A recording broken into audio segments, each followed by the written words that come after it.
Ben, moi bo día, imos dar comezo á sesión plenaria de hoxe e, infelizmente, como é habitual, imos comezar gardando un minuto de silencio polas vítimas de violencia de xénero.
Ben, pois comezamos logo esta sesión plenaria coa o punto número 1, que é a aprobación das actas correspondentes á sesión ordinaria da data 18 de decembro e a sesión extraordinaria de data 29 de decembro de 2025. Se non teñen ningún inconveniente, quedan aprobadas estas actas e pasamos ao punto número 2, que é a proposición presentada pola concelleira non adscrita dona Mercedes Rosón para a convocatoria do debate do Estado do municipio, cando queira.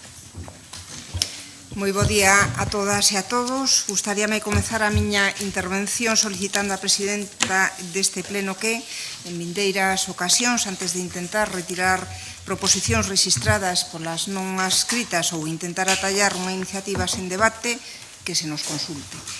Digo porque hai uns días comunicóusenos que esta proposición que agora debateremos íase votar sen debate e, ata onde eu sei, o secretario pode correxirme, esa decisión depende do propoñente, neste caso eu mesma.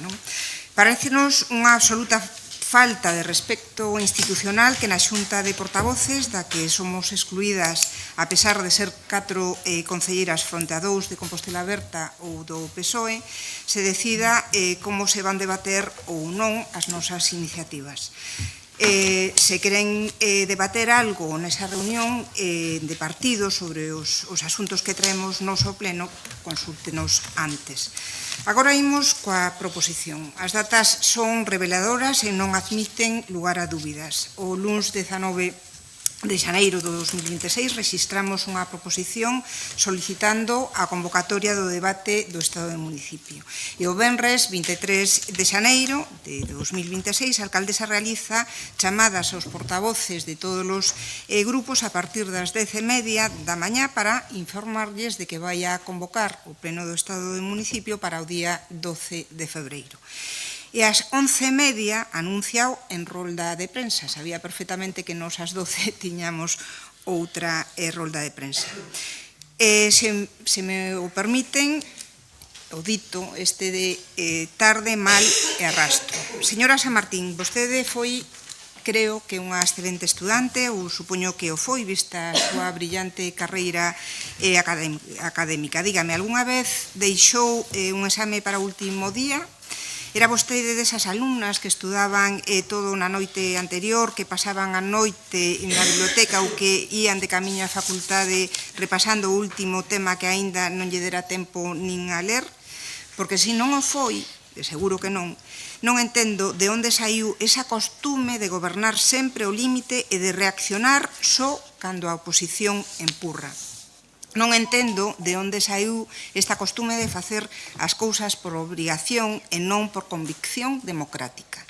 O debate do Estado do municipio non é un capricho da oposición nin unha concesión que nos deba facer a alcaldía. É unha obriga política, un exercicio básico de rendición de contas e un espazo fundamental no que facer unha diagnose clara dos principais retos e prioridades do municipio de cara a este ano 2026. Se me apura, é unha ferramenta imprescindible para reforzar o papel do Pleno como órgano central da deliberación política e do control e a acción política do goberno municipal. De xustificar e amosar a capacidade que teñen os órganos democráticos para reflexar o sentir das nosas veciñas e veciños. Trátase, polo tanto, de legitimidade.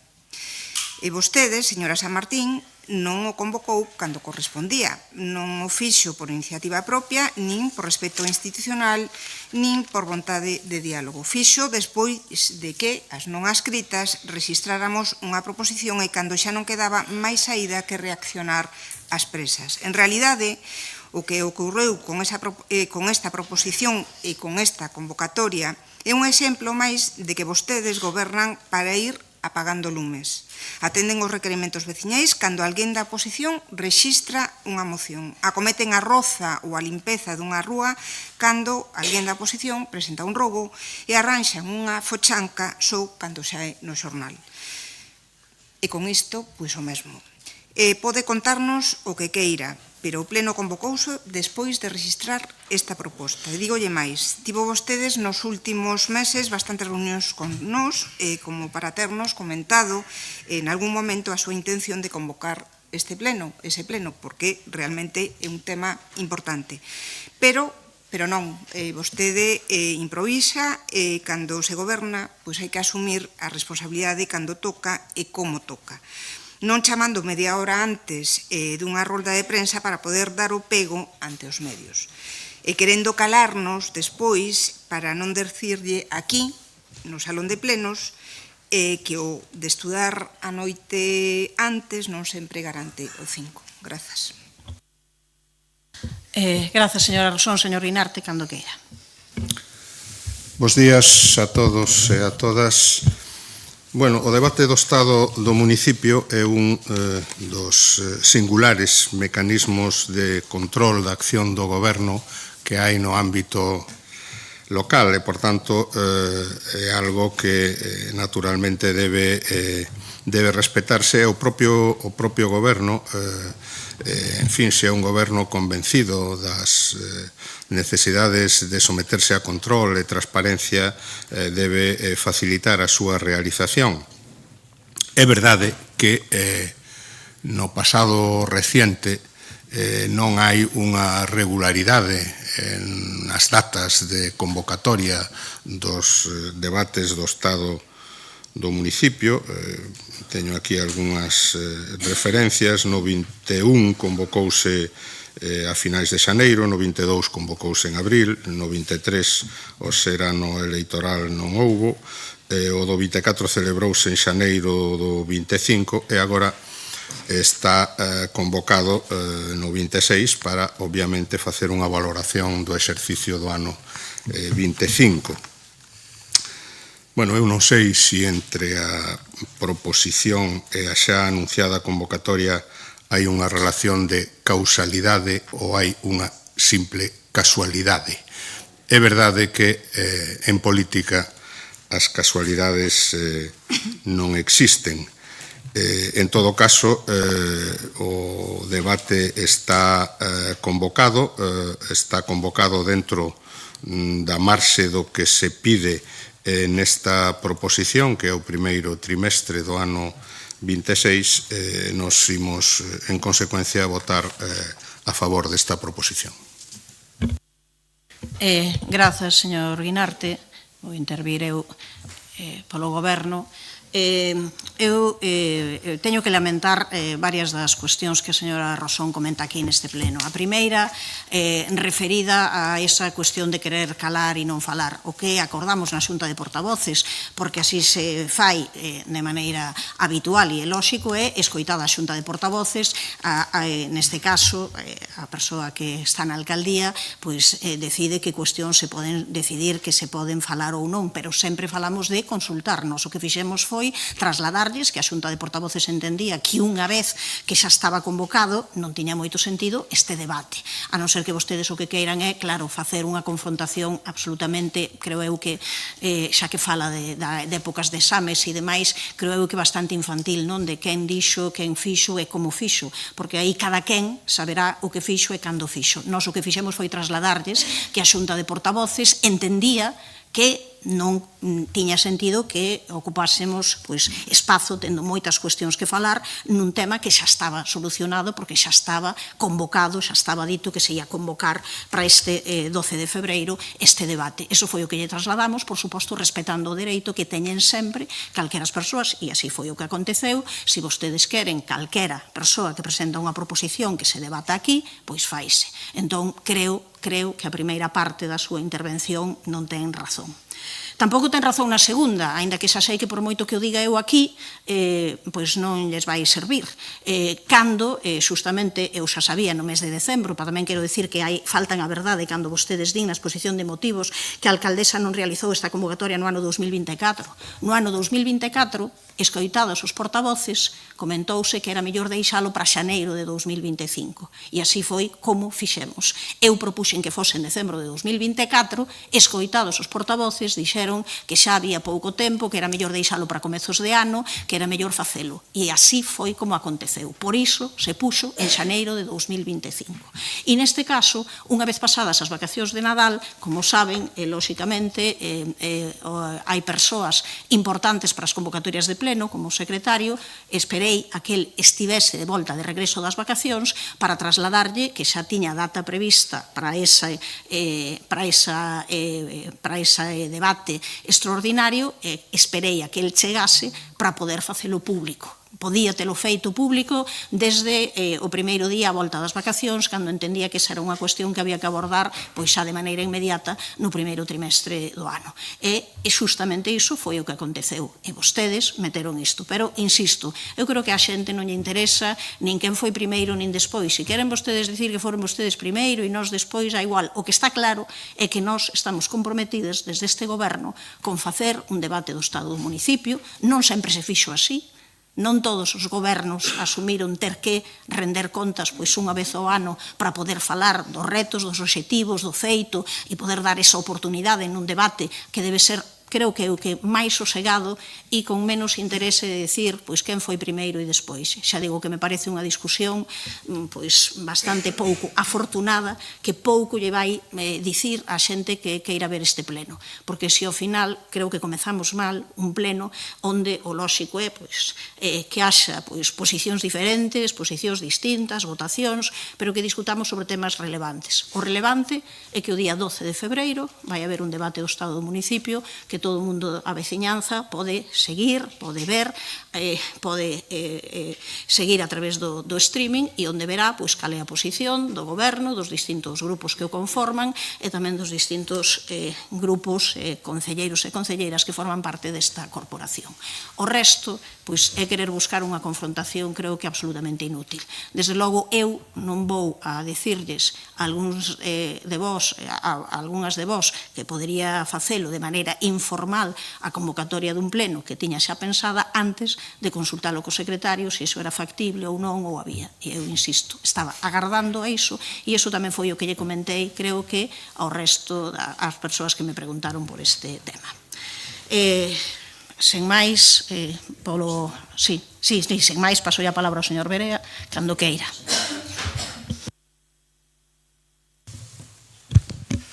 Grazas, presidenta.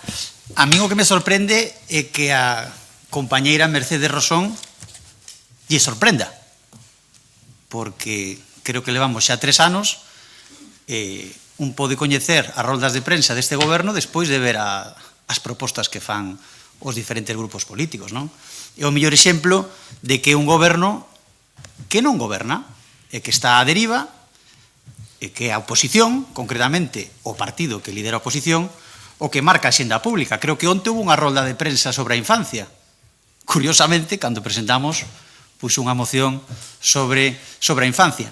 Pero que todos os meses, polo tanto, compañeira Mercedes Rosón, benvida a realidades. Despois de 3 anos, a vostede lle sorprende que sexan as nosas propostas as que activan, bueno, ou medio activan a este goberno, non?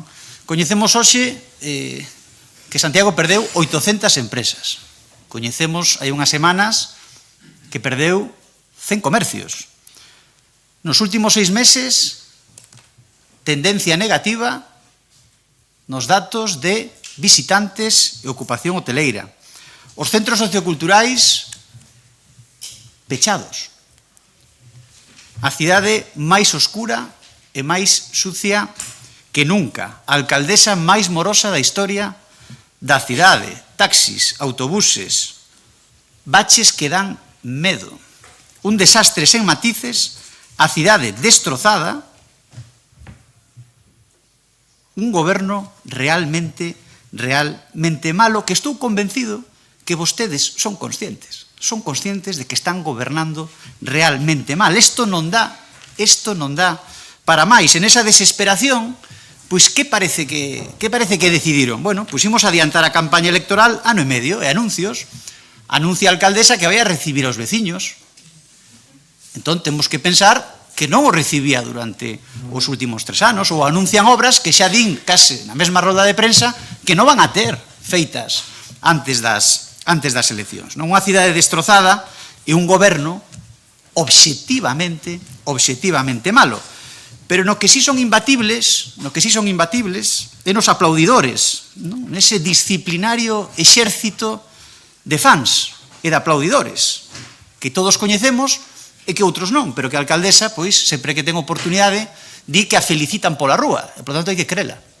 Por tanto, hai un exército de fans, de aplaudidores e de felicitadores da alcaldesa pola rúa. Por tanto, nós temos o deber de preguntarnos por qué.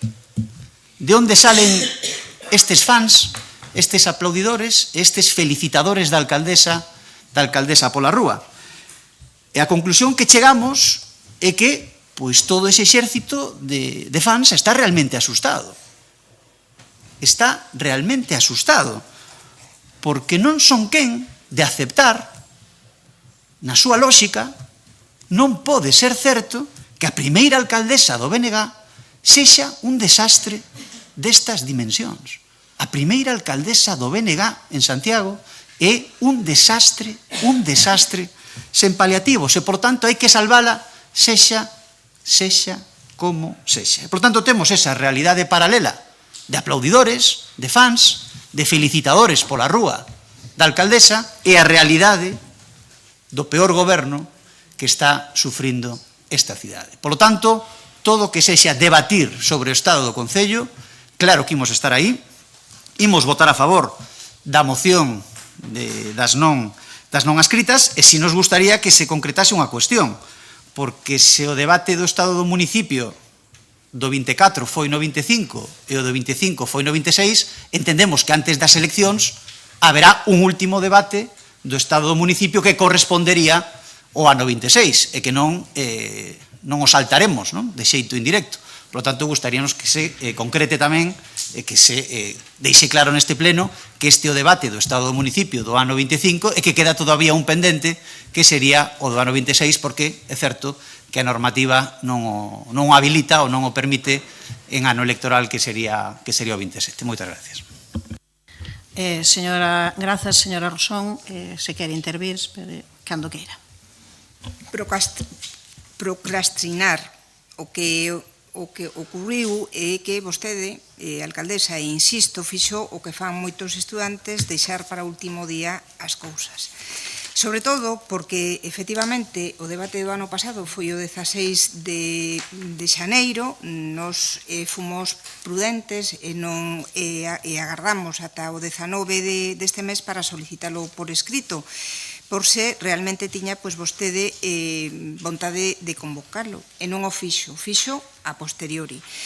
Por moito que vostede diga agora que o ano 24, o final do ano 24, se pactou ca Xunta de Portavoces trasladalo para principios do ano seguinte, non fai mención a ningunha información aos voceiros a finais do ano 25.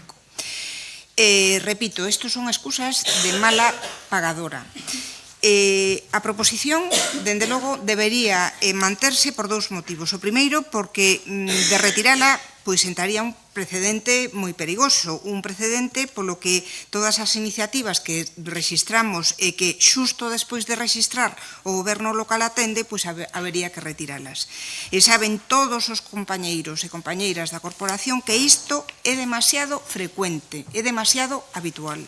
E segundo, porque a filosofía da proposición é a de coidar a saúde democrática desta corporación. Se consentimos que o pleno pase a ser entendido como un mero trámite ou unha molestia, estaremos perdendo todas e todos. Porque se trata de defender a legitimidade e xustificar a mesma existencia das institucións democráticas. Por iso non está de máis, aínda que saibamos xa que se vai a convocar este pleno despois de registrar esta proposición, mantela para seu debate. Porque retirala sería asumir que chegar tarde non ten consecuencias e que o control democrático pode quedar supeditado á comodidade do goberno. E non é así. Moitas grazas. Grazas, señor Guinarte. Sí, simplemente para recordar o que dixen na primeira intervención, nos imos votar a favor da proposición, pero nos o debate do Estado do municipio deixámolo para o día 12. Oxe, o que votamos agora é que se celebre ese debate do Estado do municipio o día 12 e non facer o debate do Estado do municipio a propósito desta proposición. Grazas, señor Guinarte. Non é a única proposición, moción, rogo ou pregunta que no seu momento distinto diferentes persoas que conforman a corporación deciden retirala ou deciden que non se debata que era a cuestión e que si se puidese votar, pero sen o debate previo, non é a primeira. Unha vez, insisto, que está convocado ese debate do Estado do municipio para o próximo 12 de febreiro, eu creo que non ten, neste caso, ningún sentido que fagamos un debate, a non ser que queiramos utilizar este debate, xa digo, para outras cousas.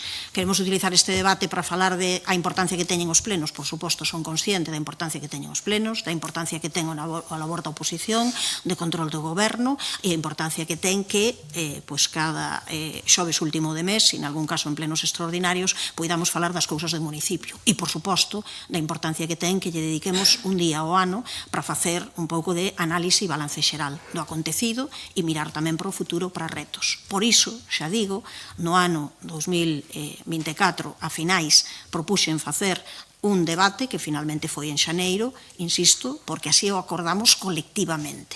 Entón, bueno, creo que o resto é simplemente buscar maneiras de confrontar desde o primeiro momento e teremos tempo suficiente o día 12 de febreiro de falar do debate do Estado do municipio. Creo que ese é o momento en que corresponde e non agora. Cando queira, señor Berea. Sí, gustaríame que me respondera se vai haber un debate do Estado de Autonomía antes das eleccións como correspondería no ano 26. A autonomía é posible. Do Concello xa veremos, xa falaremos disso. Perdón, refírome evidentemente ao debate do Estado do municipio. O de 24 fixose no 25, o do 25 fixose no 26, por tanto queda pendente o do 26. Entendo que o lóxico, o democrático, é que haxa un debate do Estado do municipio antes das eleccións. Por tanto, eu pídolle que confirme diante do Pleno, diante dos medios de comunicación e diante da cidadanía que se vai a cumplir a normativa e que vai haber un debate do Estado do municipio antes das eleccións de 2027 como correspondería para este ano 26. Moitas gracias. Moitas grazas, insisto que cada cousa ten o seu tempo, falaremos no seu debido tempo sobre ese debate. Por suposto que eu non teño, ningunha das persoas que formamos parte do goberno parece que medo a debater, parece que queren dicir iso, absolutamente ningún problema por debater, 1, 2, 3, 5 e 6 veces. Creo que todo o mundo debería de mirar, tamén, non teño agora aquí os datos, pero creo que de todos os grupos que conforman a corporación, non todos sempre fixeron ese pleno no seu momento, creo, aquí e noutras institucións. Pero procedamos ao debate, nós tamén imos votar a favor. Cando queira, señor secretario. Proposición presentada pola concelleira non adscrita dona Mercedes Rosón Ferreiro para a convocatoria do debate do Estado do municipio. Votos a favor? Apróbase por unanimidade. Pasamos daquela ao seguinte punto da orde do día, proposición presentada polo concelleiro non adscrito don Gonzalo Muiños para a execución dun programa urxente de reparación da rede viaria. Cando queira. Bos días, alcaldesa, compañeiros de corporación. As intensas precipitacións das últimas, aquí pon semanas, pero xa mellor non dicir xa semanas, non? Porque xa levamos demasiado tempo, teñen agudizado unha vez máis o deterioro que presentan numerosos tramos da rede viaria de Santiago. A aparición e reaparición de baches, socavós, afundimentos do firme están a afectar tanto as vías principais como outras secundarias, xerando problemas de seguridade viaria, dificultades para a mobilidade cotián e un evidente deterioro do espazo público. Ante esta situación, coido que compra actuar a curto e medio prazo e de xeito simultáneo. Reforzar a prevención a través do reforzo do mantemento habitual e coa programación de asfaltado integral de determinadas vías con maior deterioro, ao tempo que se executa con carácter inmediato un programa urxente de reparación e mantemento da rede viaria.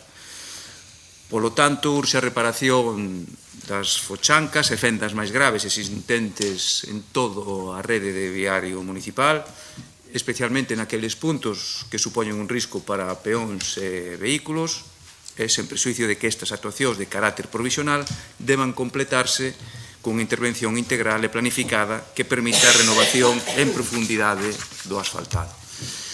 Estamos a falar en zonas que despois se debatirán, como é a Rúa Lisboa en Fontiñas, tramos de Burgo das Nacións, incluso en Rúa Cara Campo Amor, Rosalía de Castro, Nacional 634, Nacional 550, tramos do Polígono do Tambre, zonas de volta do Castro, son uns pequenos exemplos de distintas rúas que precisan dunha intervención inmediata sobre o firme, presentando fochancas e fundimentos dificilmente sorteables polos vehículos que supoñen, ademais, un perigo para condutores e peóns.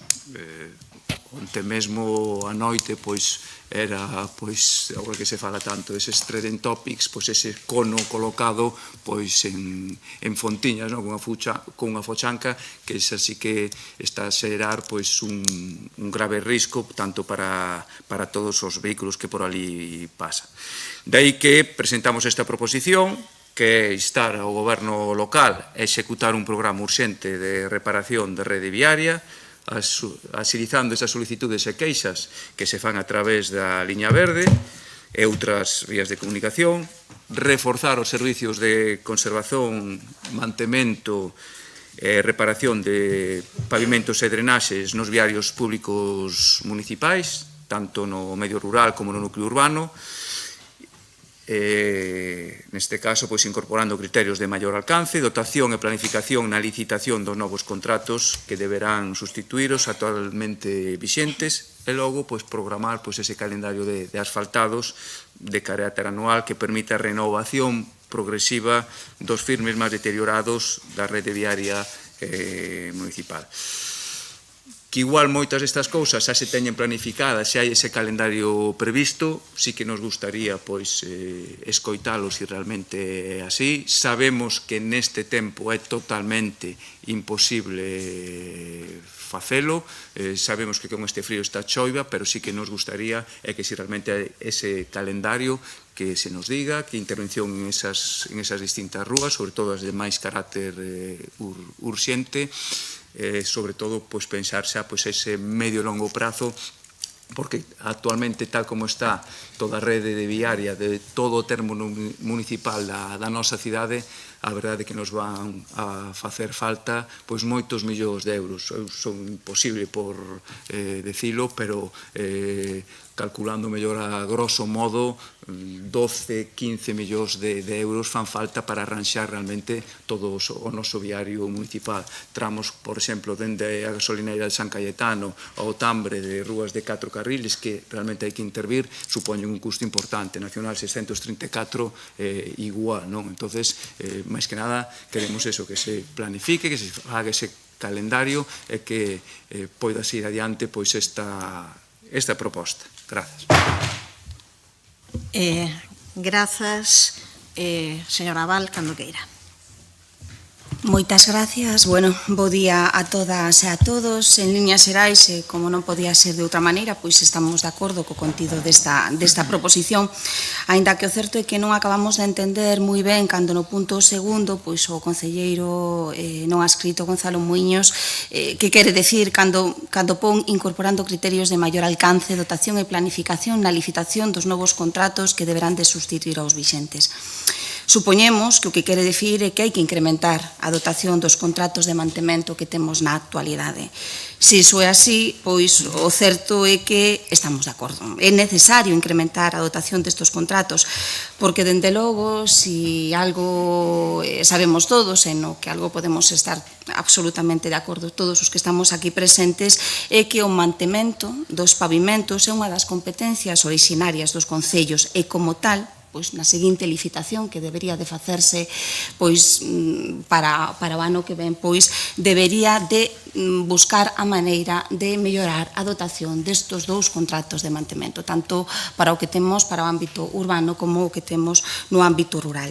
Sabemos, somos moi conscientes que os recursos son escasos, pero tamén é certo que entre as moitas necesidades que hai nun concello, entre as moitas necesidades que hai no Concello de Santiago, pois se corresponde ao Goberno municipal priorizar pois as actuacións.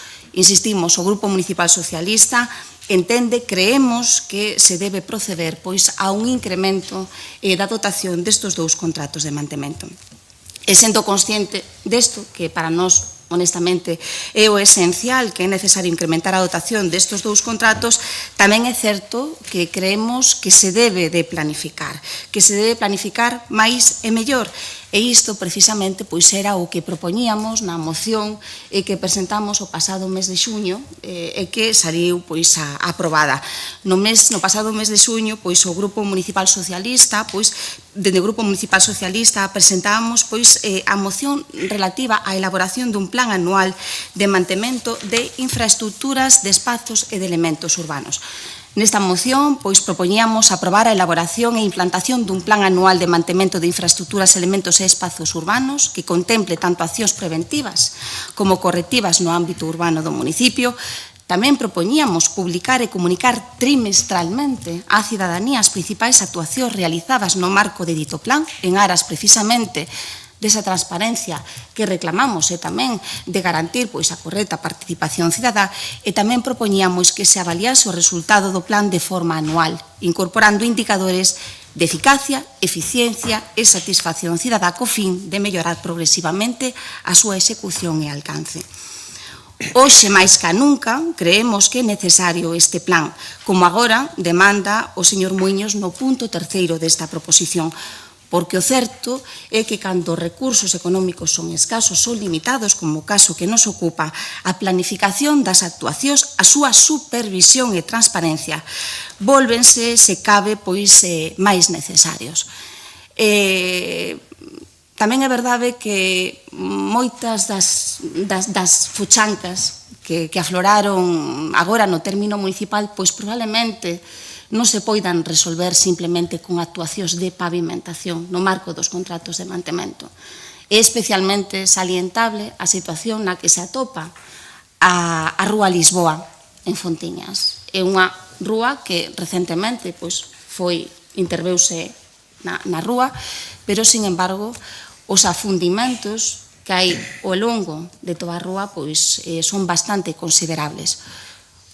Ante esta situación, pois, o certo é que máis que unha actuación de mantemento igual para esta rúa, se debería de planificar unha actuación máis integral, pois que actúe sobre o drenaxe das augas que hai pois baixo ou que discorren baixo esta rúa e que pois na práctica están provocando pois estos afundimentos tan importantes, nada máis.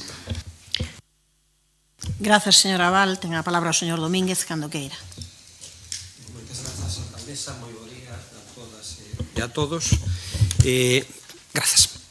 As actuacións sobre os firmes asfálticos pois xa se realizaron a curto e a medio prazo, como indica na súa exposición o señor Muiños, non? Pensando, moitas veces, sempre pensando na durabilidade das solucións a futuro. E voume a explicar. Contamos con 2 contratos de mantemento, un para firmes urbanos e outro para o rural, dotados con 900.000 euros anuais, 400.000 no urbano e medio millón no rural, e con eles actuamos da forma máis áxil posible, reparando as incidencias que se detectan segundo unha orden de prioridades establecida desde o punto de vista técnico e normativo. Cando a meteoroloxía non permite realizar solucións duradeiras con garantías, realízase unha actuación de urxencia temporal para que se repare de forma completa cunha actuación de outro tipo, especialmente nas campañas de primavera e verán, máis garantindo sempre pois a seguridade para a circulación. Precisamente, como é habitual por cuestións meteorolóxicas evidentes, nos meses de inverno é cando se rexistran unha maior número de incidencias e ao tempo que se ve limitada a capacidade de intervención, como ben apuntaban, non? Por tanto, xestionanse os recursos destinados a estes servizos da forma máis eficiente posible, mais podemos falar do deseño dos pregos que rexen a súa prestación, redactados no ano 2023, antes da nosa chegada ao Goberno, que concordamos que é mellorable, polo que este ano 2026 deseñaremos os novos pregos de cara a nova contratación deste servizo para o ano 27, para aumentar a capacidade de resposta e mellorar o mantemento da rede viaria. Eses criterios de maior alcance, dotación e planificación dos que falan xa os podían ter incluído no mandato anterior antes de licitar a prestación destes servizos, xa que son limitados, evidentemente, os recursos e insuficientes. Por outra banda, xa existe un programa anual de asfaltados integrais das vías en peor situación, redáctase cada ano un proxecto específico e licítase para executalo tamén nos meses de verán, previsiblemente, pola mellora climatolóxica. Agora mesmo, o correspondente a este ano atópase precisamente en redacción. Os datos dos últimos anos son os seguintes. No 2024 destináronse algo máis de 300.000 euros para asfaltar case 18.000 metros cadrados.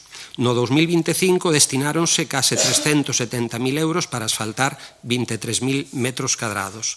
Na Xunta de Goberno do pasado 29 de decembro aprobamos o proxecto para asfaltar vías no rural cunha contía de máis de 391.000 euros, que licitaremos para executar tamén nos meses de bo tempo, previsiblemente de bo tempo no verán, non?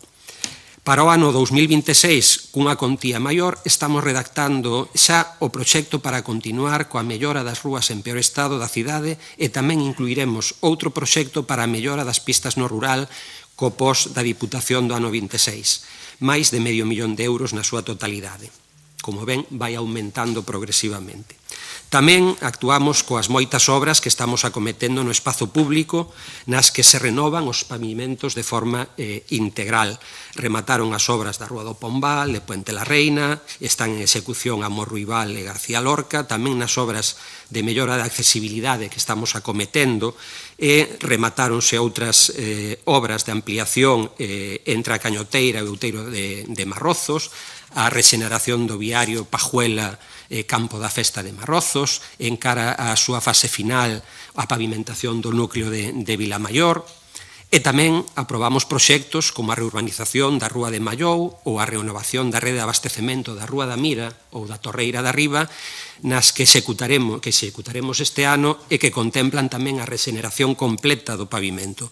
Por tanto, xa se traballa arreo nesta materia, planifícanse as actuacións para cada ano e, por suposto, que traballaremos para mellorar a prestación do servicio de mantemento dos firmes en todo o Concello e seguiremos apostando pola rexeneración integral duns pavimentos pois que en moitos casos estiveron desatendidos nos últimos anos. Grazas.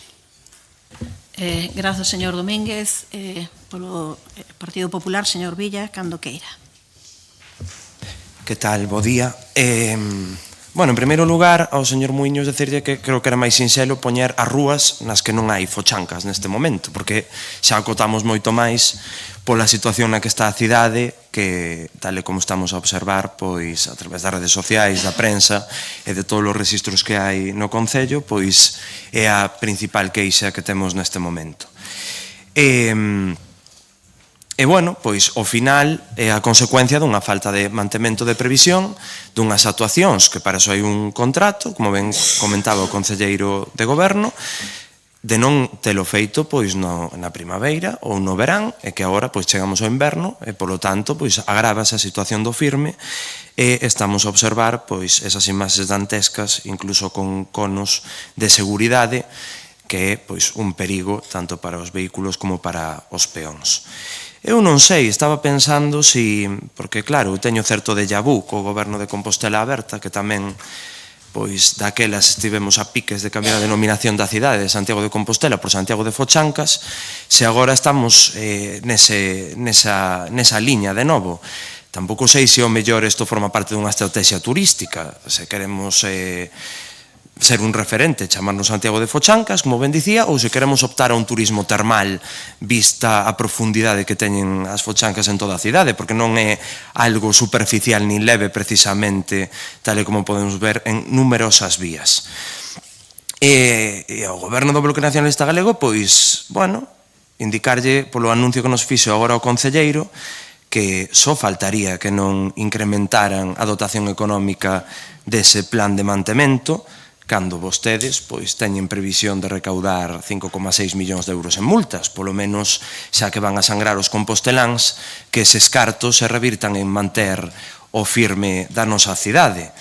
E, por suposto, pois sabemos que, tal e como acaba de anunciar, que volveremos a eses tempos pasados nos que, cando chegue a campaña electoral, teremos ese tufillo asfalto, porque aí sí que lle vai a entrar a prisa por asfaltar toda a cidade. Non vai a ser que perdan o tempo e non lles colla o toro. Gracias.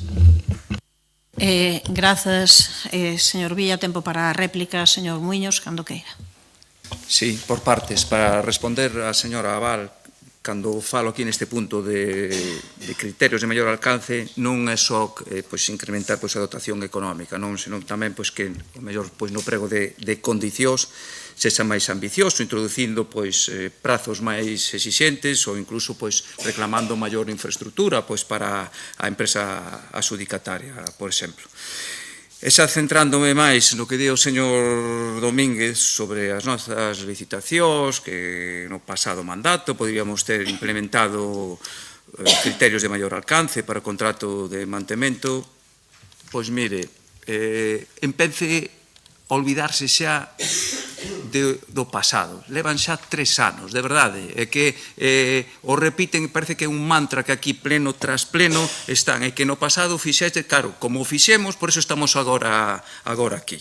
Entón, cando saca aquí a relucir as distintas rúas, e agora, en 15 segundos, enchei unha páxina de distintas rúas que tamén fixemos e que tamén asfaltamos. Non paga a pena aquí hablar. E cando fala de que fixeron as distintas reurbanizacións, estaría ben que lembrase da que queda aí que están a facer, que é a Morruibal, que, por certo, a ver como quede, como se remata, porque os fondos os conqueriron algúns, pero o mellor non rematalas porque realmente se van a perder eses fondos, eso tamén é cuestión dos que están agora gobernando, non é cuestión dos anteriores, non? Mira, é unha proposta, penso que dentro dun clima totalmente propositivo, para que realmente haxe ese calendario, que realmente todos somos conscientes do estado en que se atopan todo o noso viario municipal.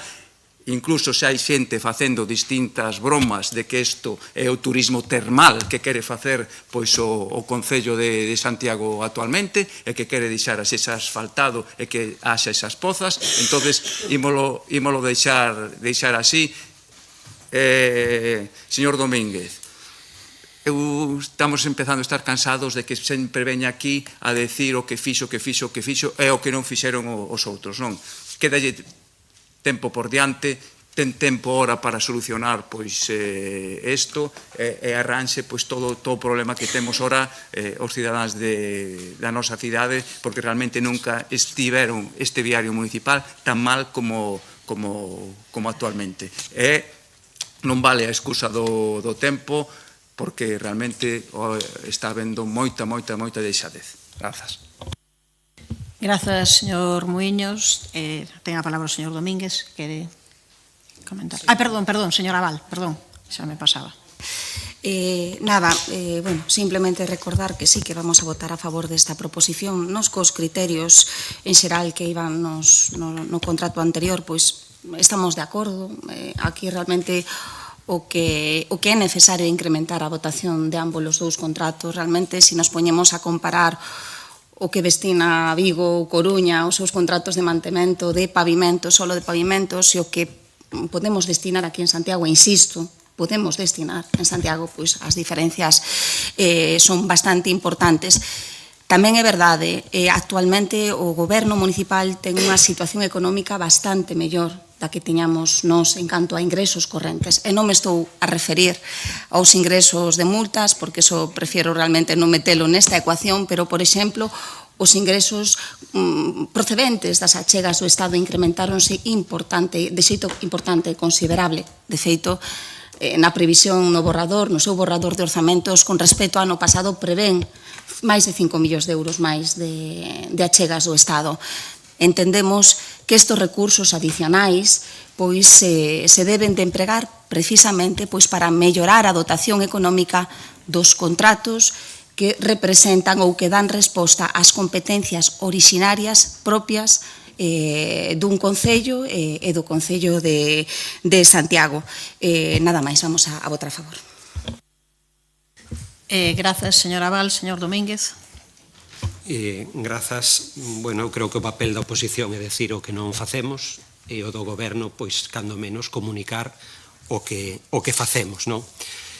Como decía, pois precisamente nos meses de inverno e con peores condicións meteorolóxicas é cando aparecen e se rexistran o maior número de incidencias e tamén cando os traballos pois teñen unha menor durabilidade e as actuacións son menos eficaces, duran menos, non? Decía, existe programación, existen criterios, os servizos técnicos municipais están sendo dilixentes no seu traballo, non cabe poñelos en cuestión, en dúbida. Podemos repetir o que xa dixemos moitas veces, para reverter unha situación endémica fai falta tempo e recursos, non é de agora. Saben ben a cantidade de kilómetros que Compostela debe manter e tamén coñecen polo miúdo das fontes de recursos de que dispón. Algúnas dos grandes viais que se recibiron sin partidas orzamentarias pasou mantemento no pasado e agora son un lastre. En calquer caso, concordamos na necesidade de incrementar a dotación económica dos distintos contratos de mantemento e de rehabilitación de firmes. Traballaremos porque así sexa e anuncio que votaremos a favor da proposición estando de acordo nesa necesidade e que estamos traballando nesa programación do mantemento e rehabilitación de firmes en todo o Concello. Grazas. Grazas, señor Domínguez. Señor Villa, cando queira. Nos tamén manifestar o noso voto a favor, non? Por suposto que con esta proposición que presentou o compañeiro Gonzalo Muiños, pois estamos totalmente de acordo en todo o que sexa mellorar pois o estado do firme da cidade. Eu insisto nesa idea, comentaba a compañeira Marta Val que non quería meter o tema das multas na ecuación, pero que ao final estamos duplicando a posible recaudación por multas nesta cidade, que para mellorar a seguridade tamén ten un efecto recaudatorio que non podemos obviar, pero do que falaremos máis adiante. E bueno, pois eses cartos evidentemente terán que repercutirse en que as rúas e as vías da nosa cidade estén no mellor estado posible, e non o están. Señor Domínguez, pois claro que a nosa labor é dicir o que está mal e vostede terá que dicir o que está ben, pero eu pregúntome que é o que está ben. Non sei vostede o que ve ben, porque eu repito que aquí hai un total pasotismo, unha falta de mantemento sen precedentes que fai e provoca que esteamos no mes de xaneiro e que atopemos todas as rúas da cidade en peor estado que nunca. E non é algo novo, xa pasou o inverno pasado, pasoulle o mismo, que pasa que este ano agravouse todavía moito máis. E por que se agravou moito máis? Igual temos que facernos a pregunta, porque igual vostedes, en primavera verán, con este contrato que tiñan de mantemento do firme, onde se podían facer actuacións, decidiron facer outro tipo de actuacións que nada tiñan que ver con mellorar o viario público e o dedicaron a outras cuestións. Creo que a bo entendedor sobran as palabras. Polo tanto, reiterar que poñanse as pilas. Grazas, señor Villa. Pasamos á votación, señor secretario.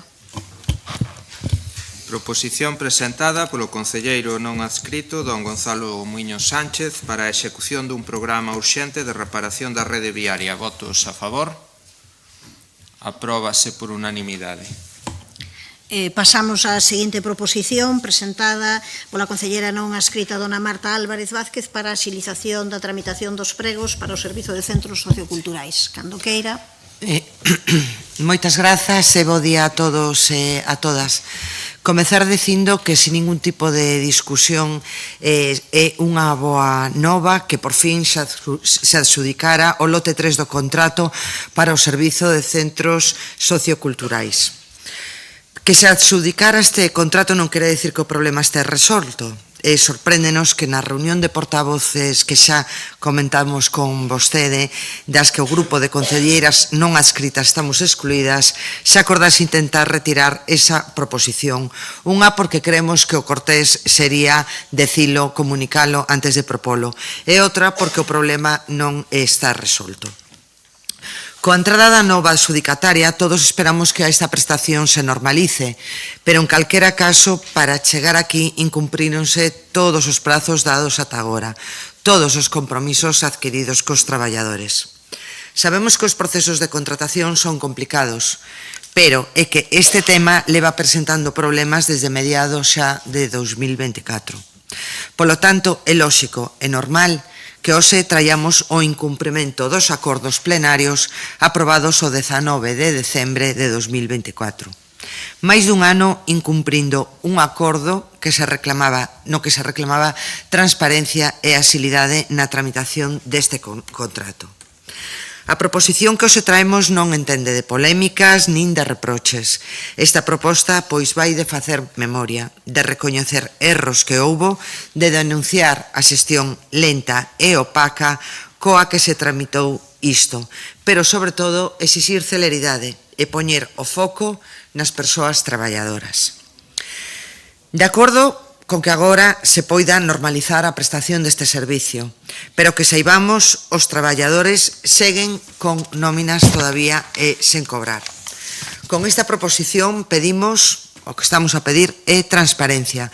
Se revisamos a plataforma de contratación do Estado entre o 21 de novembro do 25 e o 2 de xaneiro de 2026, non se transparentou nada do que ocorre, do que aconteceu nesas mesas de contratación dese período.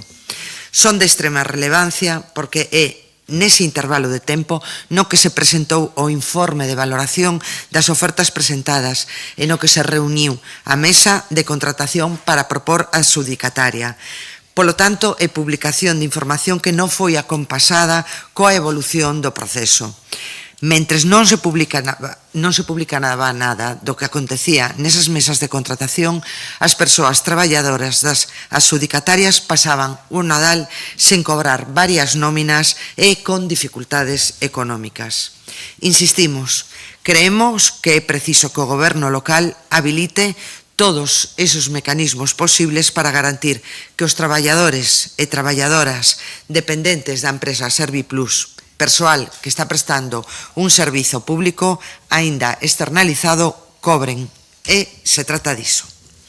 Limos nas últimas semanas que o goberno local vai reter as cantidades agregadas para proceder ao pagamento de nóminas de outubro, novembro e decembro.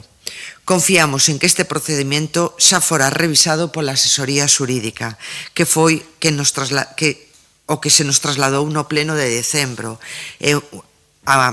A unha pregunta da nosa compañeira Mercedes, e de ser así, pois confiamos que tamén nos poidan dar un prazo aproximado para saber cando se van a cobrar os traballadores e traballadoras destas nóminas. Disculpade a trabo.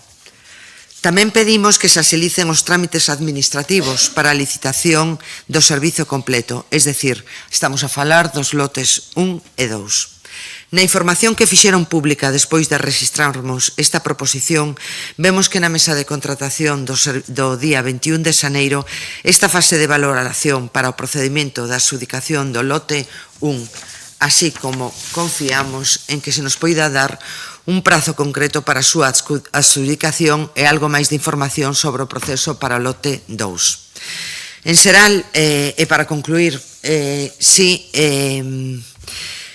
o que pretendemos con esta proposición, pois, ao que responde esta proposición é o incumprimento reiterado dos acordos plenarios a este respecto, a transparencia selectiva que practicou o goberno local retendo e revelando actos conforme lle conviña, a necesidade de que o personal cobre nóminas que siguen pendentes, están a falarnos xa de que a débeda que ten a empresa coas persoas contratadas a xornada completa vai superar os 6.000 euros persoa, e finalmente a demanda de que se remata coa renovación do servicio cos lotes 1 e 2 do contrato. Moitas grazas.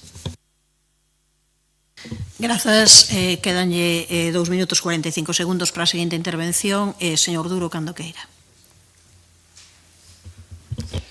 Grazas, alcaldesa, bo día a todos e a todas. Pois, efectivamente, o lote 3 dos pregos de centros socioculturais referidos á dinamización aprobouse a adxudicación o 19 de xaneiro en Xunta de Goberno e a empresa asumirá o servicio previsiblemente na segunda semana de febreiro. O lote 1 de atención ao público tivo onte mesa de contratación onde se adxudicou provisionalmente o lote e está pendente do trámite de presentación de garantías e documentación por parte da adxudicataria para pechar as mesas e leválo á Xunta de Goberno. Queda o lote 2 de bibliotecas, no que estamos traballando nestes momentos e nos vindeiros días pois iniciaremos tamén as mesas de contratación. Fala vostede de tramitación lenta e opaca. Tramitación lenta é indubidable. Ahora, opaca, eu creo que toda a información que tiña que estar disponible pública estuvo pública. Mantivemos interlocución continua cos delegados sindicais dos traballadores que mesmo estiveron presentes na parte pública das mesas de contratación. Efectivamente, e logo volveremos a tratar este tema cunha proposición do Partido Popular, as cantidades dos meses a partir de outubro xa están retidas en Xunta de Goberno, aprobado a retención en Xunta de Goberno, con todos, por suposto, todos os informes posibles. E unha última cousa, di que o contrato deu problemas desde o ano 2024, non, o contrato deu problemas desde que adxudicaron vostedes, cando eran parte do PSOE. Os problemas empezaron aí, non empezaron agora. Gracias. Grazas, señor Duro. Polo partido, señora Abal, cando queira. Moitas gracias. Bueno, vanme a permitir que en relación cos puntos terceiros e cuartos da proposición pois me reserve para a interpelación, xa que, bueno, nela pois se tratan máis en detalle ou se abordan máis en detalle aspectos relacionados precisamente a estos dous puntos. En calquera caso, pois xa anunciamos que vamos a votar a favor, porque non pode ser de outra maneira. Simplemente puntualizar en relación co punto terceiro, en que as medidas que se adopten non só se adopten cos que prestan servicio baixo o contrato do lote 3, sino tamén baixo o contrato de novas tecnoloxías, porque están afectados pola mesma situación.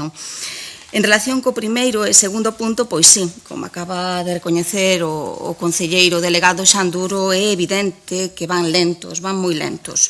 É evidente que a nova licitación se retrasou. No mes de setembro de 2024, o concelleiro delegado Xan Duro anunciaba que os pregos técnicos estaban elaborados, que estaban pechando os números do estudo económico e que seguían traballando.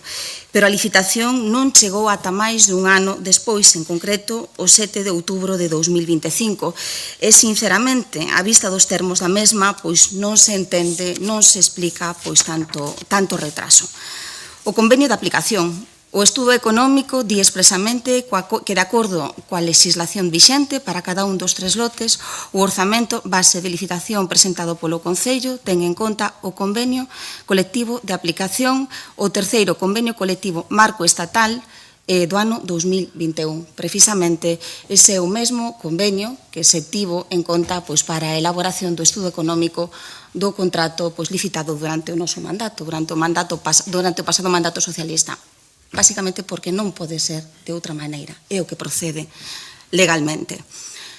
Non lles negamos que hai un incremento importante do importe destinado ao contrato. De feito, o incremento en termos de licitación, agora non estou falando en termos de adxudicación, sino en termos de licitación, estamos falando de máis de 800.000 euros para 2 anos. Pero tamén é verdade que as horas destinadas á animación e as horas destinadas á biblioteca redúcense. Increméntanse as horas de atención ao público. Estamos a falar que as horas de animación redúcese en máis de 1.200 horas para os 2 anos e as horas de biblioteca en máis de 600 horas para os 2 anos. As horas destinadas á consejería increméntanse en máis de 4.000 horas para 2 anos. Realmente, non entendemos moi ben a que se debe inicialmente esta aparente descompensación. Tamén nos preocupa que se ven nos pregos que licitamos durante o pasado mandato, no lote en concreto, no lote de animación, se reservaba un número mínimo de horas para animación e para aulas de xogo en cada un dos centros socioculturais, en particular nos centros socioculturais do rural, esa reserva desaparece na actual licitación. E isto nos preocupa como vai a quedar a prestación do servicio, que servicio mínimo se vai a prestar nos centros socioculturais do rural.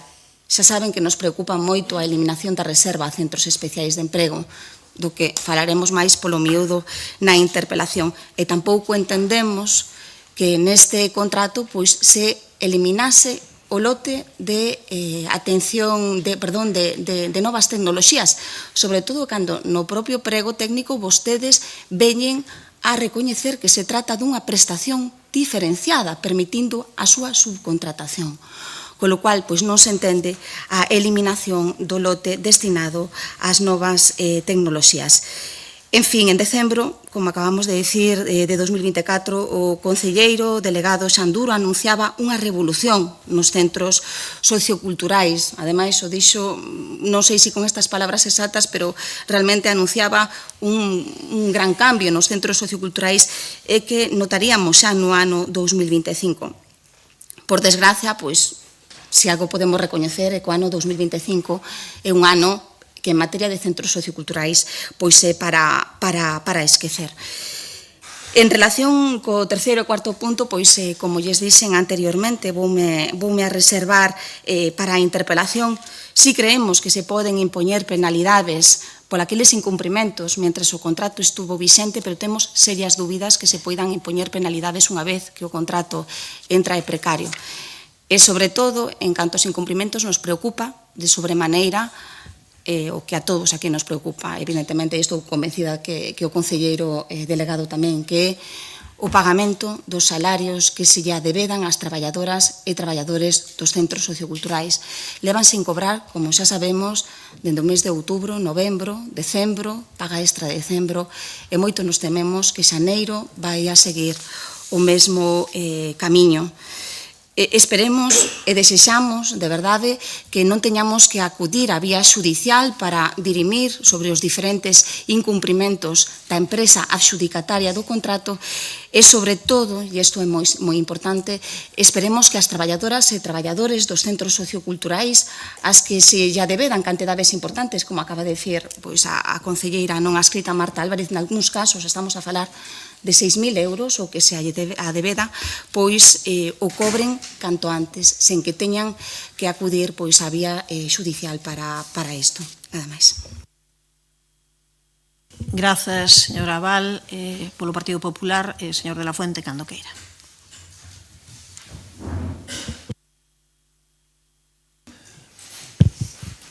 Bos días a todos. Levamos todo este mandato falando da situación dos centros socioculturais. Creo que desde case o comenzo do mandato hubo diversas interpelacións, proposicións, mocións, rogos, preguntas. Levamos falando todo este mandato dos centros socioculturais, lamentablemente, porque non o facemos para loar a boa xestión do goberno. Falamos todo este mandato dos centros socioculturais pola inoperante, pola ineficaz, pola indolente, pola incapaz, pola insolvente e pola neglixente xestión que este goberno está desenvolvendo na rede de centros socioculturais. Había un contrato en vigor que claramente non funcionaba e había dúas opcións. Recoñecer que había un problema e poñerse a traballar e licitar canto antes un novo contrato ou facer o fácil.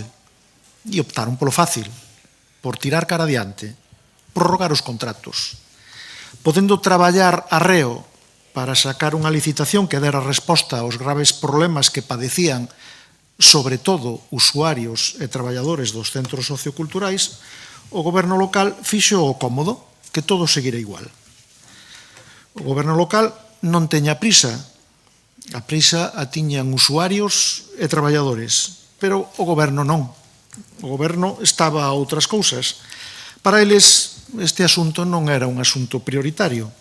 Polo tanto, son directamente responsables do continuo e progresivo deterioro deste servicio. Puideron evitalo e non o fixeron. Cabe preguntarse se por incapacidade ou por preguiza, ou quizá por incapacidade e por preguiza. A pesar da esperpéntica situación dos centros socioculturales, non houbo presa en sacar adiante esta licitación, esgotaron todos os prazos máximos posibles e incluso máis. Prorrogaron todo o que puderon e máis. Uns contratos que facían aguas por todas partes. A pesar da oferta de programas de conciliación cada vez máis cativos, reducidos e insuficientes, a pesar da mingua de prazas para actividades, a pesar da desprogramación e incluso suspensión de actividades, a pesar de que sabían que os traballadores non estaban cobrando regularmente a súa nómina. E se isto lle engadimos o grave deterioro das instalacións da maioría dos centros socioculturais, por falta de mantemento e dun plan de actuacións e de obras axeitado ás urxentes necesidades da maioría deles, e podemos citar, porque xa o fixemos neste pleno, Laraño, de Conxo, da Trisca, Castiñeriño, Romaño, de Enfesta, o de Busto, o Don Sanche, o de Villestro, que pasa co de Villestro, tantos meses pechado, etc. Si a isto engadimos que entran humedades en moitos locales, si a isto engadimos a insuficiente e deficiente limpieza que padecen todos eles, si a isto lle engadimos que en setembro se puso en marcha a prescripción para a participación nas actividades dos centros socioculturales dese trimestre e que poucas delas chegaron a poñerse en marcha e das que o fixeron ao pouco foron aprazadas e suspendidas, si recopilamos todo o que acontece na rede de centros socioculturales, cobra sentido o que comentaba o inicio desta intervención.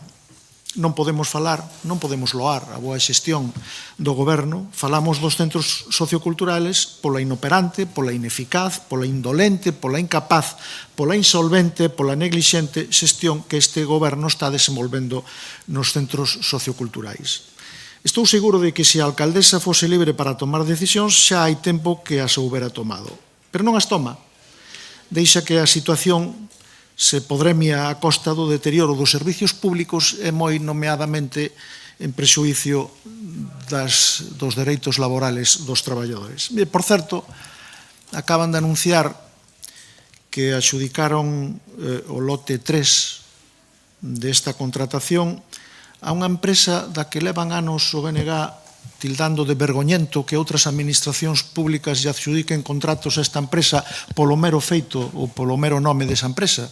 Se é vergoñento que outras administracións lle adxudiquen contratos a esta empresa por ser a empresa que é, tamén será vergoñento que o BNG adxudique contratos a esta empresa por ter o nome que ten.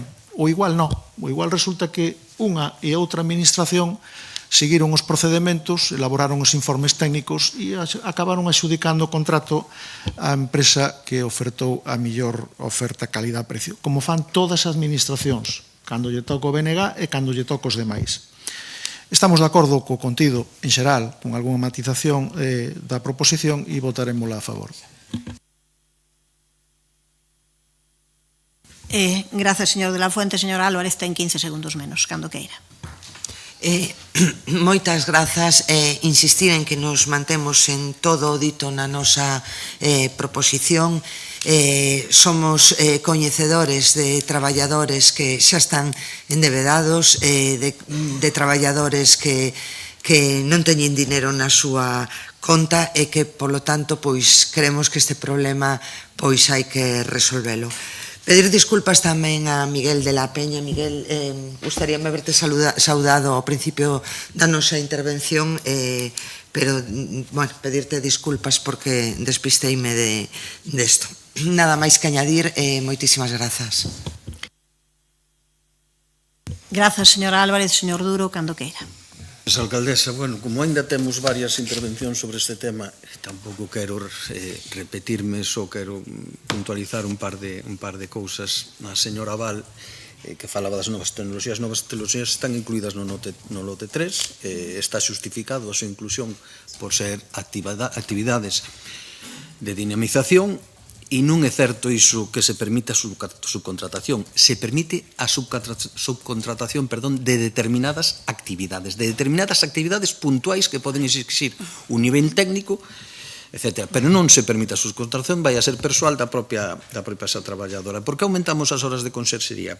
Primeiro, porque temos un novo centro, que é o Maruxa Coralia, que non estaba previsto no anterior contrato, porque non estaba aberto aínda.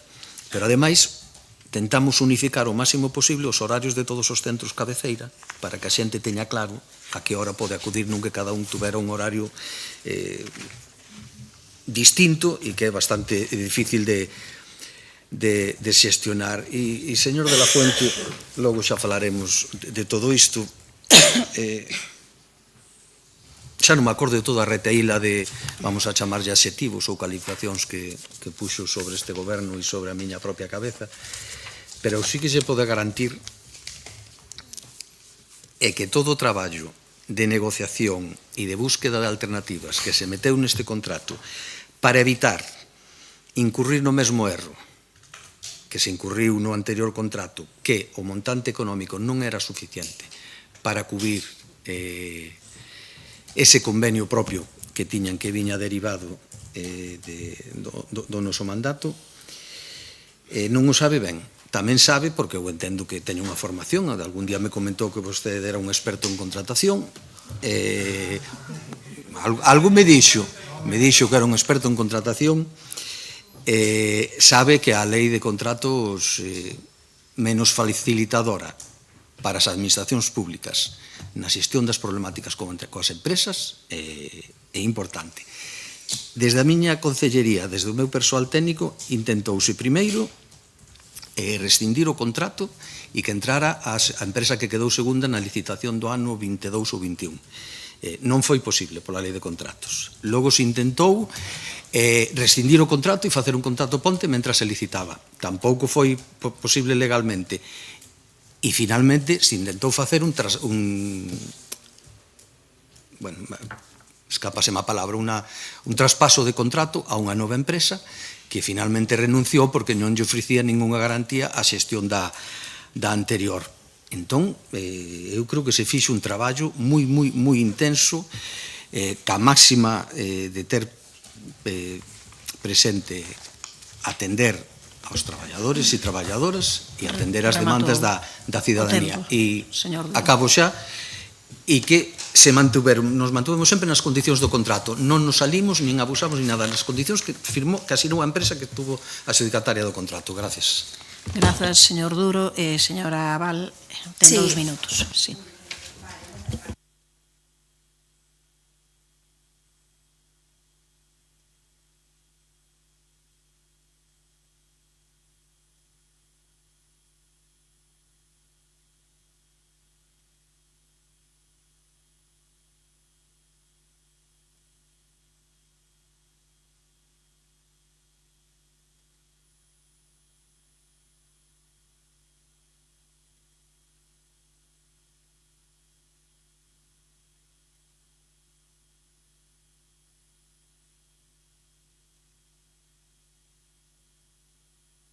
O que tamén temos claro é que a empresa pois incumpriu o contrato e vostedes mesmos o estaban recoñecendo. Incumpriu o contrato e os incumprimentos do contrato foron manifestos xa pois a finais de 2023 en canto a materiais, en canto a horas de programación, no 2024 incumprimento en canto o pagamento das nóminas. Os incumprimentos eran reiterados, eran evidentes e a pesar desto optaron por acordar dúas prórrogas e unha orden de continuidade.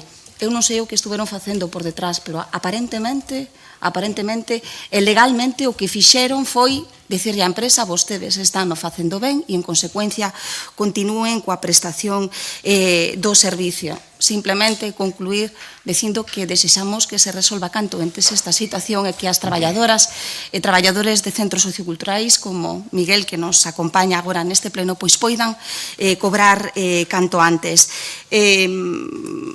Nada máis. Vamos a votar a favor. Grazas, señora Val. Ten 30 segundos menos, señor de la Fuente, cando queira. Sí, nin vou agotar o tempo que me queda. Tres cuestións nada máis. Nin vostede, ni nunca, ninguén xamais me escoitou a min dicir que me considero experto en algo. Nunca. Non, eso non o dixen nunca e vostede o sabe.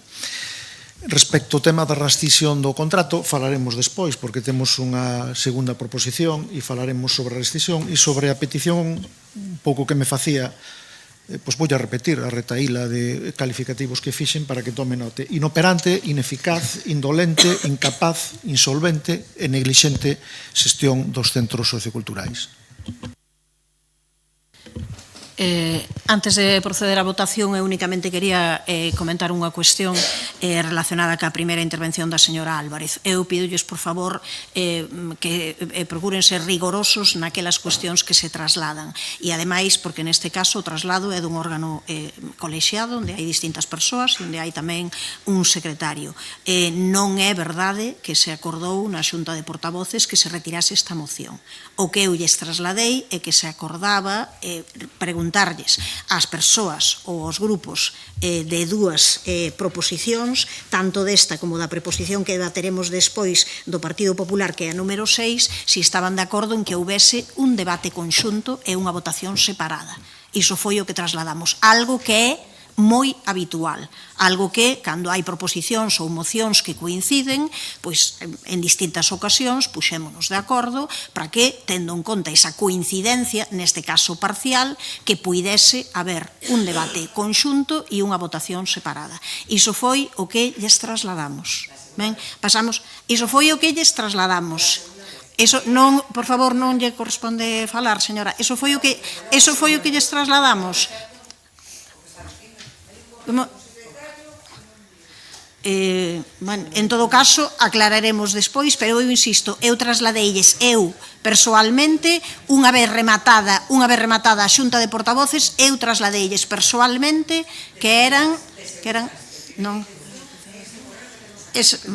Logo miraremos, insisto, de todas formas, se hai o tema, a cuestión relacionada coa posibilidade de que isto non se debatese era na proposición número 2, a proposición 4 e a 6, o acordo era se podían debaterse conxuntamente e logo votación separada. Vale.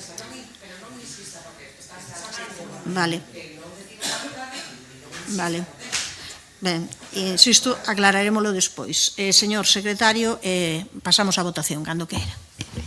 Proposición presentada pola concelleira non adscrita, dona Marta Álvarez Vázquez, para a axilización da tramitación dos pregos para o Servizo de Centros Socioculturais.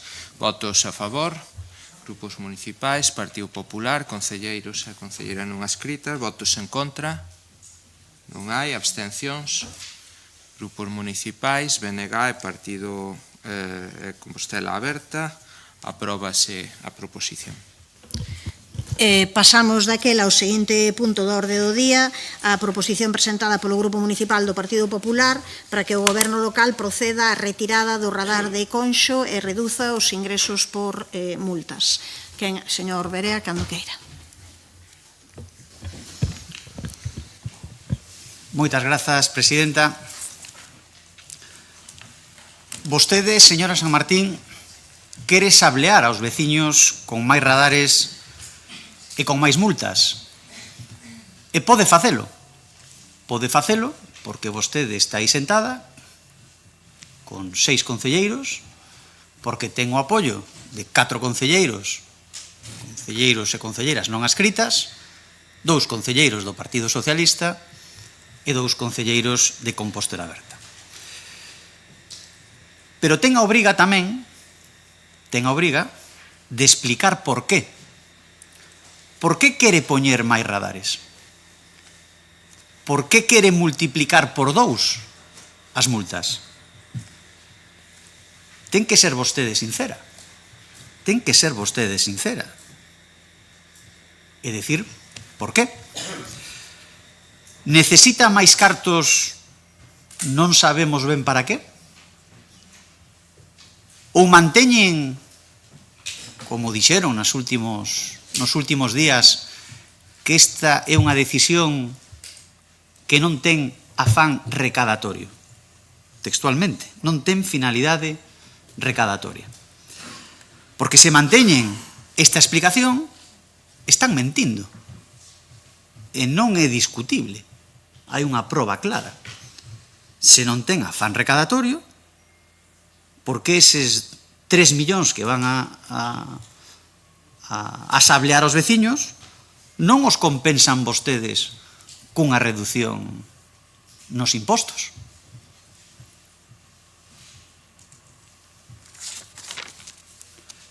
Seguen vostedes afirmando que sablear os veciños con máis multas e radares non ten afán recadatorio?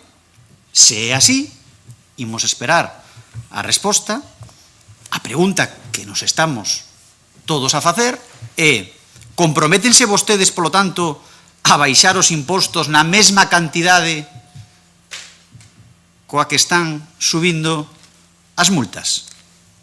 Se é así, non estaríamos de acordo, pero vostedes serían cribles. Vostedes serían cribles. Cando nos presentamos ás eleccións en 2023, fixémolo cun compromiso. O Partido Popular presentouse ante a cidadanía cun compromiso, que era a retirada dos radares do paso subterráneo de Conxo. Retirar os radares de Conxo. Todos. Ese era o noso compromiso. Coñecido, transparente, que trouxemos en moitas ocasións ao pleno, que trasladamos en moitas roldas de prensa e que no caso de gobernar aplicaremos. Mantemos ese compromiso e volvemos a traelo a este pleno, sobre todo despois de coñecer que non é que se vayan a retirar, senón que se van a poñer máis radares e se van a incrementar os ingresos por multas. E traémolo tamén para coñecer o posicionamento do resto de forzas políticas. Opinión que no caso da alcaldesa entendemos que non ten valor. Porque aquí hai outra cuestión importante que debería de responder, señora alcaldesa, señora San Martín. Por que vostede decía aos poucos días de tomar posesión que estaba valorando retirar os radares de Conxo? Aí están as declaracións públicas e coñecidas. Por que pasou vostede de decir que valoraba retirar os radares a poñer máis? Que o que cambiou? Que o que mudou? Non sei. Houbo máis accidentes no túnel de Conxo, porque tamén hai poucos días, poucas semanas, pois era tan coñecido por este goberno, ou facía publicidade este goberno, de que baixaran os accidentes na cidade, que xa non había puntos negros. Está publicado, non é unha cuestión que esteñamos inventándonos. Por lo tanto, que mudou para valorar vostede retirar os radares a decidir poñer máis? Que mudou para tomar vostede a decisión de sablear aos veciños multiplicando por 2 as multas? Por lo tanto, a nosa proposta é ben sinxela, consumo uns poucos segundos da seguinte intervención. A nosa proposta é ben sinxela. Propoñemos que o Concello de Santiago retire con carácter inmediato os radares de Conxo, e además facemos dúas preguntas que nos gustarían que fosen contestadas. Por que mudou a súa palabra a alcaldesa no que respecta aos radares de Conxo? Que foi o que cambiou nestes meses? E se seguen vostedes mantendo que non ten afán recadatorio, sería a segunda pregunta, por que non baixan os impostos na mesma cantidade que propoñen subir a recadación por multas? Moitas gracias. Grazas, señor Berea. Non sei se señor Muiños, cando queira. Sí, que me iba a decir que casi 7 anos despois íbamos a seguir a falar dos radares, non? A verdad. Pero, bueno, primeiro dicir, porque según pon a proposición, aquí se fala de retirar todos os radares do túnel de Conxo. En Conxo non hai túnel, hai un paso inferior, é así, non?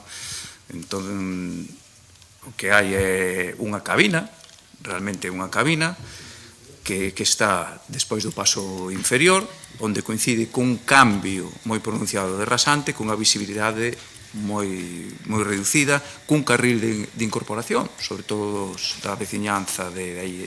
E aí sí, hai unha cabina, igual que hai no outro lado da carretera, igual que hai no Restollal, non? Unhas cabinas que xa levan instaladas uns anos, polo que a ninguén lle pilla por sorpresa, que conta con unha sinalización suficiente para que aínda algún despistado, e sí que os hai, lamentablemente sí que os hai, bastantes, se percaten de que en poucos metros debe reducir esa velocidade para ser sancionado. É algo que non sei se debería decir. Na miña etapa, ese radar non saltaba xustamente a 50 por hora. Sempre había ese marxe de diferencia para que realmente saltare, se multase os que iban a unha velocidade superior. Ou seja, que estamos a falar xa de unhas velocidades máis que importantes, tanto dun lado como en outro. En calquera caso, trátase dunhas cabinas que foron instaladas, eso é importante dicilo, de acordo a uns informes técnicos do Departamento de Tráfico e de Mobilidade, correctamente motivado e sustentado en datos obxectivos e medibles, datos que falaban de velocidades moi excesivas, de posibilidade de accidentes e de tráfico conxestionado a salida desa rotonda de Conxo para incorporarse a ese carril. Xa digo, non foi unha decisión arbitraria nin recaudatoria, instalación desas cabinas, e os informes que podemos presentar en calquera momento a calquer compañeiro desta corporación, así o acredita. Polo tanto, pediríalle aos compañeros do Partido Popular que non se sumen a ese discurso populista da señora San Martín, porque o mesmo que dixeron vostedes sobre os radares desa zona, o dixo a alcaldesa, como ben decía o compañeiro Berea antes, non? Así que hai que ter moito ollo co que se di, porque miren agora, de criticar que así se fixo ese afán recaudatorio dos distintos radares que se habían instalado, e de anunciar esa posibilidade de estudar a súa retirada ao comezo do mandato, a querer instalar radares na cidade. Eso sí que é coherencia en estado puro, señora San Martín. Unha máis que se suma a esa abstención que fixera no seu día a regulación de vivendas de uso turístico, ese bloqueo que vostede fixo a ordenanza de circulación, a eliminación da zona hora e o cumprimento de acordos plenarios.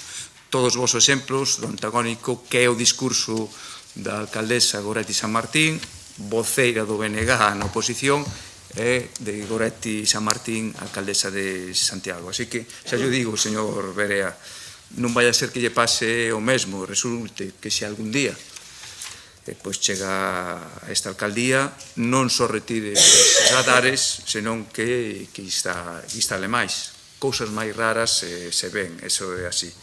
Miren, isto é moi sinxelo. As non escritas levamos semanas pedindo ao goberno local distintos informes que justifiquen a instalación destes radares, porque volvo a dicir, o que hai actualmente son 3 cabinas e un radar. 3 cabinas e un radar, onde se moven de un lado según o criterio da policía, se pode trasladar a un lado a outro. Queremos eses datos obxectivos que acrediten ese incremento excesivo das velocidades dos vehículos que transcorren por esos lugares, no que se instalen os radares que apunten ese incremento de siniestralidade.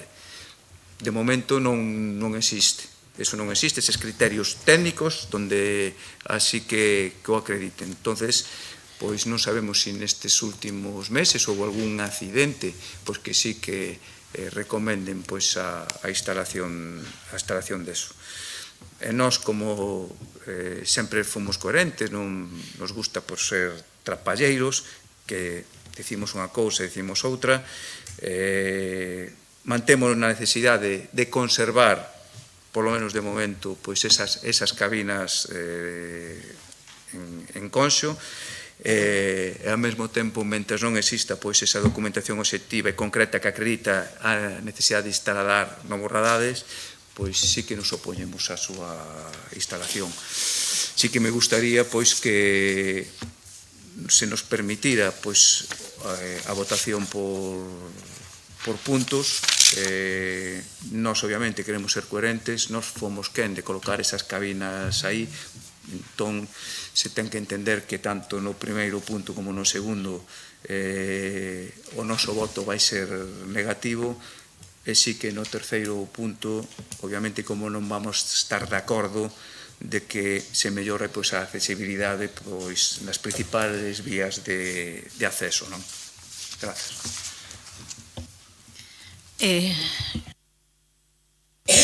Grazas, señor Muiño. Señor Duro, cando queira. Gracias, alcaldesa. Pois é certo que é a segunda vez que o Partido Popular trae este asunto a pleno. E voulles dar a mesma resposta que lles din en novembro de 2023. Non imos retirar o radar de Conxo. E voulles explicar por que con datos e a ver se son capaz de convencerlles da súa necesidade. Saben ben que os túneles e os pasos inferiores de estrada son puntos moi críticos en cuestión de seguridade e hai que ser moi estrictos na súa xestión.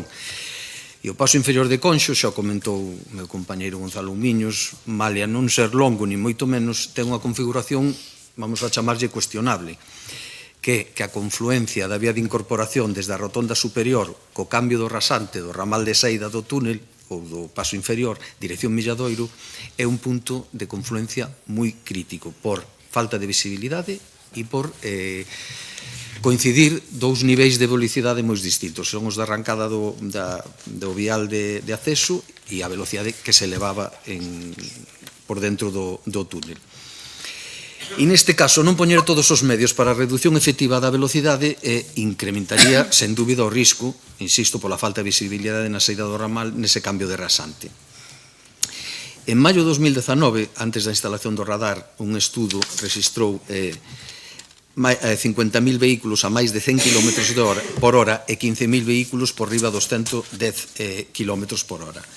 Noutro control realizado entre decembro do 23 e xaneiro do 24, o 63% dos vehículos superaron a velocidade máxima nunha das vías que, como ben saben, é das que maior tránsito de vehículos diarios temos no noso municipio.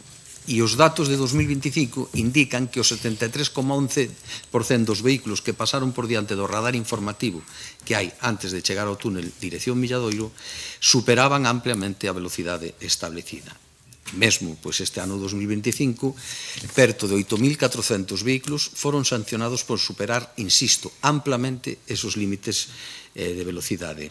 Eu mesmo, no pasado mandato, trouxen neste pleno algunha proposta relativa ao radar de Conxo, e o que pedía nela era que se mellorara a súa sinalización e que se procuraran medidas para fomentar a reducción da velocidade a maiores do propio radar. E nesa liña, unha das primeiras medidas, unha vez que accedín a Consellería, foi solicitar a demarcación de estradas do Estado a autorización para intervir na mellora desa sinalización. E, de feito, xa nese ano 2023 colocamos os novos sinais e os radares informativos. E os datos demostran que esas medidas, pois, funcionan. No ano 2022 houbo 23.488 sancións no radar de Conxo, no 2023 foron 15.304, no 2024 non son datos avaliables porque houve unha avería bastante longa do radar e non estuvo funcionando, pero no 2025, como lle dixen antes, chegamos case ás 8.400 sancións neste punto. Estes datos indican os tres cousas fundamentais. A primeira, que a mellora da sinalización funcionou. A segunda, que a colocación dun radar supón un pico inicial de sancións que vai descendendo progresivamente segundo as persoas condutoras asimilan a súa presencia. E a terceira, que segue habendo un número moi alto de incumprimentos. Son 8.400 sancións, pero como ben saben, o radar non está de xeito permanente en Conxo, porque é o mesmo aparato que se utiliza nos dous viais, máis na zona do Restollar. E aí onde temos que poñer o foco? Na seguridade viaria, non nos hableados veciños, como lles gusta dicir. Os radares, os controis, os sistemas de sanción, só afectan a quen incumpre a normativa, a quen efectivamente supera os límites de velocidade establecidos ou a quen salta os semáforos en vermello. É dicir, a quen se pon en perigo a sí mesmo e o resto dos usuarios das vías públicas. E evitar esas condutas é un piar absolutamente básico da seguridade vial. Gracias. Grazas, señor Duro, señor Guinarte, cando queira. Imos falar entonces de radares, novamente. Bueno, en primeiro lugar, eu creo que hai que felicitar o Partido Popular non polo contido, sino polo éxito mediático de traer este tema ao pleno.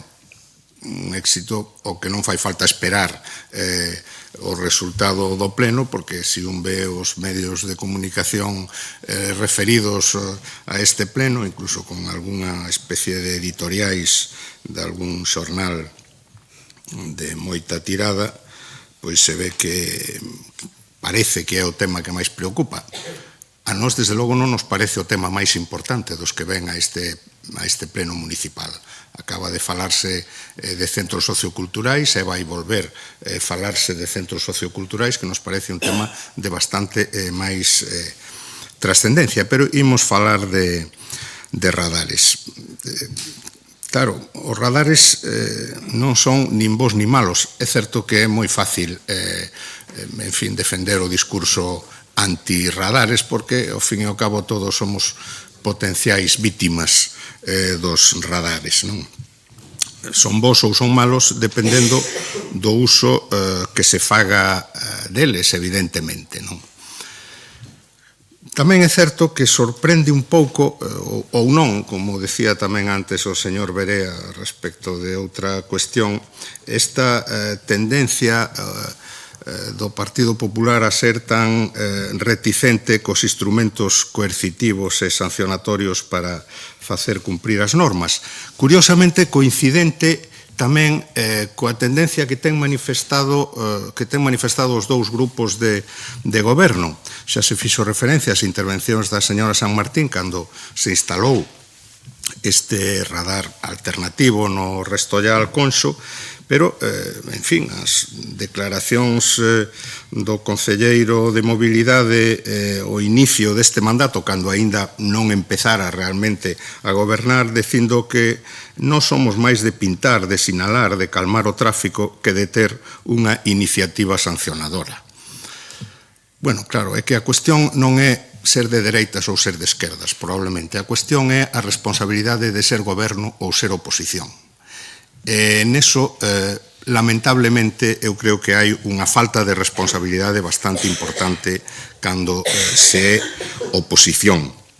E se din cousas que logo, cando se é goberno, pois hai que desdecirse delas cos feitos. Tamén se fixo referencia á situación do tráfico anterior á instalación destes radares alternativos. Claro, se o 98% dos conductores que circulaban por Conxo superaban os límites de velocidade e un porcentaxe non despreciable deses conductores circulaban por riba dos 100 km por hora, decir que se queren retirar eses radares, pois eu creo que é unha falta de responsabilidade importante. Porque igual que poñer os radares ou o anuncio dos radares, aínda que non estean, ten un efecto evidente de limitación do tráfico e, por tanto, de mellora da seguridade vial, decir que se retiran e que os condutores saiban que non están, ten o mismo efecto, pero en sentido contrario. Iso é indudable, porque todos, ou case todos, seguramente somos conductores e inconscientemente operamos así. Na avenida de Lugo, na confluencia cos Concheiros, hai unha limitación de velocidade, non hai un radar, hai un radar móvil que se pon eventualmente ou non se pon. Cantos conductores respetan o límite de velocidade? Eu circulo por aí con bastante frecuencia, e se vas polo carril da dereita a 20 ou incluso a 20 e algo, pásanche todos pola esquerda. Todos superan o límite de velocidade. Por tanto, hai que ser responsables con estas cuestións. Nos, desde logo, non estamos porque se retiren eses radares. Outra cousa é que se faga un informe, porque a situación actual, como acaba de decir o concelleiro, mellorou moito xa a seguridade viaria, é que se faga un informe para ver se esa é a mellor ubicación no caso de que se contraten máis radares, porque hai veciños de outros lugares de Santiago que queren que se establezan métodos eficaces de control da velocidade. Estou pensando en Laraño ou estou pensando na Peregrina. Quizais non sexan radares, quizais aí poidan utilizarse outros mecanismos. Pero non estarían en contra de que en determinados lugares se puxeran radares para que eles mesmos e os seus fillos estivesen máis seguros a carón das vías públicas. Moitas grazas. Grazas. O tempo para a réplica ten 40 segundos menos cando queira, señor Berea. Darlle as gracias ao señor Muiños por a clase exprés de semántica. A primeira acepción de túnel e paso subterráneo, o sea que vou a seguir utilizando o termo túnel, non? Tamén decirlle ao señor Guinarte que leccións ningunha. Se vostede perdeu a súa coherencia cando gobernou facendo cousas que dicía que non ia facer cando estaba na oposición, non diga que os demais imos caer nesa falta de coherencia. Porque, ademais, non pode dicilo. A señora San Martín si perdeu a súa palabra. A palabra da señora San Martín non ten valor, porque dicía que os radares eran recadatorios, dicía que os radares que estaba valorando retiralos, e non só non os retirou, senón que vai a poñer máis. Pero nós non caemos en esa incoherencia, porque non gobernamos. Vostedes tiveron a oportunidade de gobernar e demostraron ser incoherentes. Nós estamos pedindo a oportunidade de gobernar. A diferencia é claramente sustancial. Non se me ocorre xeito máis solemne e máis claro de dicilo. Se son alcalde, retirarei de xeito inmediato os radares do túnel de Conxo. Non responderon ás nosas preguntas. Falou de que quere mantelos, xa sabíamos que queren mantelos. Xa sabíamos que a palabra da señora alcaldesa, da señora San Martín, non ten valor, pero ten que explicar por que quere poñer máis. Ten que explicar por que quere multiplicar por 2 as multas. Ten que explicar por que se está dicindo que non ten afán recadatorio, non reduce os impostos na mesma cantidade que quere incrementar as multas. Mentres non explique estas cuestións, só queda unha conclusión. Vostedes queren sablear aos veciños con máis radares e máis multas. Estamos pedindo unha explicación en sesión plenaria. Expliquen por que queren multiplicar por 2 a recadación por multas e non reducen ao mesmo tempo os impostos municipais. Hai algo máis claro que eso, que o afán recadatorio. Por tanto, espero que na seguinte réplica polo menos se respondan a cuestións que estamos todos esperando. Grazas, señor Berea. Señor Muiños, ten 10 segundos menos, pero... Ninguna clase de semántica, señor Berea. O túnel é o do Hórreo, que eu saiba. Aí é paso inferior, paso subterráneo, aí ten toda a razón. Pero non, miña intención non é dar clases ningunhas, non. Eu era por aclarar o que realmente poñía aquí a proposición, que se estaba falando do túnel de Conxo, sin máis, sin ningún tipo de acritude. Entonces, antes xa dou varios datos, non? Eu quero dar tamén, pois, certos datos, non? Porque o que está dicindo o señor Berea de que se realmente o alcalde retirar os radares, tamén lle digo que pode estar falando dunha temeridade, porque o mellor eso o que leva é que, como no seu día pasou, pois máis de 100.000 vehículos circulaban a máis de 80 km por hora. Máis de 40.000 vehículos en 9 días circulaban a máis de 100 por hora. E falo nesa zona, entre 101 e 110 km por hora, 24.569 vehículos. A máis de 111, 15.503 vehículos en 9 días, en Conxo. E vou falar, pois, no Restollal. No Restollal, a máis de 2.000 vehículos a 70 por hora. Hai un informe da policía local, do xefe da policía local, donde decía que na rúa do Restollal, o digo textualmente, a altura do paso de peóns, onde tamén se superan as velocidades moi por encima dos 50 por hora, neste caso estamos a falar dunha rúa en zona urbana, donde un atropelo a peón a unha velocidade superior a 60, segundo os distintos estudios da OMS, roza o 100% de causar a morte, como tristemente pois acontecera en setembro de 2016. Por iso é moi fácil, moi populista, tanto decir unha cousa como decir a outra, non? Eu solamente, xa que para rematar, non sei se me vai permitir, se nos vai permitir a votación por puntos, se é así, non? Vale, correcto. Señor Duro, cando queira. Gracias, alcaldesa. Eu, de verdad, pediríalles que abandonen esta línea populista, porque de verdade que é o único que hai nesta proposición. E non é nada novo en vostedes. O que é curioso é que tiran dese populismo para unha cousa e para a contraria. Hoxe fano para pedir que quitemos un radar, e dan os seus argumentos. Bueno, argumentos entre aspas. Pero outras moitas veces teñen feito para culparme a min e o meu suposto pasotismo, indolencia, inoperancia e xa non me acordo cantos máis. En materia de seguridade viaria, de atropelos e outros accidentes acontecidos en Santiago. E, por certo, señor Berea, este goberno nunca anunciou que non había puntos negros, nin divulgou, nin fixo nota de prensa sobre ningún dato de tráfico. Foi a Voz de Galicia quen sacou a nova sinalando, e é certo que no 2025 hubo só 40 atropelos, é o terceiro rexistro histórico máis baixo só por detrás dos 2 anos de pandemia. E, evidentemente, non me dou por satisfeito isto en absoluto. En absoluto.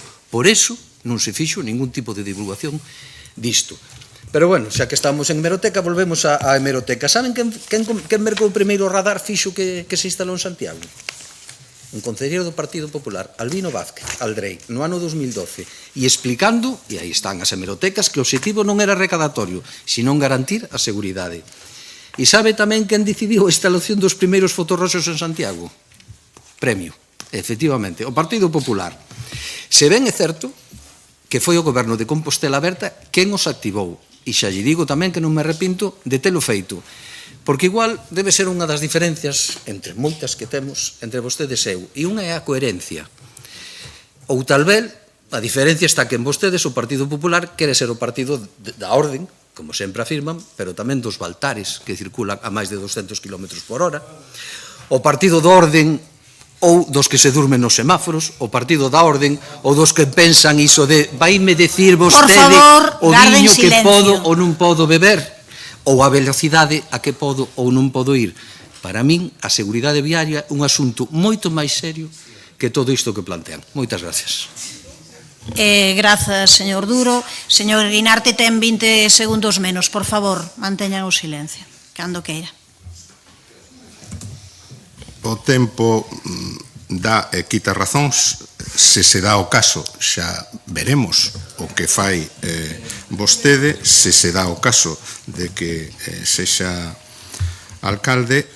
En todo caso, coincido co señor Muiños en que, e díxeno antes, hai decisións que poden ter, unha cousa é falar aquí dende a oposición, en fin, os micros, igual que o papel, todo aguantan, e outra cousa é tomar decisións que afectan a vida da xente. Os radares deben estar sinalizados e o efecto que están a producir é incuestionable. Os que circulamos polo Restollal, por o paso inferior de Conxo, hai menos, pero seguramente, desde logo, en fin, ten un efecto de limitación da velocidade do tráfico evidente, por tanto, da mellora da seguridade viaria. Vostede falou do tema recadatorio. Pois eu neste tema tamén discrepo, porque, sinceramente, eu creo que esta compra dos radares, que nós insistimos debería ir acompañada dun informe que estableza onde é o lugar máis axeitado para a súa colocación, esta compra dos radares necesariamente está vinculada a eses 5,6 millóns de euros que aparecen como ingresos por multas no proxecto de orzamento. E eu creo que máis que un afán de recadar, o que hai é un afán de cadrar, un afán de que cadren os ingresos cos gastos. O ano pasado houve un incremento moi notable en outros ámbitos, urbanismo, por exemplo, que non se cumpriu. Eu estou seguro de que non vai haber 5,6 millóns de euros de ingresos por multas, dende logo derivados dos radares. Por tanto, eu non creo moito no afán de recadar e máis no afán de cadrar. Grazas, señor Guinarte. Ben, hai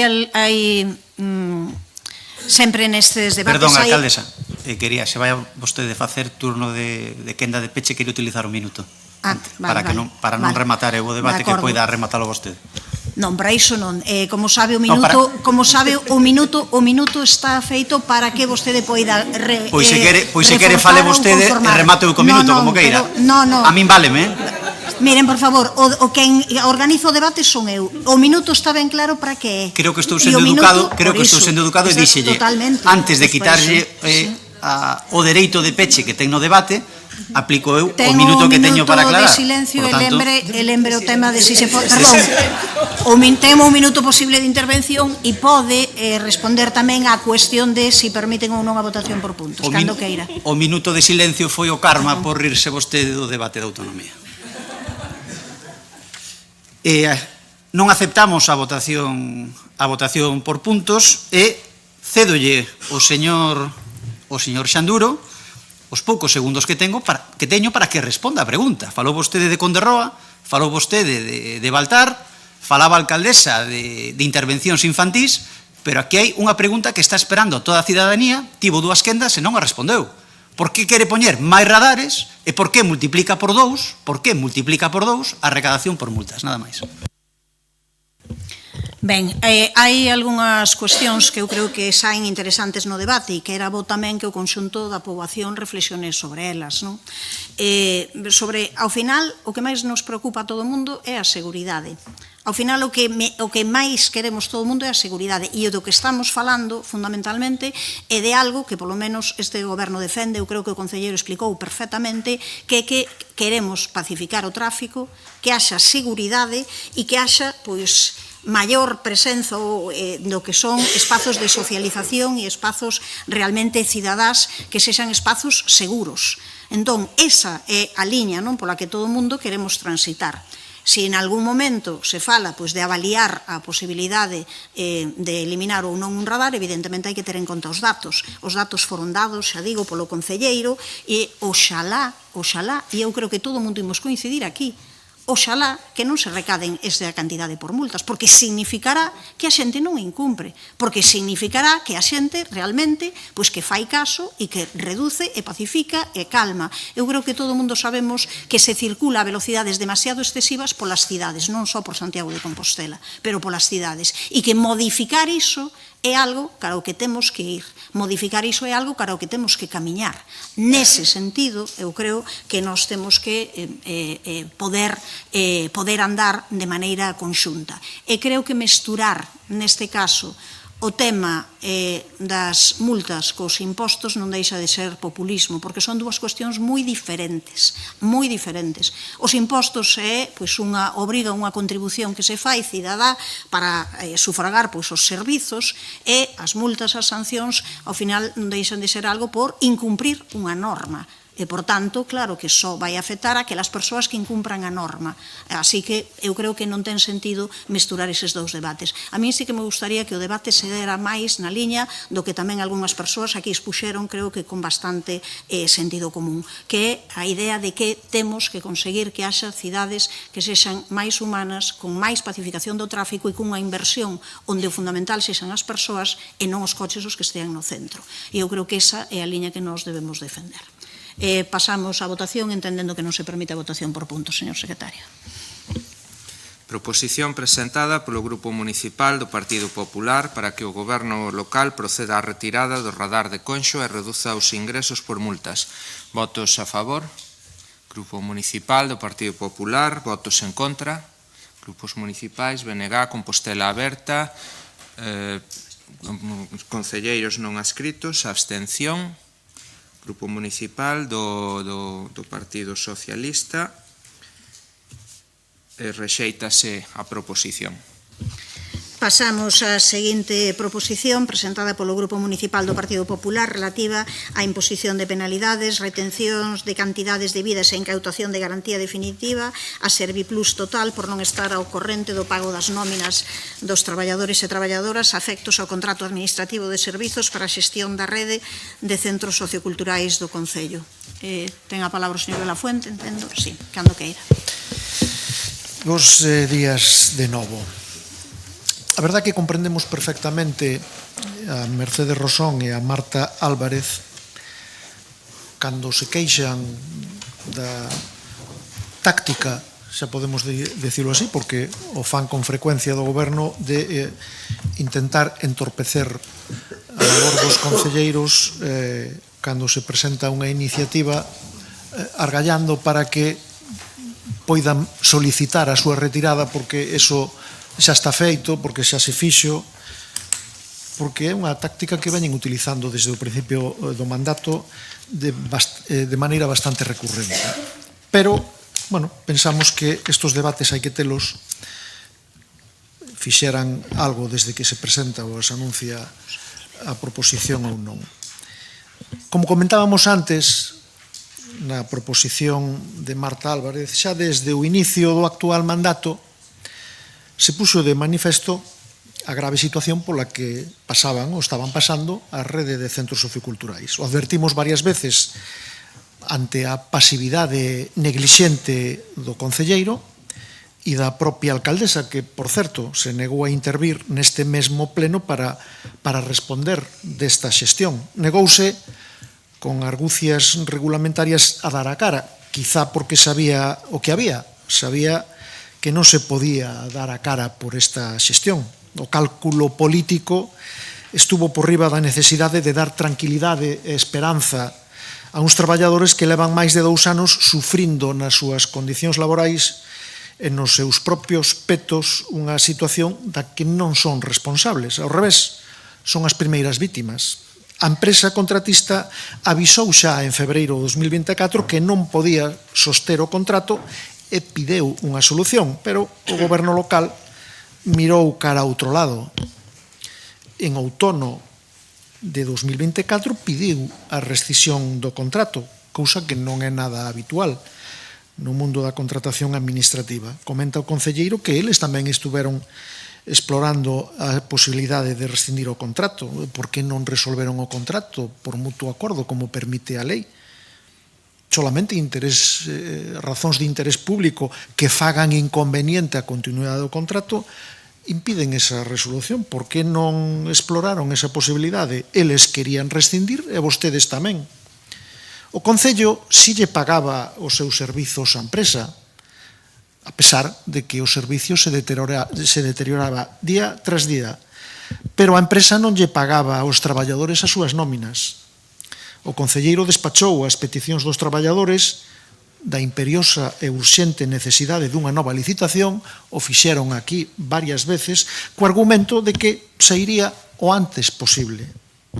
E con idéntica falta de empatía procedeu cando se soubo que a empresa non estaba pagando aos traballadores as súas xustas e merecidas retribucións, da mesma maneira, non fixo absolutamente nada. Mentres o goberno de esquerdas se daba tempo mediante este engano, os traballadores xa padecían nos seus dereitos laborais as penurias propias desta esperpéntica situación, retrasos continuos nos cobros das nóminas. A pesar de que a situación na rede de centros socioculturais xa hai tempo que é insostible, o goberno de esquerdas non se tomou en serio nunca os problemas de traballadores ou usuarios, polo menos que coñezamos. Uns contratos que xa non daban resposta ás necesidades das actividades dos centros nin as lexítimas demandas dos traballadores foron prorrogados sistemática e periódicamente simplemente porque os propios contratos o permitían. Nin a dramática situación dos traballadores que non só non cobraban, sino que en moitos casos, moitos deles, e por pura e propia responsabilidade, puxeron cartos dos seus propios petos para que se poideran desenvolver as actividades que dirixían, nin a suspensión práctica de moitas das actividades nos centros socioculturais foron motivos suficientes para que o goberno acelerara os trámites que permitiran sacar adiante esta contratación. Ni siquiera as noticias de que os traballadores chegaron ao Nadal con 4 nóminas impagadas, 4 nóminas pagadas ás súas costas, serviron de acicate para que o goberno de esquerdas albiscara unha solución a esta situación. Tanto a normativa de contratación pública como os propios pregos que rixen estes contratos prevén esta situación e arbitran medidas preventivas e coercitivas.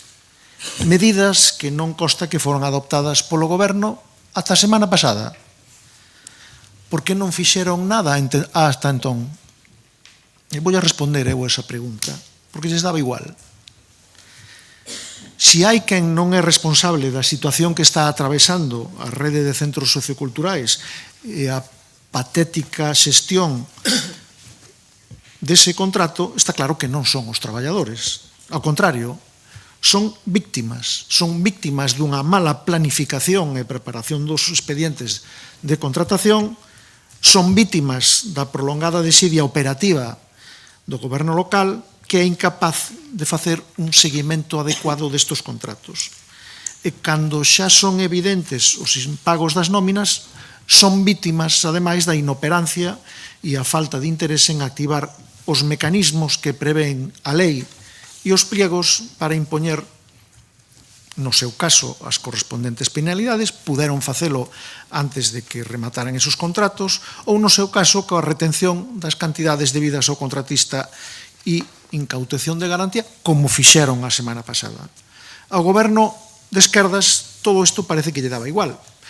Puideron activar estes mecanismos, de feito deberon facelo antes, pero non o fixeron.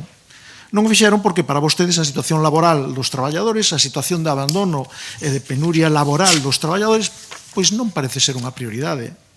As prioridades para vostedes son outras. Era necesario traer a este pleno este debate, porque os traballadores teñen dereito a que se coñeza a súa situación e teñen dereito a escoitarlle a vostedes cal é a súa postura, porque teñen dereito a cobrar o que se lles debe e, ademais, teñen dereito a cobralo o antes posible.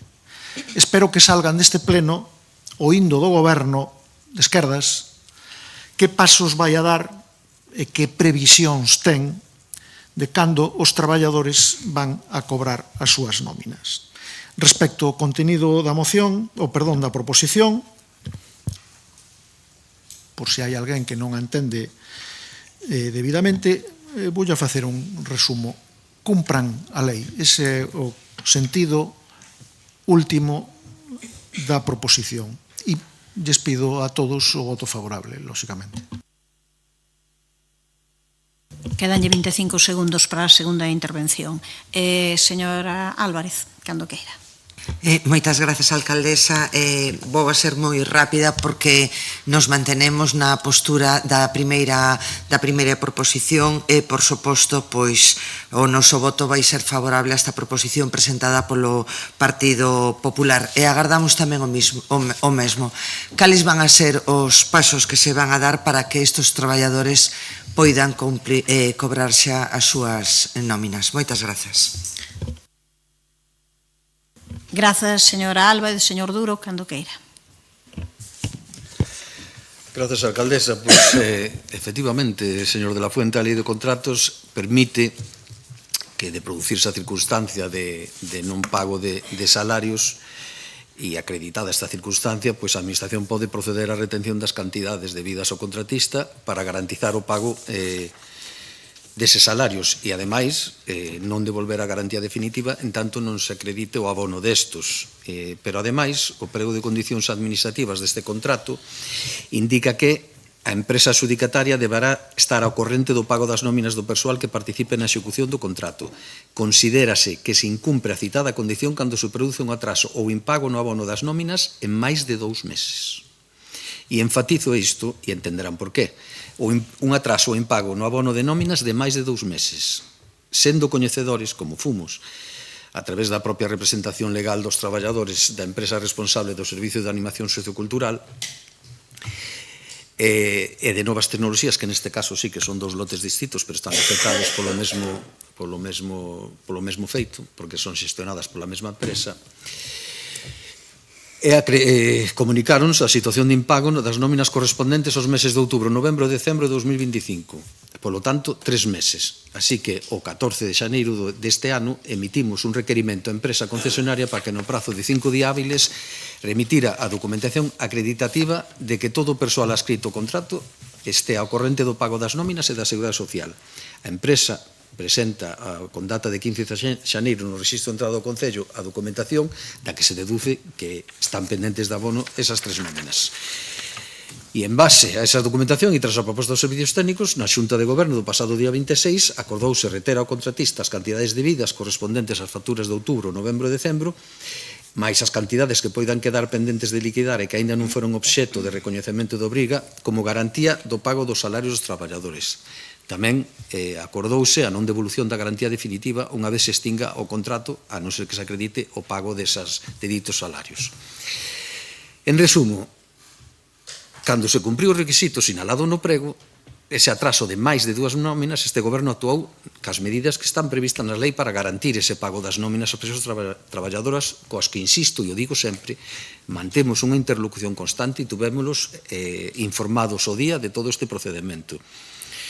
Saben ben, aínda que non o recoñecen, porque non vai nos seus intereses, que nos preocupou desde o primeiro momento, por moito que diga, señor da Fuente, esta situación.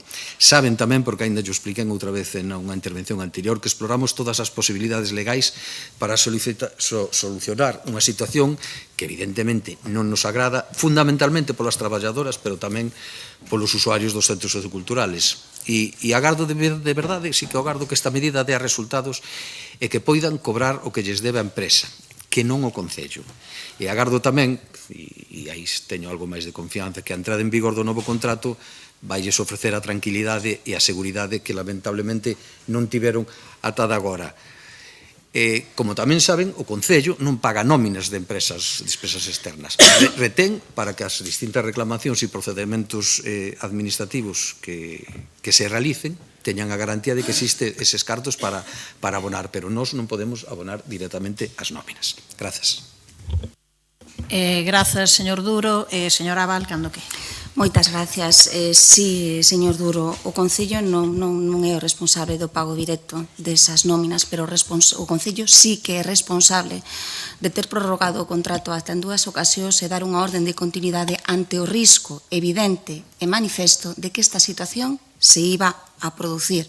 É dicir, a situación de impago non é algo imprevisible.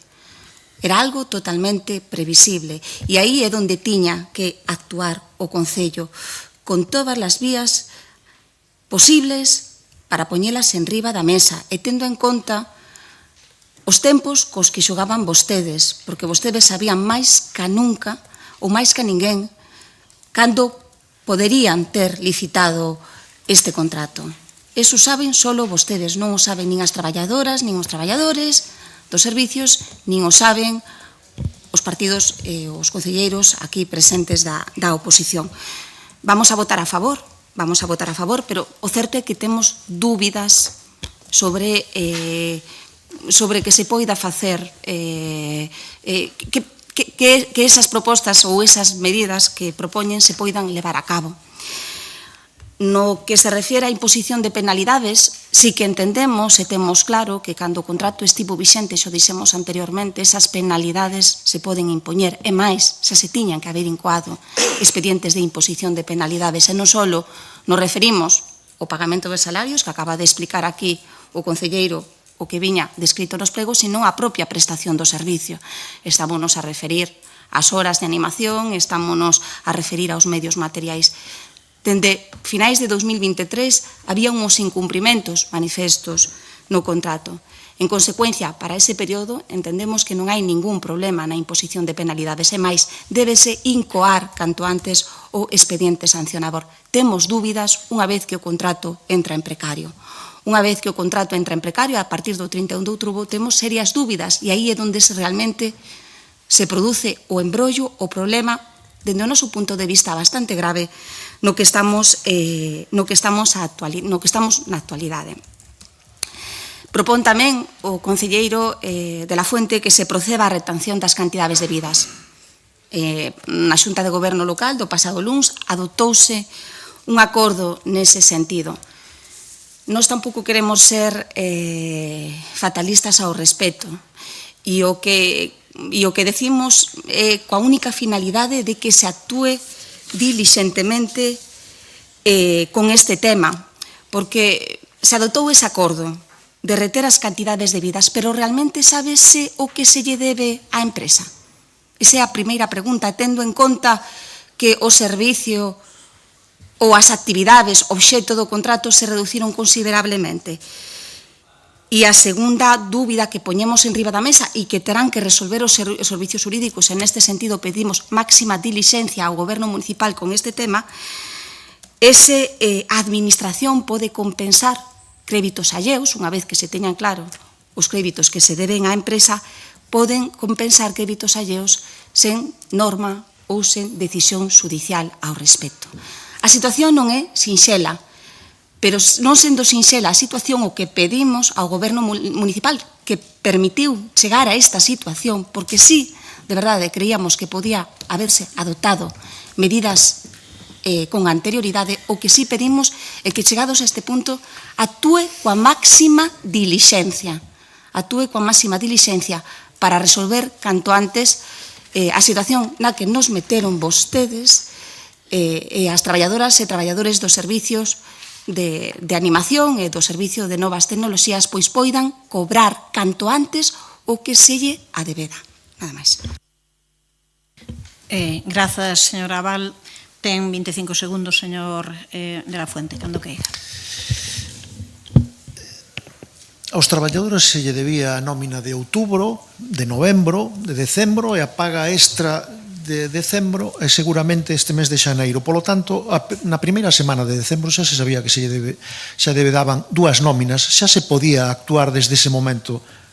No mes de Nadal, ao principio do mes de Nadal, se podía ter activado. E acaba de recoñecer que tardaron casi 2 meses. Estamos terminando xaneiro e tardaron casi mes e medio en activar o mecanismo para reter esas cantidades. Evidente que falta de xestión. É solamente unha cuestión. Acabo, se non uso un minuto, como queira. Hubo motivos de sobra durante o contrato, se suspenderon actividades, había xente que chegaba ás actividades e non había monitores. Non hubo motivos para establecer penalidades á empresa pola deficiente prestación do servicio. Fan seguimento dos contratos ou non fan seguimento dos contratos? Vostedes pagan a factura e punto. Se faga ben ou se faga mal. Señora Álvarez, cando queira. Quere intervir ou non? Nada máis que decir, gracias. Señor Duro.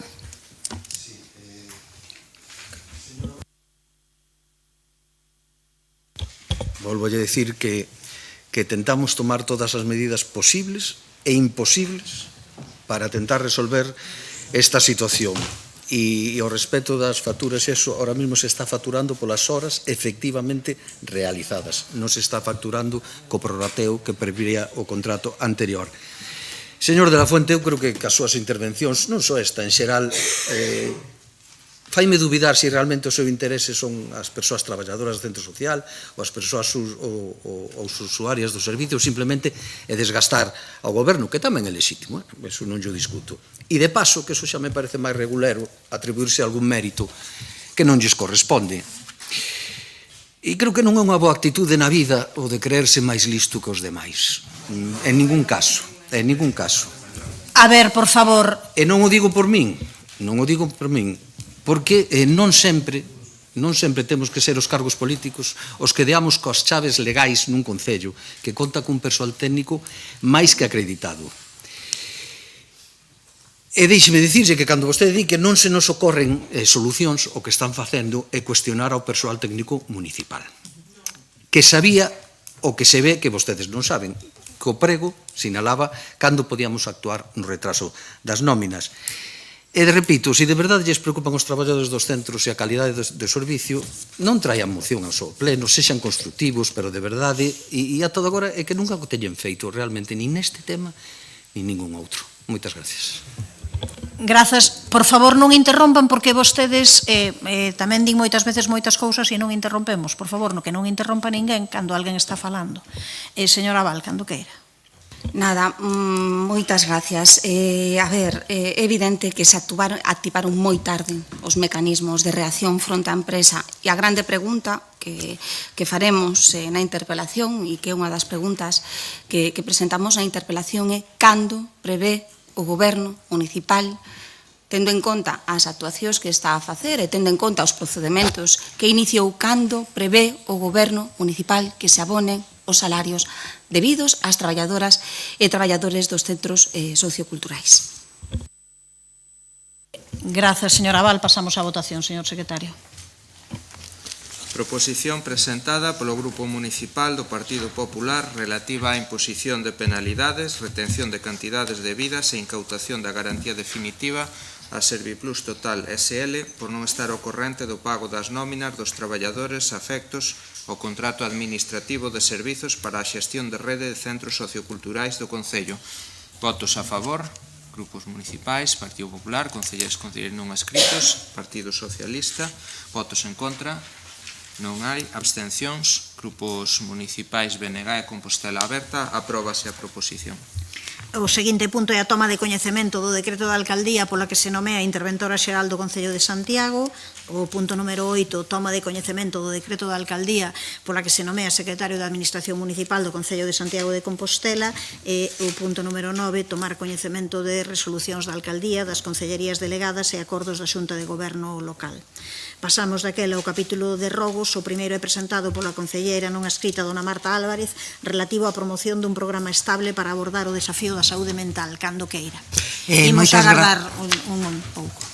Moitas grazas, alcaldesa, e bo día de novo a todos. Os seguintes rogos que imos presentar os meus compañeiros máis eu, pois, responde a unha batería de propostas que están encaminhadas, pois, a pedir contas sobre o grado de execución dos acordos que alcanzáronse para viabilizar os orzamentos do ano 2025.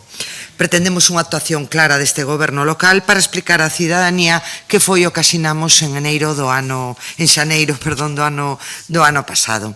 Na aprobación deses orzamentos de 2025 se incluía o compromiso deste goberno local a aprobar e desenvolver un programa estable para abordar o desafío da saúde mental. Unha cuestión que se decidiu canalizar a través do Plan de Saúde en vías de elaboración coa USC na liña da promoción dunha boa saúde mental e prevención de condutas aditivas, co obxectivo de abordar de maneira integral os retos sociais asociados á saúde. Unha batería de iniciativas pois que non requiren dun forte investimento, pero que poderían revertir dunha maneira moi positiva, impactar dunha maneira moi positiva na sociedade. E por isto mismo, na actualidade, descoñecemos se está impulsado desde o goberno local algunha destas liñas de traballo acordados.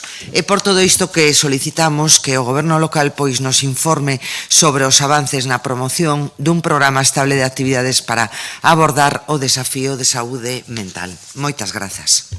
Grazas, contesta a señora Lueiro, cando queira. Ben, bo día a todos e a todas. O Goberno Municipal sí conta cunha programación estable con idea de ampliar que aborda o desafío da saúde mental, sobre todo entre xente moza. Dende prevención en drogodependencias levanse a cabo programas en coordinación con outros departamentos coa finalidade de facer máis ampla a intervención. Por exemplo, a través do programa LLAN da Consellería de Sanidade impártense en centros de ensino de Santiago unha formación para rapaces de entre 13 e 17 anos nos que se aprende e debate sobre saúde mental. Dende a Consellería de Mocidade desenvolvese un programa de atención á saúde mental dos menores, tamén en centros educativos en colaboración con asociacións do ámbito da saúde mental para informar sobre os trastornos mentais máis frecuentes, evitar os estigmas e previr as condutas de risco entre a poboación máis nova. Outro programa é o da prevención nas adiccións sin sustancias, é dicir, as pantallas, os dispositivos digitais, os videoxogos, xogos de azar e apostas que cada vez constitúen un problema maior. É o teatro foro, actividades que consisten a través da dramatización, traballar conflitos que preocupan os máis novos e novas como a igualdade, o acoso escolar e as drogodependencias. Os recursos que as entidades e departamentos son coordinadas para un mellor aproveitamento e para non causar interferencias ou intervir de xeito reiterado sobre o mesmo tema. Leváronse ademais a cabo outras actividades programadas ou promocionadas desde as concellerías de centros e de rural como talleres de artesanía, repostería, roteiros de natureza que contribuíron e contribúen á mellora da saúde mental. Un programa, por exemplo, que deu moi bo resultado e que estamos traballando para facer noutra parroquia do rural con resultados espectaculares por interxeneracional e transversal foi Saboeira Saudable. Os programas aquí referidos son estables nas programacións dos departamentos implicados e, como dixen ao comezar esta intervención, seguiremos ampliando estas en prol dunha mellor saúde mental. Ademais, a partir do luns poñanse a funcionar os grupos focais do Plan de Saúde e entón aí sí que poderemos integrar todos no mesmo programa. Grazas. Pasamos ao seguinte rogo presentado por dona Mila Castro Sánchez relativo ás reformas comprometidas dos parques infantís da Rúa Lisboa, Manuel Beiras e Angrois. Cando queira. Grazas, señora alcaldesa, e bo día, concelleiras e concelleiros. Ben, pois nesa batería de propostas encamiñadas a pedir contas que falaba a miña compañeira Marta Álvarez do grau de execución dos acordos alcanzados para o orzamento de 2025, teño que lembrar que cando participamos nesa negociación deses orzamentos e permitimos a súa aprobación, por certo, presentamos 3 actuacións de parques infantís. Actuacións que non se tratan solo de unha sinxela tarefa de mantemento, porque temome que o concelleiro de Parques e Xardíns me fale dese contrato maravilloso que hai aí esperando de mantemento para os parques infantís, pero xa digo, isto non se trataba só dunha sinxela tarefa de mantemento, senón da reforma desas áreas de xogo e reemplazo dos elementos de xogo tamén que están en un estado nefasto. Falamos do Parque da Rúa Manuel Beiras, en Conxo, do Parque de Angrois e do Parque Infantil da Rúa de Lisboa en Fontiñas. No caso deste último, lembrar tamén que o acordado pasaba pola instalación dunha cuberta que a día de hoxe non existe. Pois ben, destas 3 actuacións que se comprometeron non se deu a coñecer ningún proxecto de reforma e tampouco se executou ningunha actuación nas zonas acordadas. Por iso, hoxe vimos a reclamar e a solicitar neste pleno que se priorice a reforma destes parques informando públicamente do estado no que se atopan os proxectos destas intervencións, se é que hai eses proxectos. Intervencións necesarias, tamén teño que recordar, para dar continuidade ao programa de reacondicionamento dos parques infantiles que iniciamos no anterior mandato. Falo da Almáciga, ou do Avío, ou do SAR, ou de SAR, ou de Alfredo Vicenti, ou etcétera, etcétera. Moitas grazas. Grazas, señora Castro. E ten a palabra o señor Domínguez, cando queira. Grazas, alcaldesa. Xa informamos en algún pleno que se atopa en licitación e agora en fase de adxudicación o contrato que fai referencia de mantemento dos parques infantís en Santiago, algo fundamental que até este momento non existía. Con este novo servizo poderánse arranxar mellorar paulatinamente as instalacións infantís e vías saudáveis de todo o Concello. Co novo contrato esperamos chegar a todos eles, comezando polos que se atopan en peor estado, incluindo e priorizando os que menciona a concelleira no seu rogo, dándolle solución á falta de planificación durante décadas a esa necesidade de mantemento das case 90 áreas que temos en todo o Concello. Ademais, o Parque das Fontiñas e o de Transparlamento cubriránse para mellorar o seu uso en día de choiva e mellorarase tamén o seu equipamento. Está en este momento en contratación, os pregos xa están redactados, están en contratación, e como complemento a este contrato de mantemento, o que falábamos antes, contaremos ademais cunha partida para reemplazar ou renovar aqueles elementos que non poidan ser arranxados co programa de mantemento. Grazas. Pasamos ao seguinte rogo, presentado por don Gonzalo Muiños, relativo á execución das sendas peonís na Gracia e Casas do Rego. Cando queira. Sí, ese acordo incluía a execución dunha senda na parroquia da Gracia, co obxectivo de unir a contorna do Centro Sociocultural e a Ermida de San Silvestre co polígono do Tambre. O propósito desta actuación sería facer máis accesible este equipamento municipal, ir incorporando prácticamente a trama urbana pola súa proximidade á zona industrial. Ademais, incluíase nese mesmo pacto a execución de outra senda que conectase o barrio do Carme de Abaixo coa nova senda de Figueiras en execución. Trataríase dun tramo que afectaría a zona de Casas de Rego que o goberno local debera asumir con cargo a fondos propios e que permitirían mellorar a accesibilidade e a seguridade dos peóns coa creación dunha beirarrúa e instalación de iluminación pública. De aí que solicitamos que o goberno local informe sobre os avances na execución da senda da Gracia e da senda do tramo de Casas do Rego pactadas. Grazas. Grazas, señor Muiños. Contesta o señor Domínguez tamén, cando queira. Grazas de novo. No ano 2022 inclueuse no Plan de Obras e Servizos da Deputación da Coruña o proxecto para a execución da senda que conectará o Centro Sociocultural da Gracia co polígono do Tambe. Mas este goberno tivo que actualizar o proxecto e incluir unha nova partida no orzamento municipal para executalo completamente. Ademais, comentar está en construción o centro logístico para a distribución de mercadorías na cidade histórica. A súa construción tamén implica a reurbanización da vía de la Cierva, que coincide co trazado da senda. Por iso, houbo que coordinar ambos os proxectos antes de que comenzasen os traballos. As obras de execución da senda licitaránse nas próximas semanas ao contar co proxecto aprobado e co financiamento para a súa execución. En canto á senda de Figueiras en Casas do Rego, coa intención de contemplar o antes posible a senda a Figueiras nos 150 primeiros metros, encargamos un levantamento topográfico do ámbito e redactamos o proxecto técnico. O Concello solicitoulle formalmente a Diputación e a posta a disposición dos terreos que, segundo o BOP, foron expropiados no 2019 co fin de executar o previsto nun proxecto que máis adiante a Deputación modificou, reducindo o seu alcance e deixando este tramo fora. En canto dispoñamos dos terreos necesarios, aprobaremos o proxecto. Por tanto, avanzamos notablemente coas dúas actuacións e executarémolas o antes posible. O seguinte rogo é presentado por dona Mercedes Rosón relativo ao cumprimento do Pacto polo Rural. Bo día de novo. O rogo que traemos agora non está dirixido a que nos digan o que o goberno orzou para actuar no rural. Iso xa o sabemos, revisando o orzamento. Sabemos que no documento de orzamentos superábase o 1,5% que o Pacto Rural recolle como mínimo para a dotación económica dirixida ás parroquias do Concello. Iso sabémolo. Nun dos documentos que nos trasladaron sobre a execución dos orzamentos limitábanse precisamente a dicirnos que había consignadas nas contas do ano 2025 un orzamento superior a 1,5%. De aí que sexa necesario reclamarlles públicamente agora que dean conta non do consignado, senón do executado.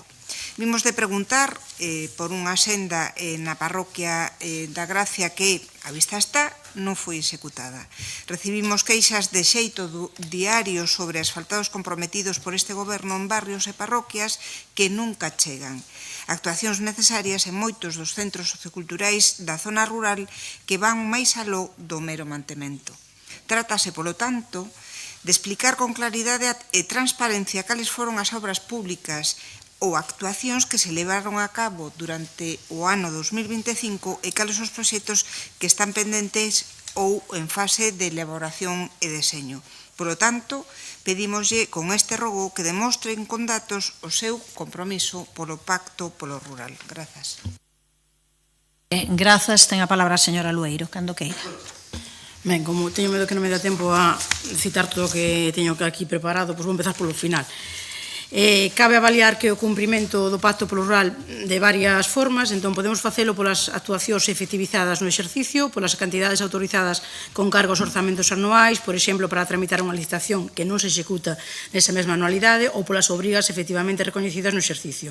Segundo o parámetro empregado, a avaliación cuantitativa será diferente. En todo caso, acudindo ao método máis restrictivo e ortodoxo, con cargo ao exercicio 2025, nos centros xestor de medio rural recoñeceronse obrigas por importe de 2.577.000 euros, o que supón xa o 1,75% do orzamento. Calquera outro xeito de contar, por exemplo, o gasto autorizado, 4.888.198,79, superaría esta porcentaxe. De todos os xeitos, faría un repaso das principais actuacións concretas que supuxeron o gasto en 2025.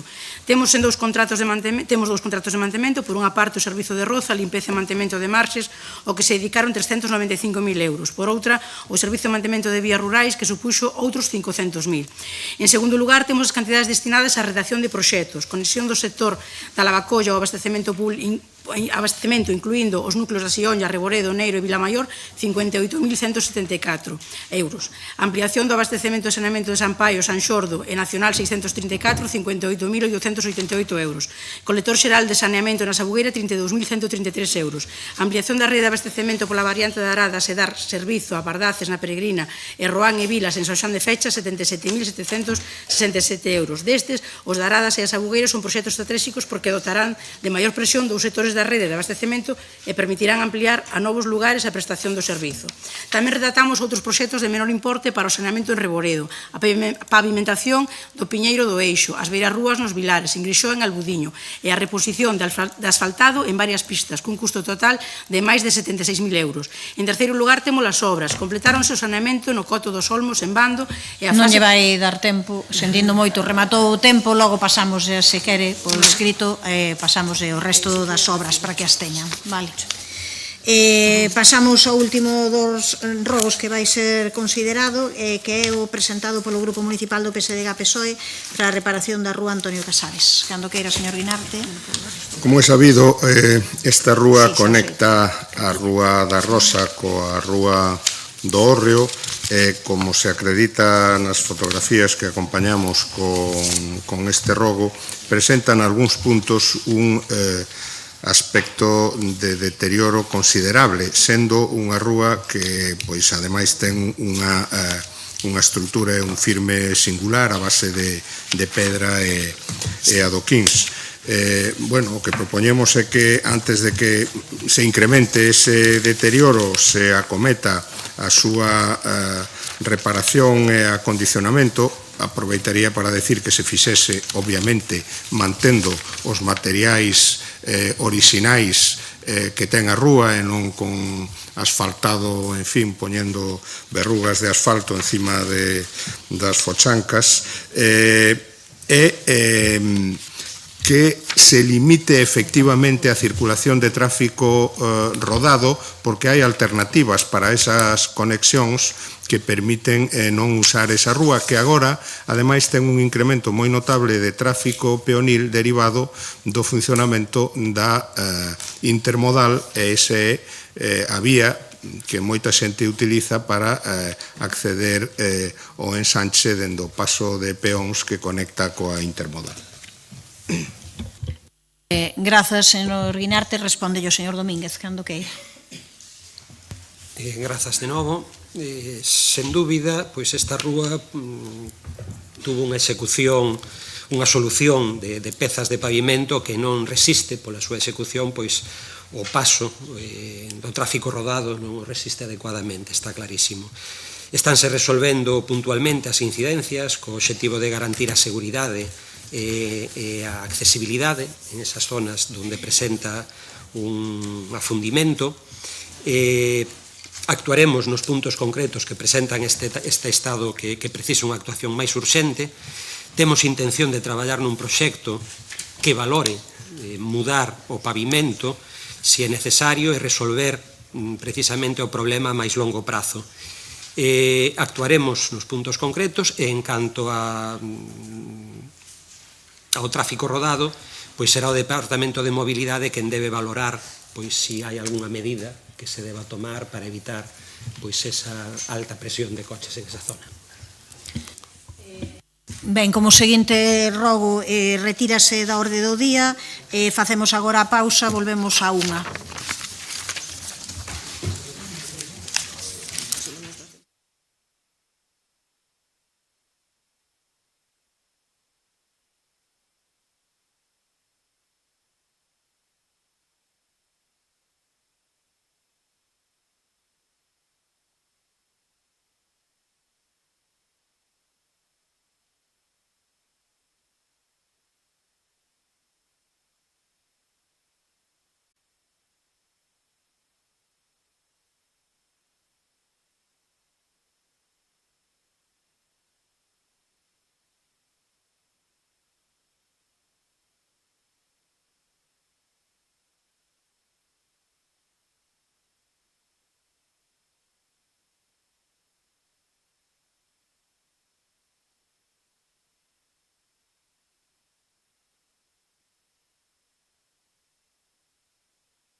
Ben, continuamos daquela coa sesión.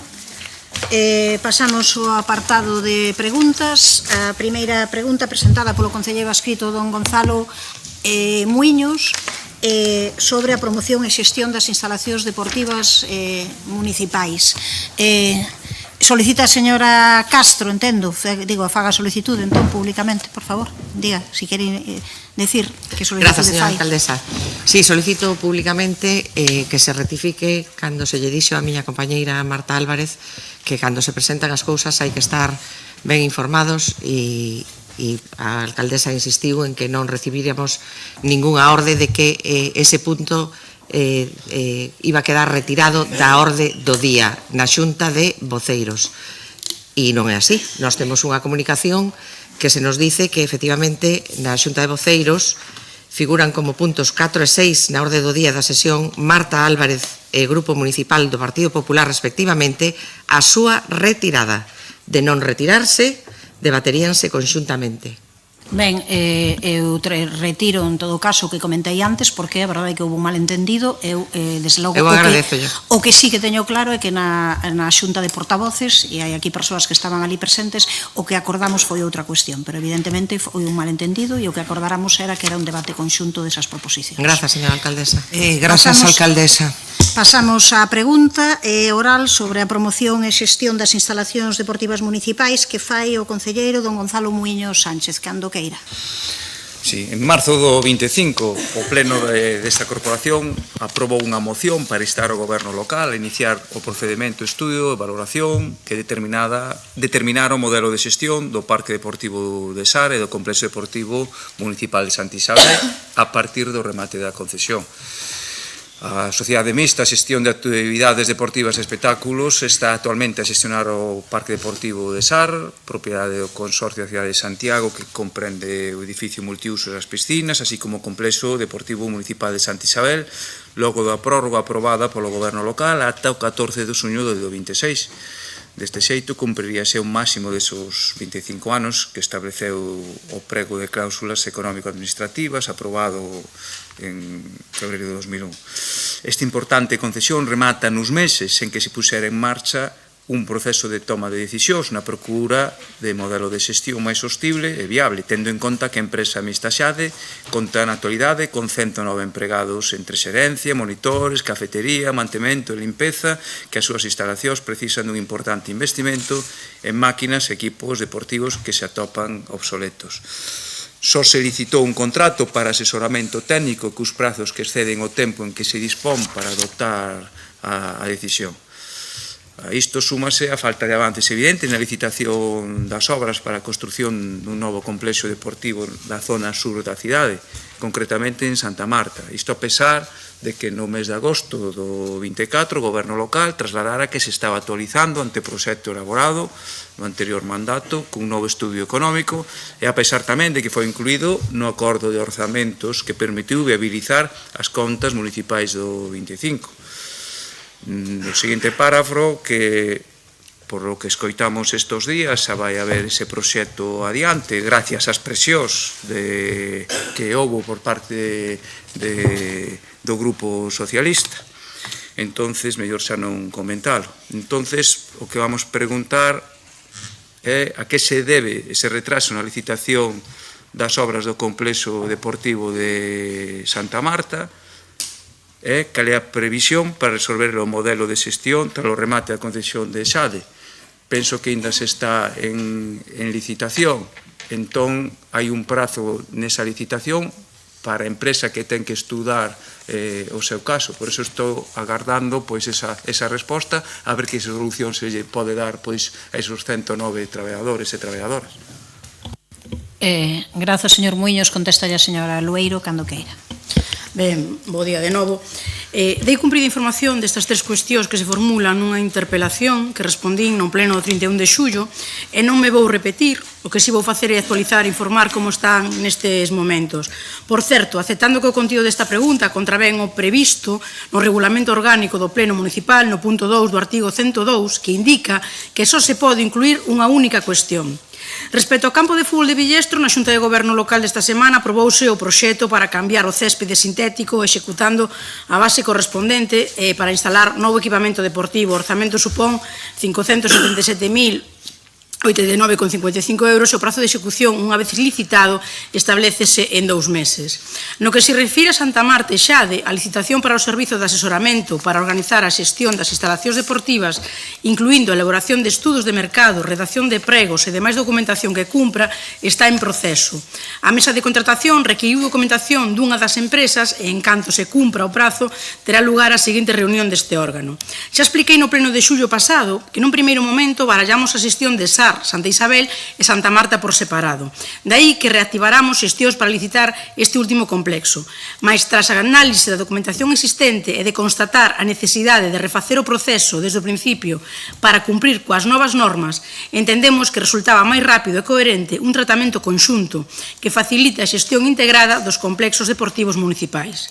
Por se non ficou claro daquela, non había pregos elaborados para o complexo de Santa Marta e, por tanto, non estaba preparada esa licitación pola que continúan preguntando. Para preparala, cumpría todo o percorrido de renovar o estudo económico e a estrutura de custos, a definición do proxecto e os pregos. Reitero que para mellorar a interrelación e o servizo público dos 3 complexos, que debe completarse e non competir entre sí, acordamos darles un tratamento conxunto nese proceso é no que estamos. Tempo para réplica, señor Muiños. Si, según os pregos, si realmente se vai a este mismo modelo de xestión, teñen, me parece que 13 meses para rematar. Me parece que ainda non se axudicou ou se debeu axudicar estes días. Non sei se está axudicado a esa empresa que ten que facer ese estudio. Si realmente a concesión de Xade remata no mes de xuño, vai haber aí un baleiro de meses. Entón, que é o que vai facer este goberno? Pechar as instalacións mentras non se resolva, seguir máis en precario, se van xenerar certas dúbidas tamén. Entón, a ver agora na réplica si me pode explicar o que realmente se vai facer, porque así están reflexados nos priegos. Son 13 meses que ten de máximo a empresa axudicada para facer ese estudo de valoración e ver cal é o mellor xeito de xestionar esa instalación. Gracias. Ten a palabra a señora Lueiro. Ben, como xa dixo na miña primeira intervención, na primeira parte desta cuestión, non se axudicou porque lle houve que requirir unha documentación a unha das empresas e ainda non se celebrou a mesa. En canto remate o prazo, así se fará. De todos os xeitos, non vou negar que estas son cuestións que me ocupan e, sobre todo, me preocupan, mas a decisión de Xade chega 10 anos tarde. Había que ter tomado esta decisión no 2016 e quen está actuando este goberno. De todos os xeitos, contestando tamén o que vostede formula, gustaríame deixar unha mensaxe de seguridade para as persoas traballadoras e tamén para os usuarios e usuarias. A actividade vai seguir despois do 14 de xuño porque é un servizo básico que temos que dar e que sexa a data de caducidade da concesión, como digo, o 14 de xuño. A fórmula que optamos é a máis garantista para os dereitos laborais dos traballadores e traballadoras. Por lo tanto, que ninguén se preocupe que a partir do 14 de xuño o servizo seguirase prestando e os usuarios e usuarias tamén teñen que estar tranquilos por esa parte. Moitas grazas. Pasamos á seguinte pregunta, presentada por dona Marta Álvarez, relativa á licitación das obras para o condicionamento do Centro de Atención Polivalente Interxeracional do Ensanche. Moitas grazas, alcaldesa. A Casa das Persoas Maiores ou Centro de Atención Polivalente Interxeracional do Ensanche trátase dun proxecto estratégico para combatir a soidade non desexada e promover o envellecemento activo desde un punto de vista interxeracional. Un proxecto ideado no goberno de Bugallo coa miña compañeira Mila Castro como concelleira de Servicios Sociais. Un centro chamado a instalarse no antigo local da Tesourería Social na rúa de San Pedro de Mezonzo e no que se conseguiu a cesión durante 25 años deste espazo por parte do Ministerio de Seguridade Social. Concedido un prazo máis que suficiente, tendo en conta que esta cuestión formaba parte dun acordo que facilitou a aprobación dos orzamentos do 2025, consideramos relevante coñecer en que estado se atopa o expediente, a igual que o regulamento do uso do centro. Unha cuestión que é fundamental para definir o funcionamento das diferentes estruturas, dos recursos humanos e materiais. Por todos estos motivos, pois, si me hubiese gustado modificar esta pregunta, asumo o erro cometido porque efectivamente esta licitación xa se comenzou en pasado novembro, obviando esta primeira parte da pregunta, si me gustaría centrar a súa resposta, María, en nos prazos que se traballan para que poida entrar en funcionamento. Moitas grazas. Grazas, contesta a señora Rozas, cando queira. Moi bo día a todas e a todos. Efectivamente, a licitación comezou no mes de novembro, dando cumprimento a ese acordo de orzamentos asinado no seu momento. Agora mesmo o proceso está en licitación, xa son varias as mesas de contratación que se realizaron. A última, en relación á dirección de obra, foi onte mesmo, o mércores, quedando pois de forma provisional unha adxudicación pendente da presentación da documentación, e o que ten que ver coa obra pois está pendente de informes por parte do Departamento de Obras. Prazos.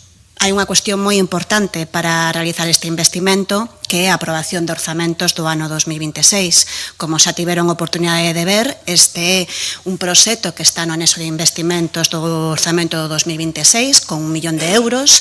O total do coste da obra é case 1.800.000 euros. Cunha parte contamos, con outra pois está nese orzamento do 2026 que espero que aprobemos canto antes.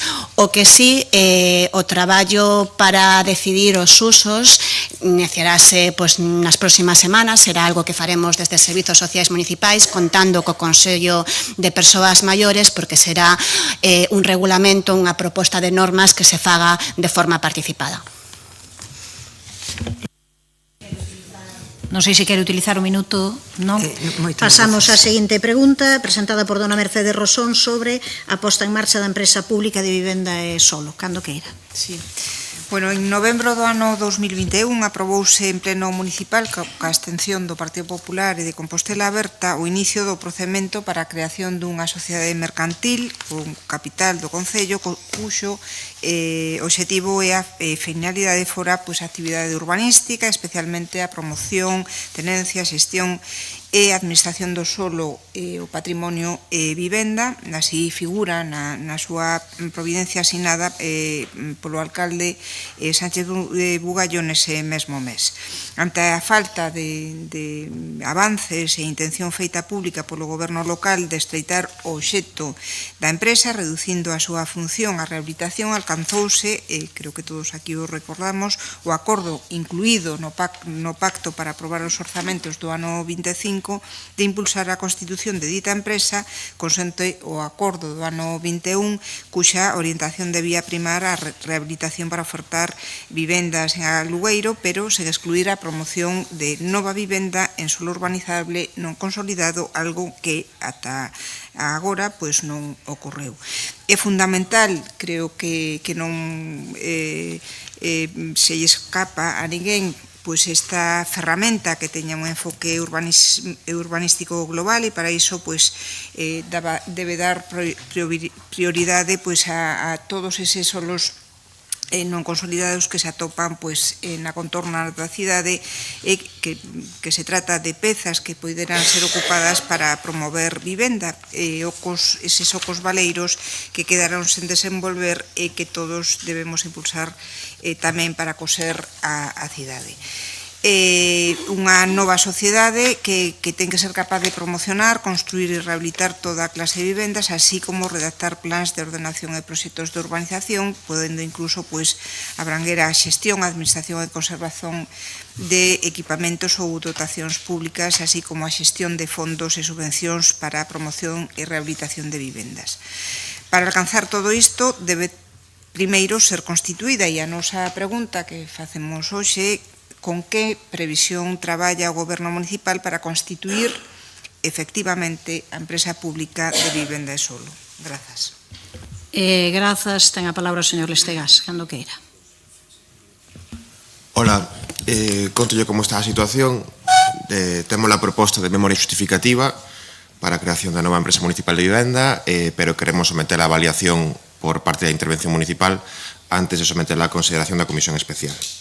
A proposta de memoria xustificativa recomenda que esa nova sociedade mercantil local adopte a forma xurídica de Sociedade de Responsabilidade Limitada, unha SL, e propón un obxecto social amplo que inclúe as seguintes actividades: actuacións de regeneración urbana, desenvolvimento de solo residencial, terciario, industrial e de equipamentos ou para outros usos que xeren emprego, redacción de plans de ordenación, proxectos de urbanización e obras, instrumentos e documentos de ordenación e xestión urbanística en xeral, así como a iniciativa para a súa tramitación e aprobación, promoción e rehabilitación de toda clase de bens inmobles destinados a servizos e usos públicos ou actividades industriais, terciarias e residenciais, xestión e explotación de obras e servizos resultantes da urbanización en caso de obter a concesión ou a través do convenio correspondente, realización das funcións de ámbito municipal que o Concello lle atribúa, relacionadas coa poboación, as infraestructuras, a política de vivenda e a xestión e explotación de bens municipais patrimoniais ou demaniais, investigación e información, asesoramento e colaboración en estudos e actividades técnicas relacionadas co urbanismo e coa vivenda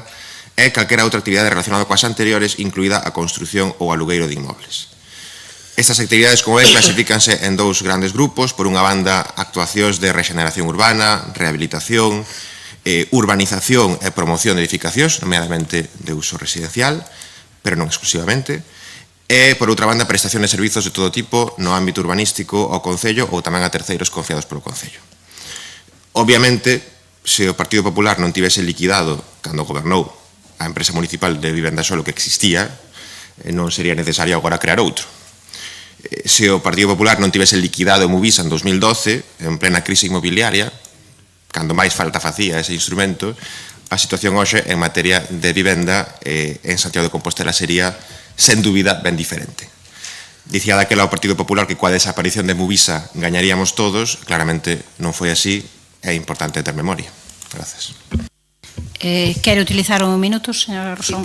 Nada, efectivamente, no ano 2012 parouse todo, e non efectivamente por culpa da crise, que tamén. En todo caso, creo que, aínda que non pasara por intervención esa memoria xustificativa, pois estaría ben que falara ca oposición para poder ir vendo a proposta. Eu creo que está moi ben que se amplíe o xeto desta empresa ou esta sociedade limitada, porque efectivamente ten que ser unha ferramenta que sirva para dar un impulso moi importante en materia de vivenda e de urbanismo, fundamentalmente de todo o que ten que ver ca vivenda, dende a perspectiva da rehabilitación, da vivenda nova, da vivenda baleira, pero que é absolutamente necesaria para darlle un impulso a Santiago de Compostela. Grazas. Ten a palabra, se quere, non. Pasamos daquela a seguinte pregunta, formulada por dona Mila Castro sobre os estudos para a xestión do ciclo integral da auga, cando queira. Moitas gracias, señora alcaldesa. Hoxe non poderá haber ningunha dúbida por parte de ningún membro da corporación de que as non adscritas podamos falar do contrato da auga. Ben, a historia do contrato da auga é unha historia de amnesia temporal, de lectura selectiva e de desexos inconfesables. Amnesia temporal, porque aquí hai quen esquece que antes do último informe da Cátedra da Universidade da Coruña hai outros dous. O primeiro informe é de xuño de 2019, encargado por Compostela Aberta, donde concluía que ningunha fórmula de xestión era rotunda. Pero sobre a opción da empresa mixta, decía textualmente que decaía como opción real. Era completamente rexeitada neste informe de 2019. Un segundo informe, en xullo de 2020, encargado por nós no pasado mandato, e encargado precisamente o mismo equipo redactor que fixo o informe de Pontevedra, onde goberna o Bloque Nacionalista Galego. Este informe conclúe con rotundidade que a rede de Santiago está obsoleta, que precisa un investimento de 100 millóns de euros para renovar tubaxes, retirar esas tubaxes de fibrocemento e achegar a todas as parroquias e a barrios a rede, e propón como único modelo posible a concesión para que unha empresa privada adiante ese investimento tan potente e inasumible polas arcas municipais. E agora hai un terceiro informe de setembro de 2025 encargado polo BNG e por Compostela Aberta. O informe non conclúe ningunha fórmula de xestión con rotundidade, deixa entrever a posibilidade da empresa mixta, pero fai algunha consideración.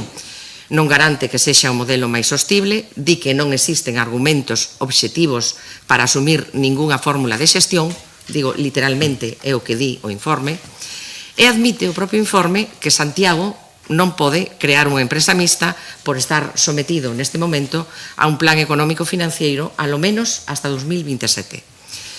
A amnesia temporal, como digo, impide que as compañeiras ahora de Compostela Aberta, que agora defenden o modelo da empresa mixta, ou que están máis cerca do modelo da empresa mixta neste momento que da municipalización, lembren que o primeiro informe encargado polo seu propio goberno desbotaba completamente esta fórmula. E digo completamente.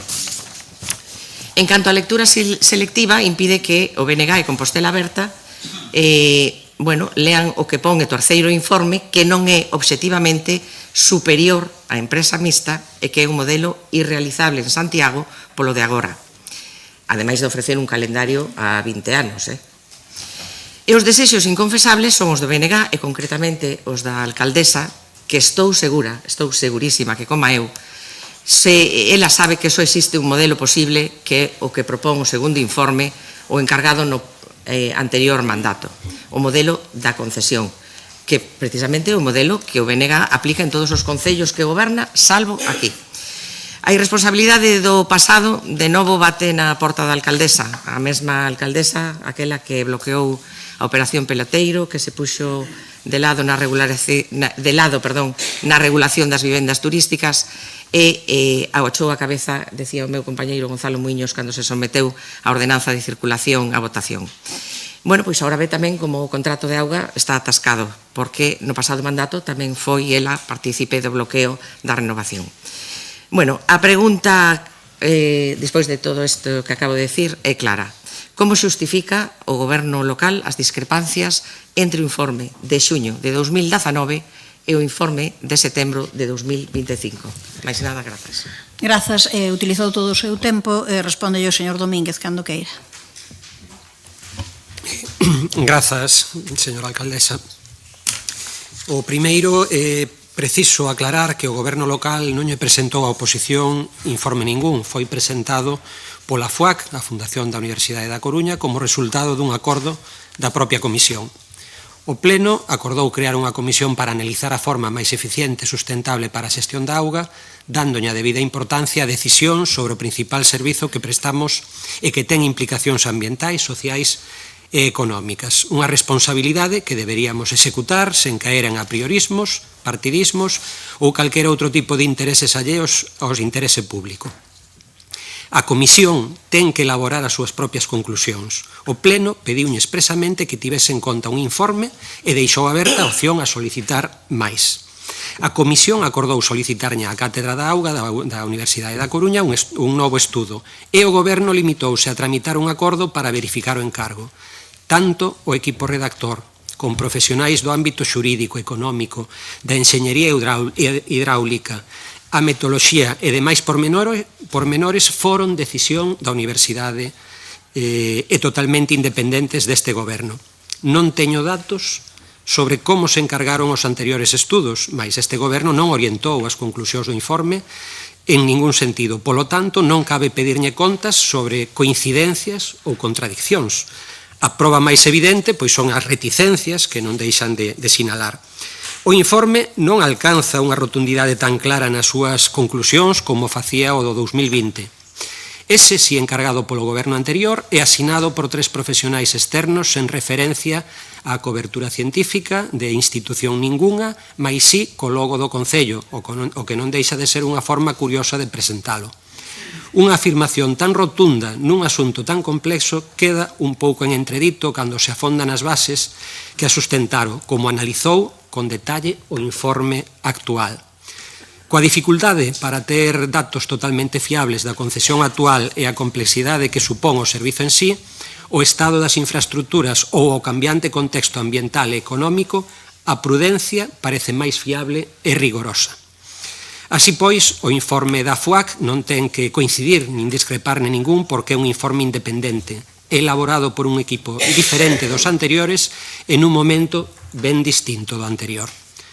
Coincide co informe do 2019 nunha cuestión fundamental, a necesidade de garantir o control público do servizo. Discrepa do informe do 2020 e que non parece conveniente deixar en mans privadas as decisións e o control sobre o ben colectivo máis fundamental que temos a responsabilidade de gobernar, a auga. A disyuntiva é, cara onde queremos que bascule o peso das decisións? Cara ao ámbito público ou ao privado? A onde queremos que vai a parte dese diñeiro que a cidadanía paga por este servizo? A mellorar o propio servizo ou a facelo máis sustentable ou o rendemento empresarial? Temos moitos informes, non atoparemos ningunha medida, sabemos que sexa cal fora a decisión será preciso pois elaborar os estudos de viabilidade para topar un equilibrio adecuado entre ingresos e gastos. Ese traballo está pendente, pero non nos exime de decidir, e sabémolo todas e todos, que calquera das fórmulas pode funcionar ou non. Ou pode ser un fracaso, evidentemente, segundo onde se coloque ese punto de equilibrio, polo tanto, non é determinante para a decisión que temos por diante. E, por último, o quid da cuestión, e volvo a poñelo enriba da mesa, é onde queremos depositar a responsabilidade da xestión e, por tanto, o control máis público ou máis privado. Nós témolo claro. Pasamos á seguinte pregunta, presentada polo Grupo Municipal do Partido Popular en relación ás melloras no pabillón do CEIP Lamas de Abade. Señor Rubio, cando queira. Bueno, en primeiro lugar, aclarar un erro na redacción tanto do previo como da pregunta. Non foi aprobado por unanimidade, senón por maioría no pleno de setembro do 2025, un erro persoal. Non cambia nada, prácticamente, do que di esta pregunta. Setembro do 2025 trouxemos unha proposta, unha moción para pedir que se instalaran unhas canastras, se pintaran unhas liñas de baloncesto no pabillón do CEIP Lamas de Abade. A propia concelleira de Goberno recoñeceu que se incumpliran os prazos que se deran con anterioridade. Nese mesmo pleno comprometeuse a que antes do comezo do segundo trimestre, é dicir, no período de Nadal, quedaría esta situación subsanada, podríamos decir, non? Bueno, a realidade é que estamos pasou o Nadal, comezaron as aulas e non se sabe absolutamente nada das canastras nin das liñas. E digo que non se sabe nada porque a comunidade educativa tampouco sabe nada da situación, non? O único que fan eles é intentar saber se antes de que acabe este mandato poderán as crianzas adestrar para poder despois tamén competir en igualdade de condicións co resto dos clubes da cidade. De modo que a pregunta saber por que motivo o Goberno Municipal non cumpriu o acordo aprobado por maioría no pleno de setembro do 25 relativo á instalación das canastras e o pintado das liñas do campo de baloncesto do CEIP Lamas de Abade e cando, ou si pensa, executalo definitivamente. Moitas grazas. Grazas, señor Rubio. Contesta a señora Lueiro. Ben, eu tamén repasei ese vídeo porque estaba casi segura de que por unanimidade non fora, que non é excusa. Eu lamento que non estean colocadas as canastras e pintadas as liñas, porque efectivamente sí que me comprometín, o que como repasei o vídeo non me comprometín a facelo no Nadal, aínda que sí que era a idea inicial, comprometín a facelo no segundo trimestre. Pero, bueno, o motivo de non ter feito antes, que sí que a idea sí era facelo nas vacacións do Nadal, foi un erro na tramitación, eu vou volver a comezar. Collenos o fin do exercicio económico con esa rectificación que había que facer, entón non deu tempo a facelo como eu quería nas vacacións do Nadal. Usar o minuto cando... Sí. Encantaría non ter que utilizalo, pero, decir que non foi por unanimidade, pero vostede mesma aceptou que incumplira o prazo de verán do 2025 como data que se puxera para pintar estas liñas, e que parece que estamos falando dunha obra maior de construcción dun pabillón en Compostela, e ao final son unhas liñas e unhas canastras que o que pode supoñer en canto a tramitación e custo económico para un concello como de Santiago é ridículo. Elevan dende maio do 24 que agora a AFA cedeu o uso do pabillón que tiña concedido para hockey mentre eran as obras de Vite, levan esperando a que se poida restituir con normalidade a actividade. maio do 24. Estamos en xaneiro do 26. Entón, eu coido que houve tempo máis que suficiente para poder facelo. Eu seguirei traendo isto e, senón, ao final, seguirá pasando tempo e xa nos ocuparemos nós no 27 cando gobernemos de poñer as canastras e pintar as liñas. Non hai ningún problema. Moitas grazas. Grazas, señor Rubio. Señor Alueiro. Bueno, entraríamos noutro debate se falamos quen cede a quen, non cede a AMPA, o pabillón, o hockey, pero bueno, ese é outro debate. E non se preocupe que as canastras e o pintado estarán neste segundo trimestre.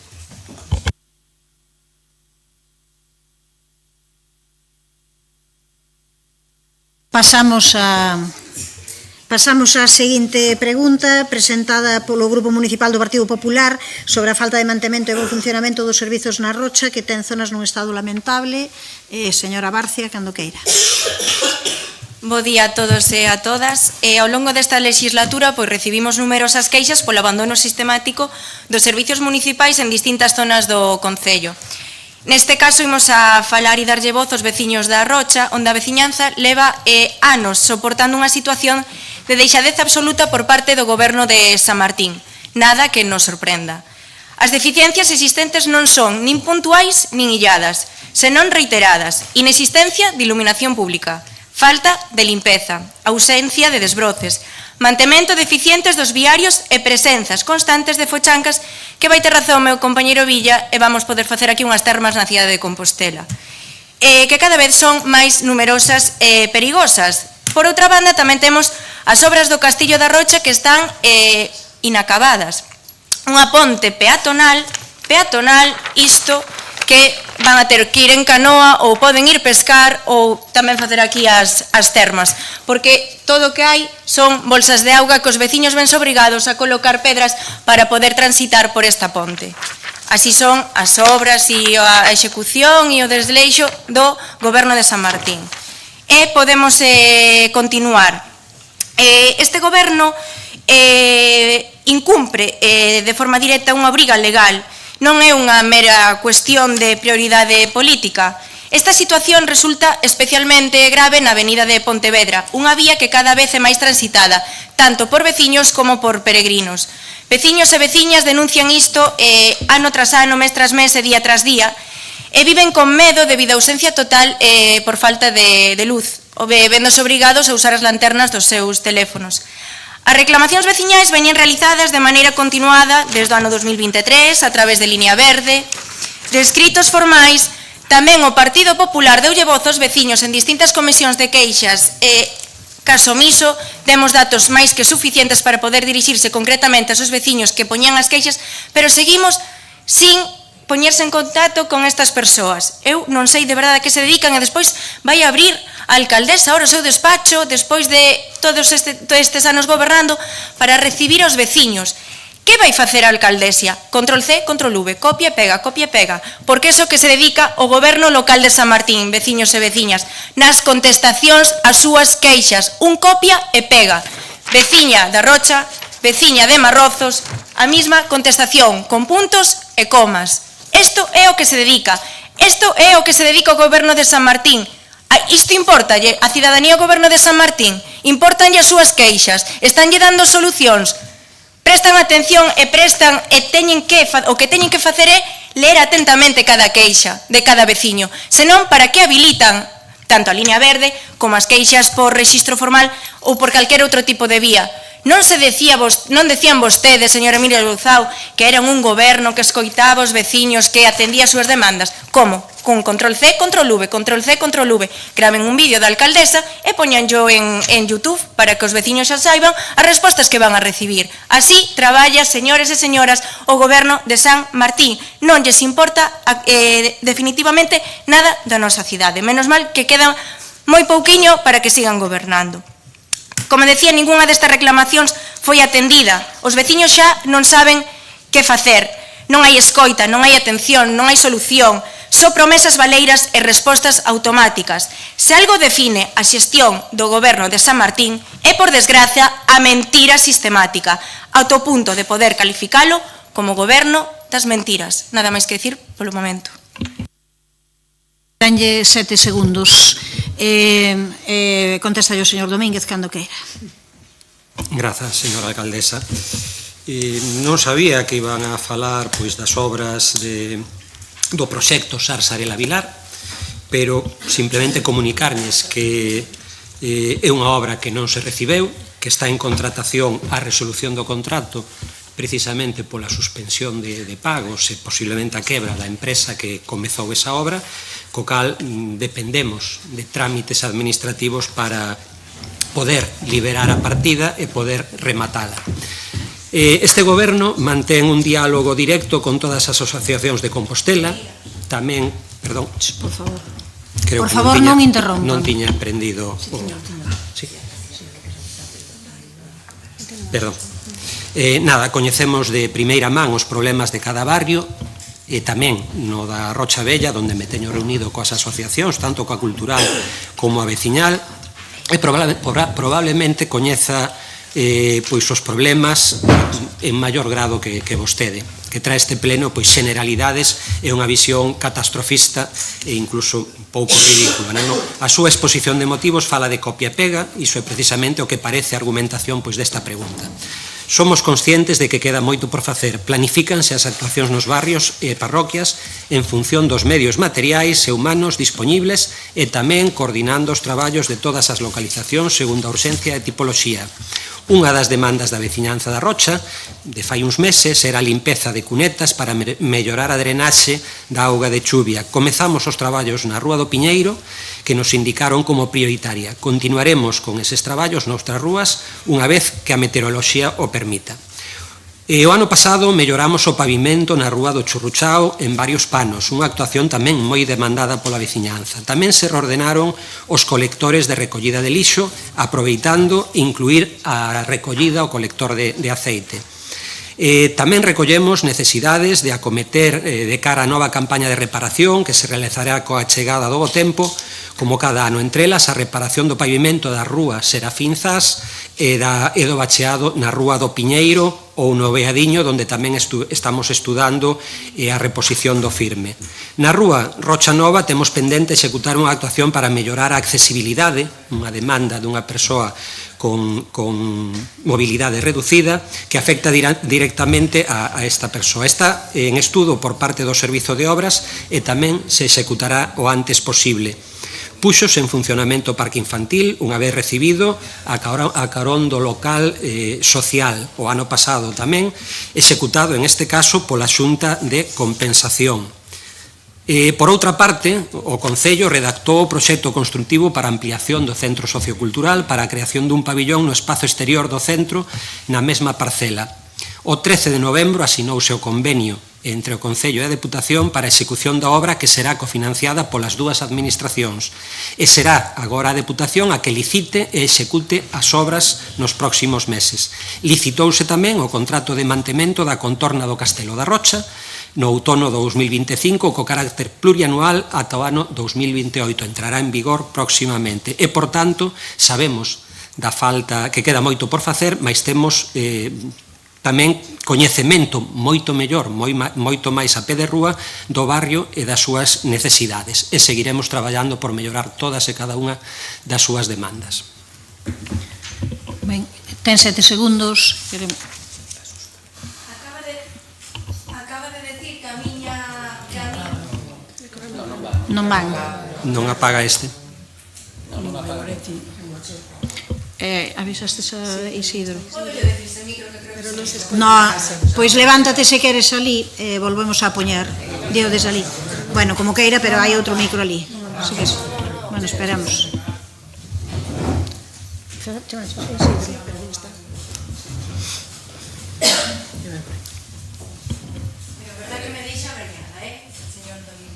Vale, non imos discutir aquí, non é o momento.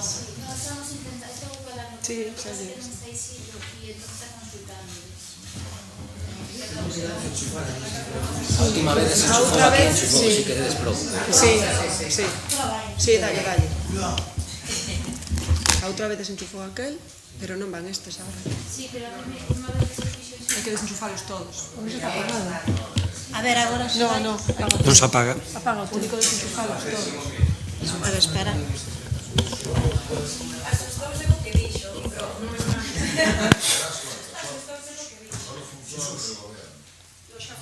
Apaga, desenchufa, tío.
Varias veces, señor Xesús Domínguez. Mídase Señora vostede Barcia, como goberna, rematou. porque sí que é máis preocupante, Señora Barcia, ridícula, catastrófica, rematou o como seu- goberna o Bloque Nacionalista.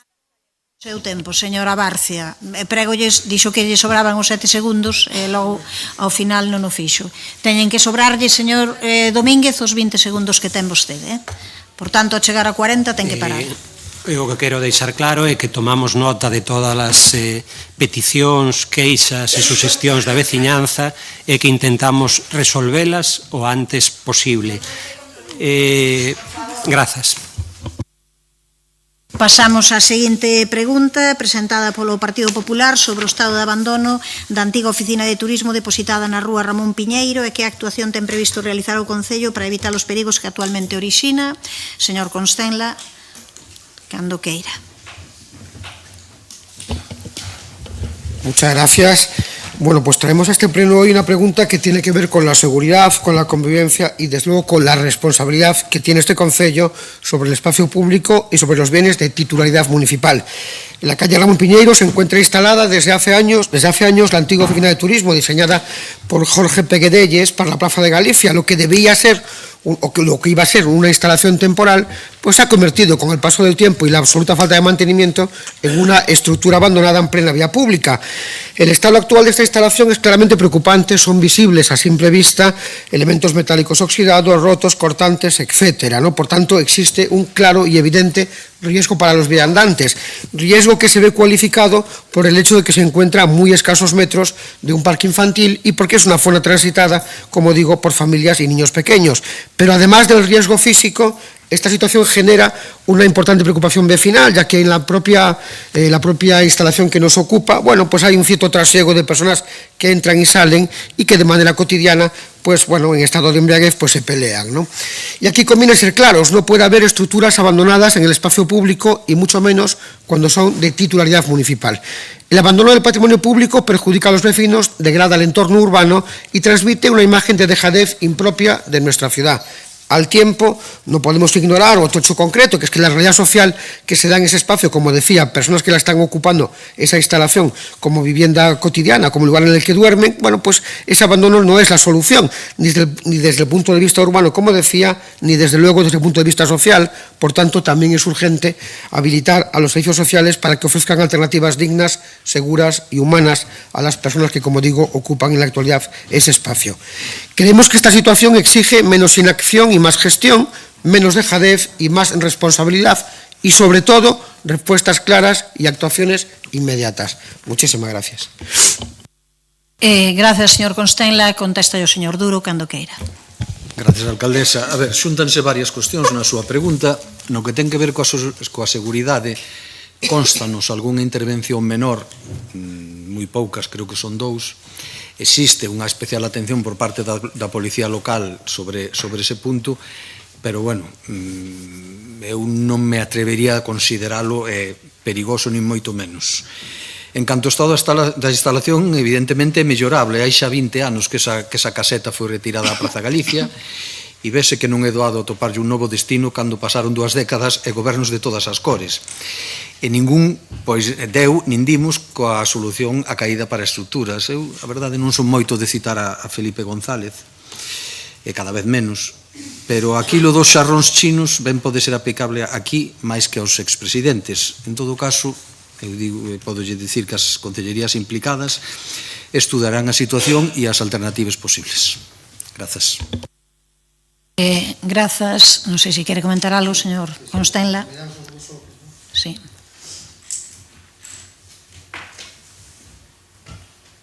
Señor Duro, lo que dice y nada es prácticamente lo mismo, ¿no?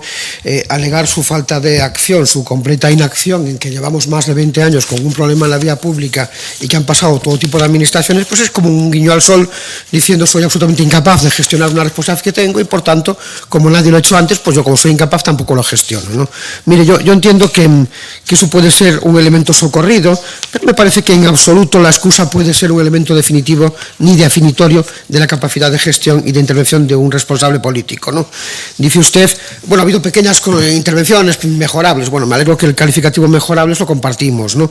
Porque si uno tiene la oportunidad, la curiosidad de transitar en ese entorno, se va a encontrar con que, bueno, pues no deja de ser preocupante que haya elementos cortantes a la vista, que haya elementos oxidados a la vista, que haya basura, un elemento que, como digo, es una estructura municipal que ocupa el espacio público municipal.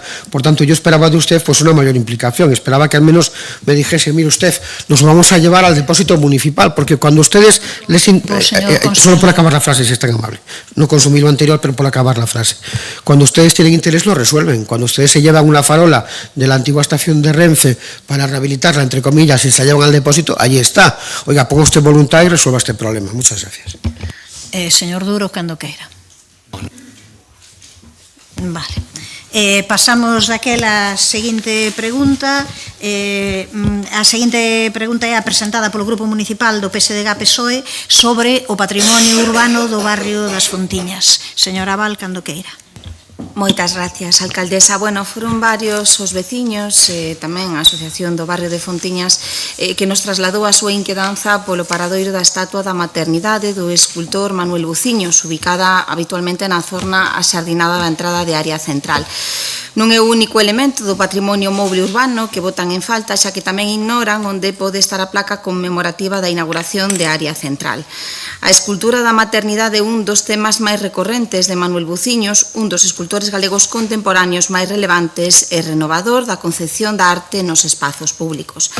A maternidade, unha figura en bronce que representa unha nai erguendo o neno por riba da cabeza, foi retirada, segundo me confirmou a mediados do ano pasado o concelleiro de Parques, pois foi retirada o pasado ano pois para ser restaurada sen que posteriormente fose reposta, nin tampouco se facilitase información sobre o seu estado e a previsión da súa instalación novamente. Por estos motivos pois formulamos esta pregunta: en que estado de conservación se atopa a maternidade e cando se procederá a súa reposición, e tamén se teñen previsto tamén repoñer a placa conmemorativa que desapareceu do monolito que está á entrada de área central. Grazas, señora Val. Tempo para o señor Domínguez, cando queira. Moitas grazas.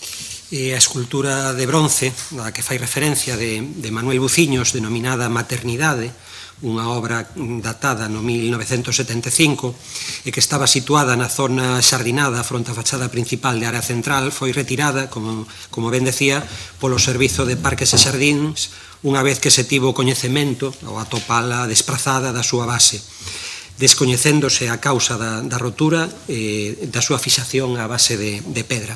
Nestes momentos, a escultura atópase na nave que a Brigada Municipal ten no polígono do Tambre. Da placa non temos ningunha información ao respecto. Para reparala foi preciso solicitar un orzamento a unha empresa especializada en forxa e soldadura, e neste momento pois está pendente da formalización do contrato para a súa restauración e posterior montaxe no lugar orixinal. Ao mesmo tempo, reporase pois a placa correspondente co nome da peza, do escultor e coa data de inauguración de área central. E espero decirlle que a escultura luza na súa localización pois o antes posible.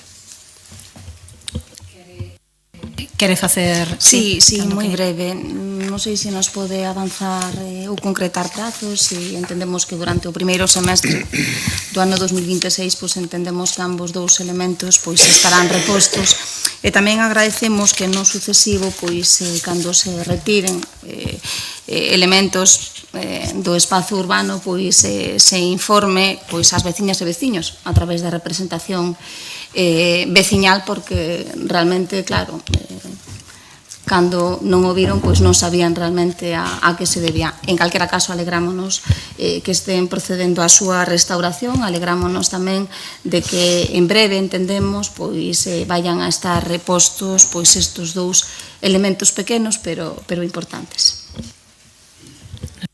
Quere comentar algo, señor Domínguez? Brevemente, eu espero que estea recolocada neste primeiro semestre de 2026 e tomo nota e daremos conta pois cando se dean estas circunstancias semellantes. Ben, a pregunta número 9 decai, pasamos á pregunta número 10, a presentada polo Grupo Municipal do PSDG-PSOE relativa ao contrato de servizo de implantación e de posta en funcionamento do sistema de sinalética intelixente. Señor Guinarte, cando queira. Sí, como se di na exposición desta pregunta, o Goberno local adxudicou en abril de 2024 un contrato para a implantación e posta en funcionamento dun sistema de sinalética intelixente do patrimonio cultural en base a unha licitación que xa deixara lanzada o Goberno municipal anterior e que se enmarca dentro do plan de sostibilidade turística financiado, como é sabido, pola Secretaría de Estado do Turismo e Xunta de Galicia e o propio Concello. Os obxectivos desta actuación son evidentes: a mellora da sinalización turística para favorecer a mobilidade de cidadáns e visitantes, a posta en valor dos recursos turísticos, a diversificación dos espazos de interés máis alá do casco histórico e a mellora do acceso á información, incluso tamén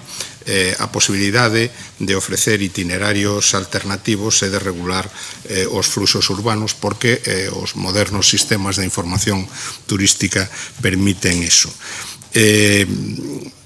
Tras concederse unha prórroga de 8 meses no prazo de execución do contrato, a data para a súa execución finalizaba onte, día 28 de xaneiro. Sabemos que non hai risco de perda dos fondos en base aos que se fixo esta licitación, porque son fondos dependentes do plan, que ten as súas prórrogas e que non está limitado no tempo nese sentido, pero, en fin, como sigamos facendo retrasos sine die, podemos chegar a tantas prórrogas que terminen desactualizando a adxudicación que no seu día se fixo, porque este tipo de sinaléctica pois evoluciona a unha velocidade considerable e non é o mesmo o que, en fin, as empresas ofrecen fai 3 ou 4 anos do que poderían ofrecer agora mesmo, non? O que queremos saber, evidentemente, é como se atopa a execución deste contrato e que previsión real de datas hai para que esta sinaléctica sea unha realidade nas rúas de Compostela. En fin, quero confiar en que para este verán, para esta temporada estean, pero teño as miñas dúbidas. Grazas, señor Guinarte. Contesta a señora Louzao, cando queira.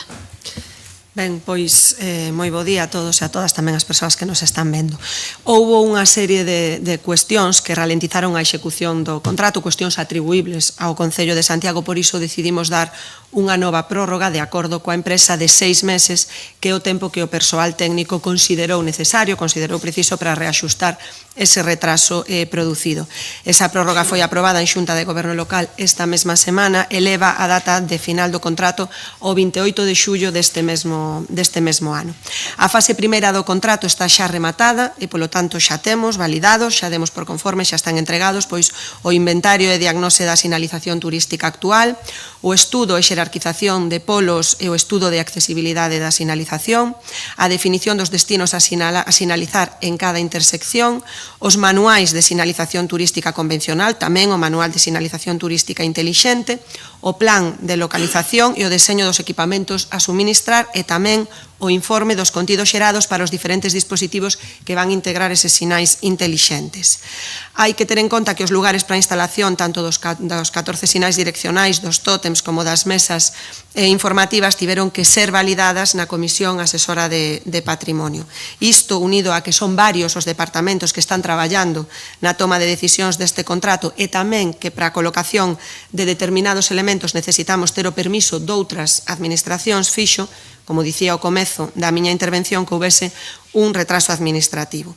Da fase segunda está a pique xa de completarse unha parte importante co que se cumpriría xa o segundo fito de facturación, o primeiro xa está cumplido porque a xudicataria xa ten rematado o desenvolvemento da APP, da aplicación que vai permitir interactuar os bicóns instalados nesa sinaléctrica intelixente. Por tanto, o que nos quedaría é a espera de confirmar todas as autorizacións pertinentes que, como dicía, tivemos que facer a outras administracións, o replanteo definitivo das instalacións que a adxudicataria realizará da man do Departamento de Obras e, finalmente, o suministro e instalación de todos os elementos de sinalización. Tempo para o señor Guinarte, cando queira.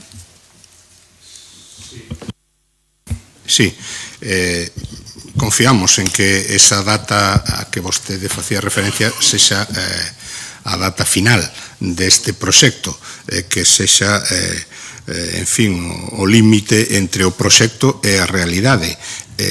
Pero non perdamos a perspectiva, estamos falando de algo que se iniciou no ano 23, estamos falando dun obxectivo que nos coloca, en fin, superados ou superado a mitade do ano 26. Bueno, confiemos en que así sexa e non teñamos que esperar o ano santo. Grazas, señor Guinarte. Señora Louzao. Sí, moi brevemente, como sabe vostede, tivo bastantes incidentes este contrato, incluso na fase de licitación na que houve que parar para facer unha modificación dos pregos, que xa estaba efectivamente lanzado cando nos chegamos, porque tiña unha serie de erros que ralentizou tamén pois esa fase da licitación, e despois estamos falando de elementos sensibles, colocados en lugares sensibles, e é certo que houve pois esa ralentización que nos levou a que a execución do contrato finalmente vai a ser pois deses 2 anos, pero agora, como lle dicía, está moi avanzado, se non hai ningún atranco, que agardemos que non, cos permisos das outras administracións, que seguro que non, pois estará rematado en xullo deste ano. Moitas grazas. Ben, pasamos daquela ao apartado de interpelacións, neste caso a presentada polo Grupo Municipal Socialista relativa á situación do Servizo de Animación e Novas Tecnoloxías dos Centros Socioculturais. Entendo que comeza que defende a señora Val, ten 5 minutos cando queira.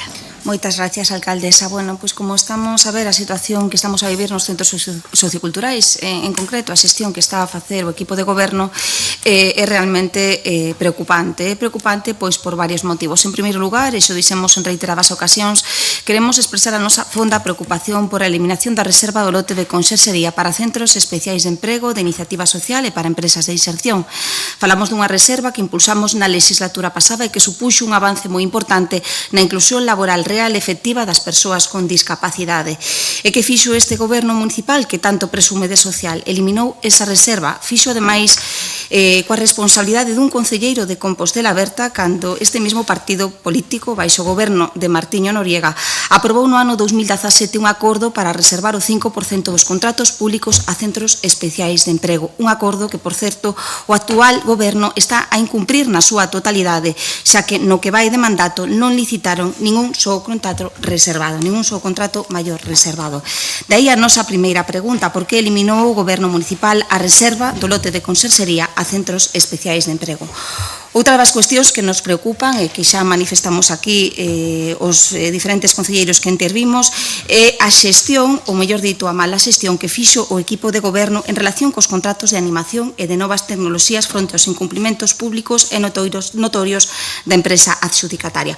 Uns incumprimentos que se remontan a finais de ano 2023, cando xa comenzaron a detectarse problemas co material e coas horas de programación necesarias para preparar actividades, problemas que non se correxiron, sino que ademais se foron agravando ao longo de 2024.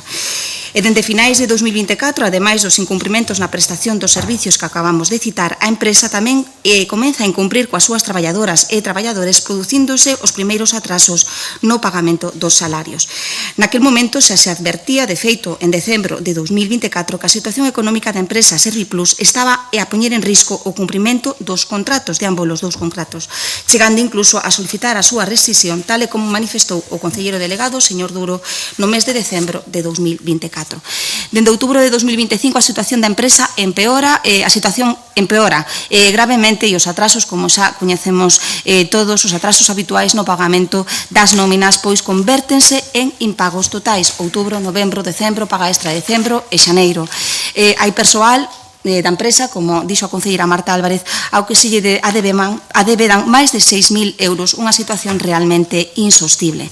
A pesar desta situación extrema, sabemos que as traballadoras e traballadores dos centros víronse e vense obrigados a seguir acudindo aos seus postos de traballo para impartir as actividades sin dispor do material necesario e sen, o que é máis grave, sin cobrar salario algún.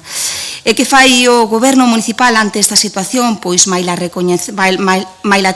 coñecemento expreso da situación económica e laboral da empresa, maila coñecer os incumprimentos reiterados na prestación do servicio e o risco evidente de impago, decide prorrogar o contrato ata en 2 ocasións, editar orden de continuidade do servicio fora de contrato a partir do 31 de outubro de 2025, permitindo que esta situación de absoluta precariedade siga prolongándose. Por iso formulamos as preguntas 2, 6 e 8. Por que o Goberno municipal, sabendo dos reiterados incumprimentos da empresa e, sobre todo, do risco grave de impago de salarios, decidiu aprobar no mes de outubro unha programación para os centros que non se está a cumprir, prorrogar os contratos e mesmo ditar unha orde de continuidade á empresa adxudicataria? Que xestións concretas está a realizar o Goberno municipal para asegurar que as traballadoras e traballadores da actual empresa prestataria dos servicios de animación e de novas tecnoloxías está a facer para que cobren os salarios que se lle adevendan dende o mes de outubro de 2025 e, sobre todo, cando prevé o Goberno municipal que se produzca o pagamento destos salarios. Tamén preguntamos que consecuencias xurídicas, económicas e patrimoniais prevé o Goberno municipal para o Concello como consecuencia de impor unha prórroga e unha orden de continuidade, se que prevé algunha consecuencia xurídica e patrimonial, a uns contratos con coñecemento risco e certo de impago de salarios tal e como dende finais de 2024. No pleno de decembro de 2024, o concelleiro Xanduro anunciaba que o Servicio de Centros Socioculturais se atopaba nun proceso de reorganización e que ao longo do ano 2025 poderíanse ver os seus resultados. Ben, creemos que que todos sabemos o que vivimos no ano 2025 e o que vivimos no ano 2025 pois non precisa moitas explicacións. Quíteme da segunda parte. Centros con moitas menos actividades das inicialmente programadas, en algúns casos, como nos centros socioculturales do rural, totalmente paralizados. Por iso formulamos as preguntas 3, 4 e 5. Cantas actividades das previstas na programación anual aprobada o pasado mes de outubro dos lotes de animación sociocultural e de novas tecnoloxías foron suspendidas ou non se prestaron e cantas persoas usuarias se viron afectadas. Tamén nos interesa saber como ten previsto o Goberno municipal en relación con estas actividades non prestadas. Ten previsto prestalas con cargo a que contrato, de non ter previsto prestalas cando vai a proceder a devolución das tasas dos precios públicos abogados polos usuarios e tamén nos interesa saber se o Goberno municipal está informando debidamente a todo o persoal municipal traballador dos centros socioculturais para que poidan informar a cidadanía en tempo e forma de todas estas incidencias que se están a producir nestes 2 contratos de centros socioculturais.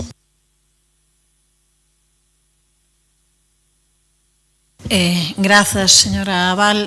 Ten a quenda agora o señor Duro cando queira. Grazas, alcaldesa.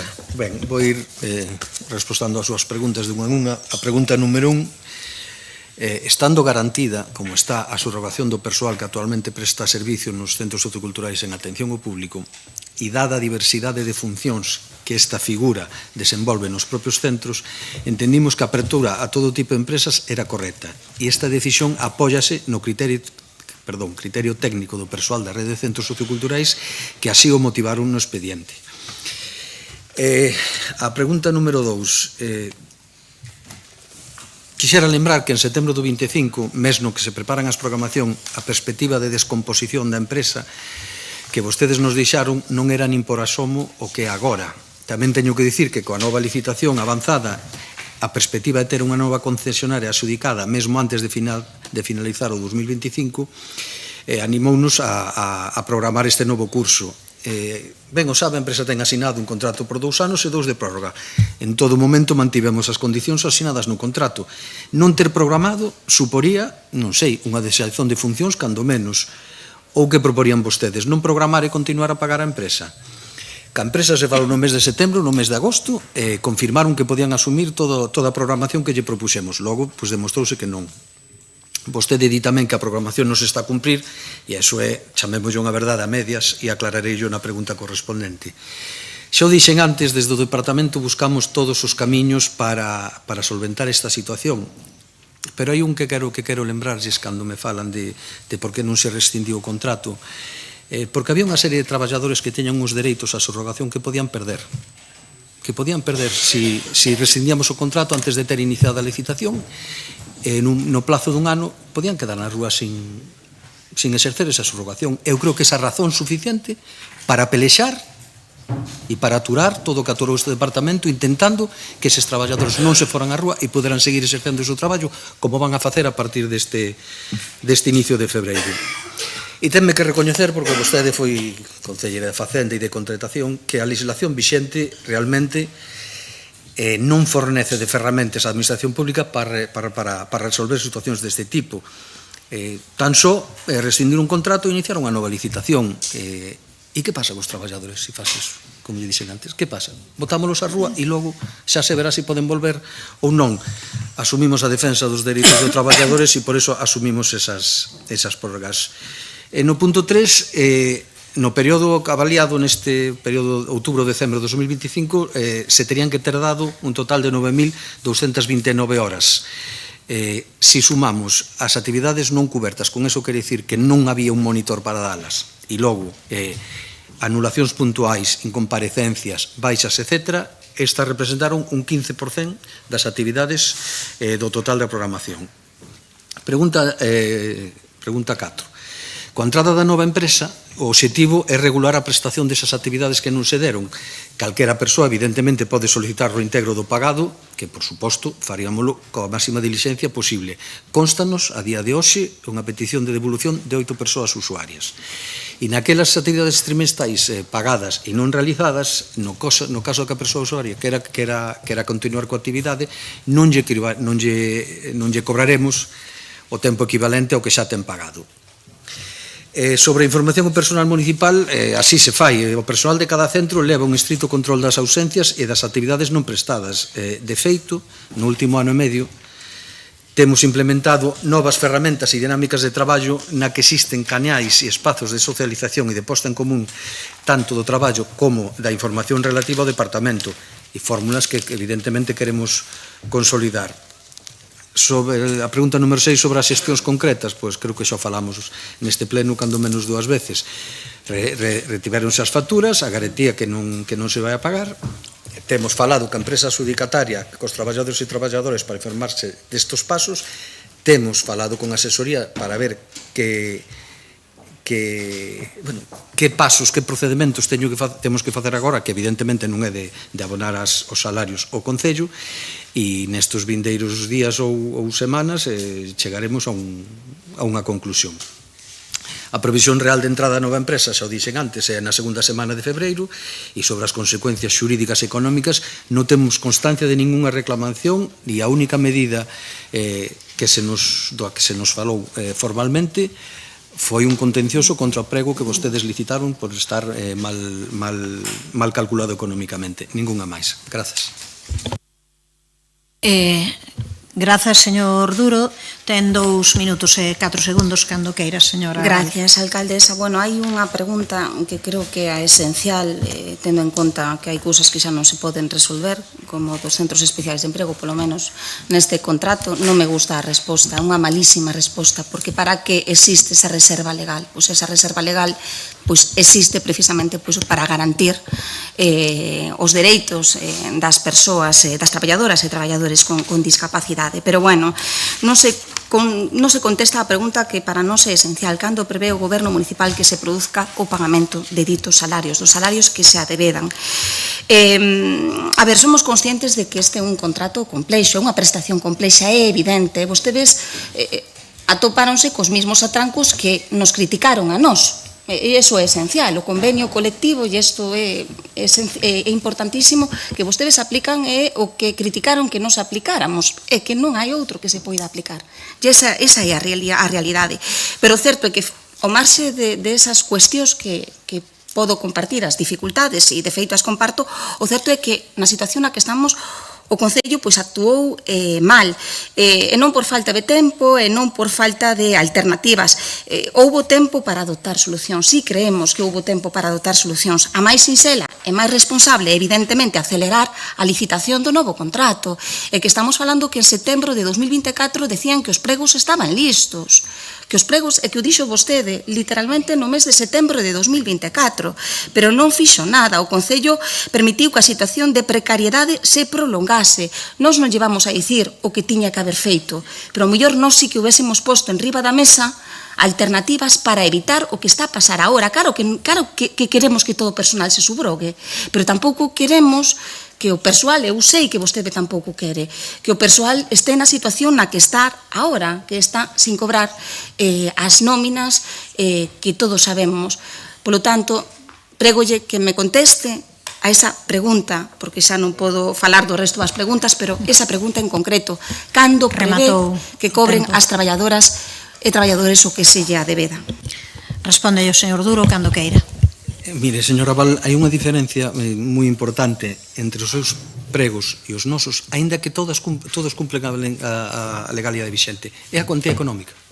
Si vostedes non dotan un prego da cantidad suficiente para que poda pagar os salarios legalmente recoñecidos, esa empresa ten problemas desde o día 1 non, desde o día que ganaron os traballadores a sentencia polos seus dereitos. Esa é a gran diferencia.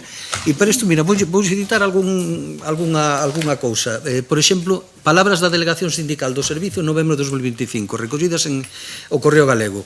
Os pregos que rexerán esta prestación do servicio nos próximos anos están moito mellor que os actuais porque corrixen a gran maioría das cousas que non lle pedimos no seu día. Tiveron cuidado de que realmente a cuantía corresponda ás condicións laborais para que as empresas despois non se encontren con situacións de non poder afrontar os gastos. Isto é o cerne da diferencia entre o seu prego e os nosos. Poden ter máis horas, menos horas, un tipo de actividades, outro tipo de actividades, é todo discutible. Pero a xente e as empresas teñen a seguridade que van poder responder diante dos traballadores. E sobre os salarios atrasados, volvo a dicir o mesmo. O Concello non paga salarios. Ten que ser un acordo entre empresas e cos traballadores cos que estaremos promovendo ese acordo, sen ninguna dúbida, apoiando ese acordo e facendo todo o que este na nosa man. Pero o Concello non paga salarios, co cal non lle podo dar unha data exacta de cando poden cobrar os salarios. Gracias. Grazas, señor Duro. Rematando este apartado, se lles parece, imos facer aquí a pausa e volver ás 4 para a súa previsión, indo ao máximo das 7 mocións que nos quedan, serían 3 horas, acabaríamos ás 7 da tarde, para que teñan previsión se fósemos ao máximo. Volvemos ás 4.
Ben, pois imos dar comezo a esta sesión de tarde. Imos retomar o pleno no apartado onde o deixamos e o que toca agora é tomar en consideración as mocións presentadas. A primeira é presentada polo Partido Popular para que Santiago de Compostela solicite iniciar os trámites para a obtención do selo de recoñecemento de Cidade Amiga da Infancia. Quen a defende? Moi ben, señora Otero, cando queira. Moi boa tarde a todos, gracias, señora alcaldesa. En democracia, a oposición leva a cabo unha labor de fiscalización da acción do goberno, pero tamén propón iniciativas positivas. Como exemplo, esta moción, unha moción que se suma ás moitas outras proposicións que esta bancada popular neste mandato coa infancia como protagonista, poñendo a infancia na axenda política. Entre outras, a constitución do Consello Municipal da Infancia e a elaboración dun plan municipal de infancia. Cando non sorprendente que hoxe debatemos esta moción e onte anunciouse a constitución do Consello Municipal da Infancia. Coa ollada da inocencia da infancia é moi difícil pensar en coincidencia. En todo caso, Santiago de Compostela do presente conta cunha infancia activa e o Santiago de Compostela do futuro precisa dunha xuventude preparada. Un expresidente norteamericano afirmou que os nenos son o recurso máis importante do mundo e a mellor esperanza para o futuro. Durante anos era costume inveterado non ter en consideración os máis novos, mas a concepción social da infancia foi mudando nas últimas décadas, ata ser considerada un sector da poboación obxecto de especial atención e protección para garantir o seu axeitado desenvolvemento ata chegar á vida adulta. En 1990, España ratificou a Convención das Nacións Unidas dos Dereitos do Neno a Convención dos Dereitos do Neno, texto que obriga aos gobernos a cumprir cos dereitos sociais, económicos, culturais, civis e políticos de todos os nenos e nenas. Neste contexto, coa finalidade de promover a aplicación desta convención no ámbito dos gobernos locais, en 1996 UNICEF lanzou a iniciativa Cidades Amigas da Infancia, coñecido como Programa CAI, para facer realidade os dereitos e mellorar o benestar das nenas e dos nenos. A través do recoñecemento de Cidade Amiga da Infancia, UNICEF, Comité Español, destaca aos gobernos locais que amosan o seu compromiso cuns obxectivos marco fixados, que seguen un modelo de gobernanza dende a óptica dos dereitos das nenas e dos nenos, que conten con mecanismos reais de participación infantil e adolescente, e que conten cunha estrategia a longo prazo para situar a infancia e a adolescencia no centro das políticas de accións locais. En España hai máis de 300 concellos, adheridos a esta rede. En Galicia hai un convenio asinado entre a FEGAN e a Xunta de Galicia para promover e difundir os dereitos da infancia desde o ámbito local no marco da iniciativa Cidades Amigas da Infancia. Baixo o paraguas deste convenio, lévanse celebrando en Galicia 4 xornadas formativas, 3 delas en Santiago, a última o 4 de xuño. Actualmente, en Galicia, son 12 os concellos galegos que contan co recoñecemento de Cidade Amiga da Infancia.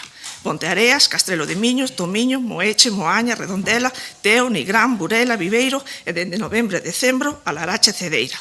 E temos outros 3 que comenzaron o proceso: o Rosal, Tui e Val do Dubra. Compostela está adherida á rede de cidades saudables e iniciou fai anos a adhesión á rede de cidades amigables coas persoas maiores. Entón, por que non está adherida á rede de cidades amigas da infancia? Baixo a miña humilde opinión persoal, que é mellor ser unha cidade capital dunha comunidade autónoma referente polas políticas activas en favor da infancia ou polas fochancas, que son as convidadas principais no pleno de hoxe.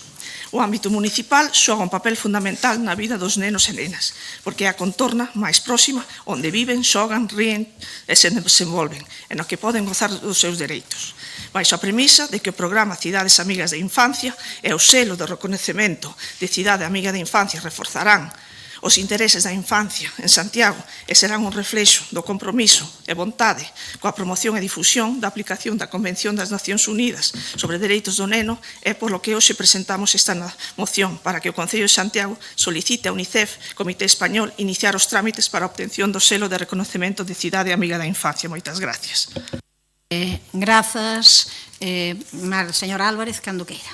Muchas gracias, alcaldesa. Bueno, pues por nuestro lado expresar que totalmente nuestro apoyo para que Santiago de Compostela pues inicie los trámites para alcanzar este sello que está promovido por UNICEF. Lo creemos así porque alcanzar este sello pues implica, entre otras cuestiones, mejorar la calidad de vida de los niños, la seguridad, la movilidad, la participación de estos niños y la mejora de sus derechos, así como la inclusión en las decisiones municipales que les puedan afectar a ellos.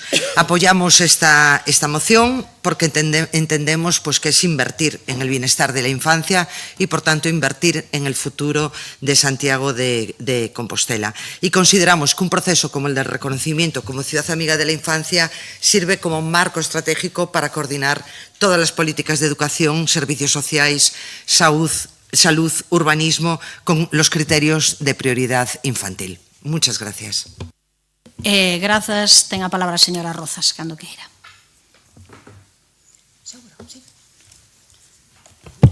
Como non? Sí, será. Eu sempre me fago un pouco de lío coas ordes de intervención. Bueno, pois moi boa tarde a todas e a todos. Eu onte, cando estaba repasando esta moción e volvía a lela, pois volvía a decatarme dese pequeno erro na exposición de motivos, o inicio, no que se cola pois unha cuestión e un parágrafo, polo menos no que está registrado, que non ten que ver coa infancia, senón que ten que ver pois con outra cuestión, non? Refírome a ese apartado do que fala da enfermidade a ELA, da esclerose lateral amiotrófica. E penso que hoxe, pois ese pequeno erro, cobra, ou polo menos na moción que eu teño registrada, porque me parece que está un pouco estranada, non? Sí, pero da igual, creo que ese pequeno erro cobra pois unha importancia e unha relevancia hoxe importante, non? Creo que compre recordar que esa enfermidade onte deixounos en Susi Soane, a vicepresidenta da Gaela, e dadas as circunstancias eu creo que pois debemos facer mención e debemos reiterar a noso pésame, a súa familia, as súas amizades e tamén as asociacións coas que colaboraba. É un recordatorio que tamén quero aproveitar para seguir defendendo pois as súas reivindicacións, as que Susi dedicou os últimos anos da súa vida a exixir máis investigación e máis recursos públicos para as persoas enfermas e para as súas familias, para que a lei ELA pois pase de ser algo escrito nun papel a unha realidade. E agora sí, pois voume referir á moción presentada. Antes de entrar no contido da moción, sí que me gustaría facer mención ao mencionado a primeira hora da mañán por parte do voceiro do Partido Popular sobre a infancia, e que tamén algo comentou agora a concelleira Yolanda Antero, porque eu creo que antes de falar e antes de acusar o resto de cuestións, pois o esperable que o principal partido da oposición contraste. Por que digo isto?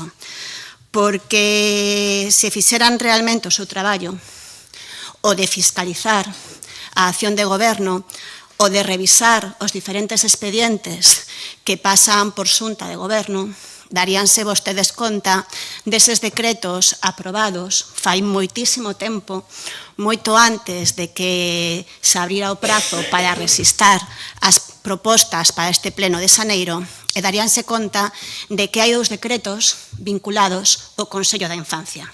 Ese Consello que vostedes hoxe acusaronme a min de dar unha rolda de prensa en acción á súa proposta.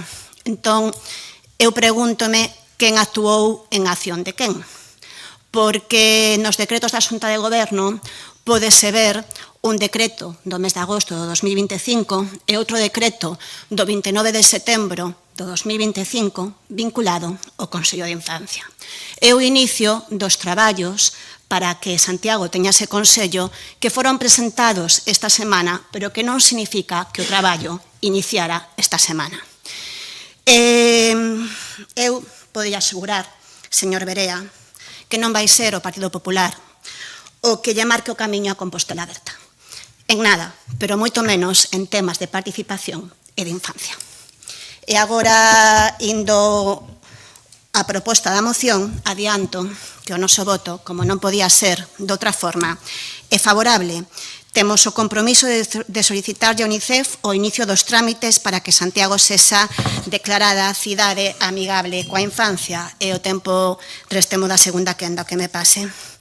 Isto significa, por suposto, que Santiago ten que cumprir unha serie de fitos e creo que compre recoñecer que temos un gran debe nese sentido.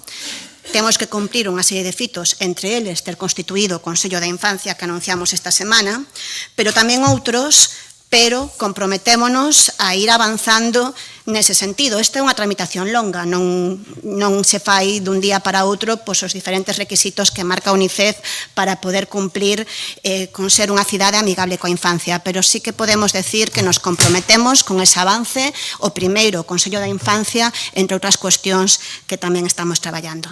Nada máis. Por parte do señor Guinarte, cando queira. Sí, Cidades Amigas da Infancia é unha iniciativa, como xa se dixo, impulsada por UNICEF en colaboración co Ministerio de Dereitos Sociais e coa FEN, e ten un obxectivo claro, que é garantir os dereitos da infancia recollidos na Convención dos Dereitos do Neno para que sexan reais e efectivos tamén no ámbito local. Por tanto, falamos de contribuir a que as cidades nas que viven eses nenos e nenas sexan cidades nas que eles poidan exercer plenamente os seus dereitos e desenvolver todo o seu potencial. E, por tanto, esas cidades deben deseñar políticas públicas eficaces baseadas na Convención dos Dereitos dos Nenos e deben fomentar a participación infantil e adolescente e promover alianzas entre todas as entidades implicadas na infancia. Hai un bo número xa de cidades españolas que forman parte deste colectivo, algunha cidade galega tamén, algunha do Grupo de Cidades Patrimonio da Humanidade a que pertencemos tamén, e, por tanto, eu creo que é oportuno plantear esta posibilidade. Según os propios datos de UNICEF, as cidades que forman parte desta rede poñen en marcha un 10% máis de propostas realizadas polos nenos e nenas que aquelas que non pertencen a este grupo. E, ademais, integran mellor, lóxicamente, os dereitos da infancia nas políticas públicas clave, como a participación cidadá, a saúde mental, a inclusión de nenos e nenas con discapacidade ou a mobilidade segura. Hai uns requisitos que exixen estas convocatorias, que son bienales, creo, pola información que andiven buscando. Hai unha serie de requisitos, a creación dun órgano de participación infantil e adolescente, por tanto, eso parece que está inicialmente xa en marcha. Tamén un órgano de coordinación interna das políticas da infancia e da adolescencia, un órgano transversal para, en fin, diseñar e executar esas políticas orientadas á infancia, unha diagnose da situación da infancia e da adolescencia e o deseño dun plan local de infancia e adolescencia dotado de recursos orzamentarios. Isto é importante, porque non é só pintar un plan, senón que ten que estar dotado de recursos orzamentarios. Obviamente, nós imos apoiar esta iniciativa que nos parece oportuna e que debe conlevar necesariamente que o goberno municipal se leva a término a tempo esta proposta e senón o que veña despois, pois cumpra con estas exixencias que a UNICEF establece para que a nosa cidade poida formar parte dese grupo. Grazas, señor Guinarte. Señora Otero, cando queira. Simplemente, cando registramos esta moción, estaba convocada a roda de prensa de onte. Boa pregunta. Onte, nun xornal cunha tirada bastante considerable, falábase de sequía total de iniciativas do goberno municipal. Deixando a un lado estas afirmacións, UNICEF reflicte que o benestar da infancia e adolescencia empeorou tras a pandemia do COVID-19. Así, lamentablemente, temos outro dato moi importante. En España, as tasas de pobreza infantil seguen a ser unha das máis elevadas de Europa. Acabo a miña intervención facendo referencia a Paulo Coelho. Un neno sempre pode ensinar 3 cousas a un adulto: a ser feliz, sen motivo, a estar sempre ocupado en algo e a saber exixir con todas as súas forzas o que desexan. Dende o Partido Popular seguiremos exixindo o que desexamos, unha Compostela á altura dunha capital dunha comunidade autónoma. Desde o Partido Popular, desde unha oposición constructiva, seguiremos propoñendo iniciativas que beneficien aos nosos veciños. Moitas gracias. Grazas, señora Otero. Señora Álvarez, non sei se quere intervir. Nada que decir, gracias. Vale, señora Rozas, ten 30 segundos menos, cando queira. Non vou utilizar todo o tempo solo por contestar a pregunta da señora Yolanda Otero. Sí, a rolda de prensa está marcada desde a volta das vacacións do Nadal, así como a data do encontro cos centros educativos, coas AMPAs e coas entidades da infancia. Porque, como lle dixen na miña primeira intervención, o contrato e o traballo para que esta semana anunciáramos o Consello da Infancia iniciouse o 29 de setembro. Creo que daquela vostede non tiña introducida esta proposta no pleno da corporación. Interrompan, por favor, non interrompa. Señor Guinarte, pasamos á votación, señor secretario. Moción presentada polo Grupo Municipal do Partido Popular para que Santiago de Compostela solicite iniciar os trámites para a obtención do selo de recoñecemento de Cidade Amiga da Infancia. Votos a favor? Apróbase por unanimidade. Pasamos á seguinte moción presentada tamén polo Partido Popular para a aplicación dun plan integral de asfaltado nas Fontiñas que termine co lamentable estado en que se encontran os viarios deste barrio, polo que transitan un gran número de vehículos e peóns a diario, co conseguinte perigo para condutores e peóns. Quen a defende? Señora Otero, cando queira. Sí, boa tarde. Dicía a alcaldesa ao inicio da sesión que sería bo poder tratar no pleno cuestións relevantes. É verdade, eu concordo con ela, porque é unha pena e é bastante frustrante tamén ter que volver a traer ao pleno no de hoxe en varios puntos na orde do día unha cuestión tan básica como o mantemento das infraestructuras dos barrios de Santiago. Creo eu que cuestións como esta deberían atenderse sen necesidade de que dende a oposición teñamos que reclamalo. Parece de sentido común que os responsables de gobernar un concello den resposta e atendan as necesidades básicas, porque estamos falando de necesidades básicas, da veciñanza dese concello. Non obstante, hoxe, e á vista do estado no que se encontran moitos dos puntos da rede viaria, temos que volver a solicitar que se leve a cabo unha intervención integral nun dos principais barrios de Santiago, xa que despois de varios anos de un mantemento moi deficiente, as súas estradas están nun estado máis que lamentable. Nesta moción que defendo falamos en concreto do barrio de Fontiñas, pero tal e como pudemos ver ao longo da mañán, poderían ser moitos outros lugares. O Burgo das Nacións, Vite, San Lázaro, República Argentina, Polígono do Tambre. Exemplos, desafortunadamente, hai de sobra. Comentábase tamén pola mañá que a climatoloxía afecta o deterioro. O que pasa é que, claro, non se pode xustificar que a climatoloxía, o calamitoso estado no que se atopa a rede viaria, porque, claro, é que non somos concelleiros e concelleiras de Santiago. En Santiago chove dende que o mundo é mundo, e nunca en tan mal estado estiveron as estradas de Compostela. Isto que evidencia é unha clarísima falta de planificación. Tanto chove aquí, que seguro que todos escoitamos, e incluso dixemos algunha vez aquilo de que en Santiago a chuvia é arte. E parece que este goberno quixera convertir en arte tamén os buracos, socavóns e fochancas, ou crear, como comentaba o meu compañeiro, as fochancas termais. Me temo, Adrián, que non vai a ser con intención de crear fochancas termais, nin nada que poida atraer o turismo a Compostela, vendo o pouco interese e cariño que poñen en coidar dese sector. No caso de Fontiñas, son numerosas as estradas do barrio que presentan irregularidades, como digo, fochancas, un asfaltado moi deteriorado, que ademais de molesto é moi perigoso para vehículos e para as persoas que transitan por ali. Algúns exemplos, poderíamos poñer máis, son estes dous que amoso. É necesaria, como digo, unha intervención integral, porque, como comentaron algúns outros compañeros de corporación, as solucións temporais bueno, eso, solucións temporais e de urxencia, creo que decía o concelleiro pola mañá, xa non son suficientes. Señor Domínguez, as súas solucións temporais son tan temporais que a veces duran horas. Unha vez máis, despois de que dentro do Partido Popular denunciásemos en redes sociais o estado no que se encontraba o asfaltado da Rúa de Roma, tardaron vostedes día e pouco en ir correndo a rebachear. Lástima que nesta vez non se deron conta de que chovía moitísimo na cidade e as horas volvían a estar cheas de furados. Entonces, iso é solución, dende logo, non malgastar os poucos recursos ou os moitos que se poidan ter.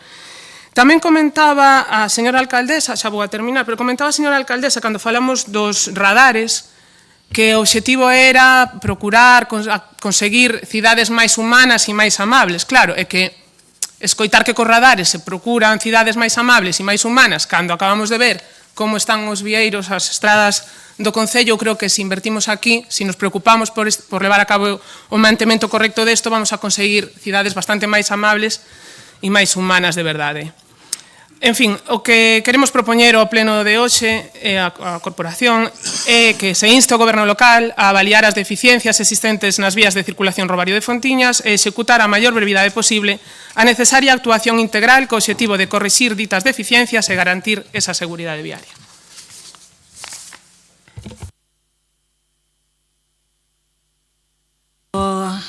Concelleira, señor Muiños, cando queira. Sí, boa tarde. Vou ser moi breve, por xa o debate xa o tivemos esta mañá, non? Ademais falamos deses puntos, concretamente este é un dos puntos onde se necesita urxentemente facer unha actuación. O que si encargarlle, darlle deberes ao señor Domínguez, porque outro día estamos falando do barrio de Fontiñas. Fontiñas aí, eu teño ese medo de que realmente haxa moitas escorrentías, moita auga por abaixo, que o que están facendo comer o que é o tema do asfaltado, dai ese afundimento en diversas rúas, concretamente en Rúa Lisboa, é das que peores está.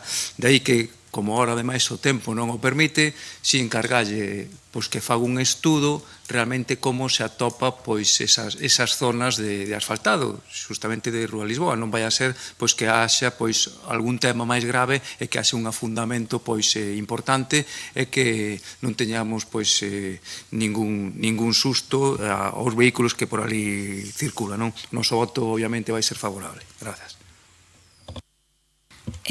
Grazas, señor Muiños. Señor Abal, cando queira. Nada, moi breve. O noso voto, o voto do Grupo Municipal Socialista tamén vai a ser favorable. Sí que é verdade que no barrio das Fontiñas, en bastantes vías do barrio, é necesario facer actuacións de mantemento, pero hai outras que, dende logo, requiren máis que un simple mantemento. E esas son as actuacións que haberá que facer na Rúa Lisboa, porque todos somos conscientes que a Rúa Lisboa é unha rúa que é habitualmente intervida con actuacións de mantemento e polo que se ve están resultando insuficientes, polo que entendemos que hai que facer actuacións de maior calado para mellorar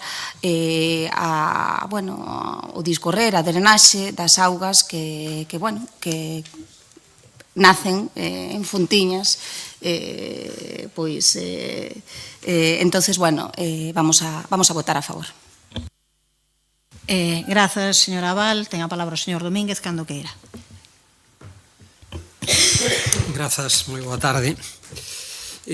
Como decíamos, como explicación esta mañán a unha das proposicións, os recursos e mecanismos cos que contamos para intervir nos pavimentos asfálticos de todo o Concello, e que precisamente nos meses de inverno se rexistran un maior número de incidencias, que ao mesmo tempo é cando se ve limitada a capacidade de intervención.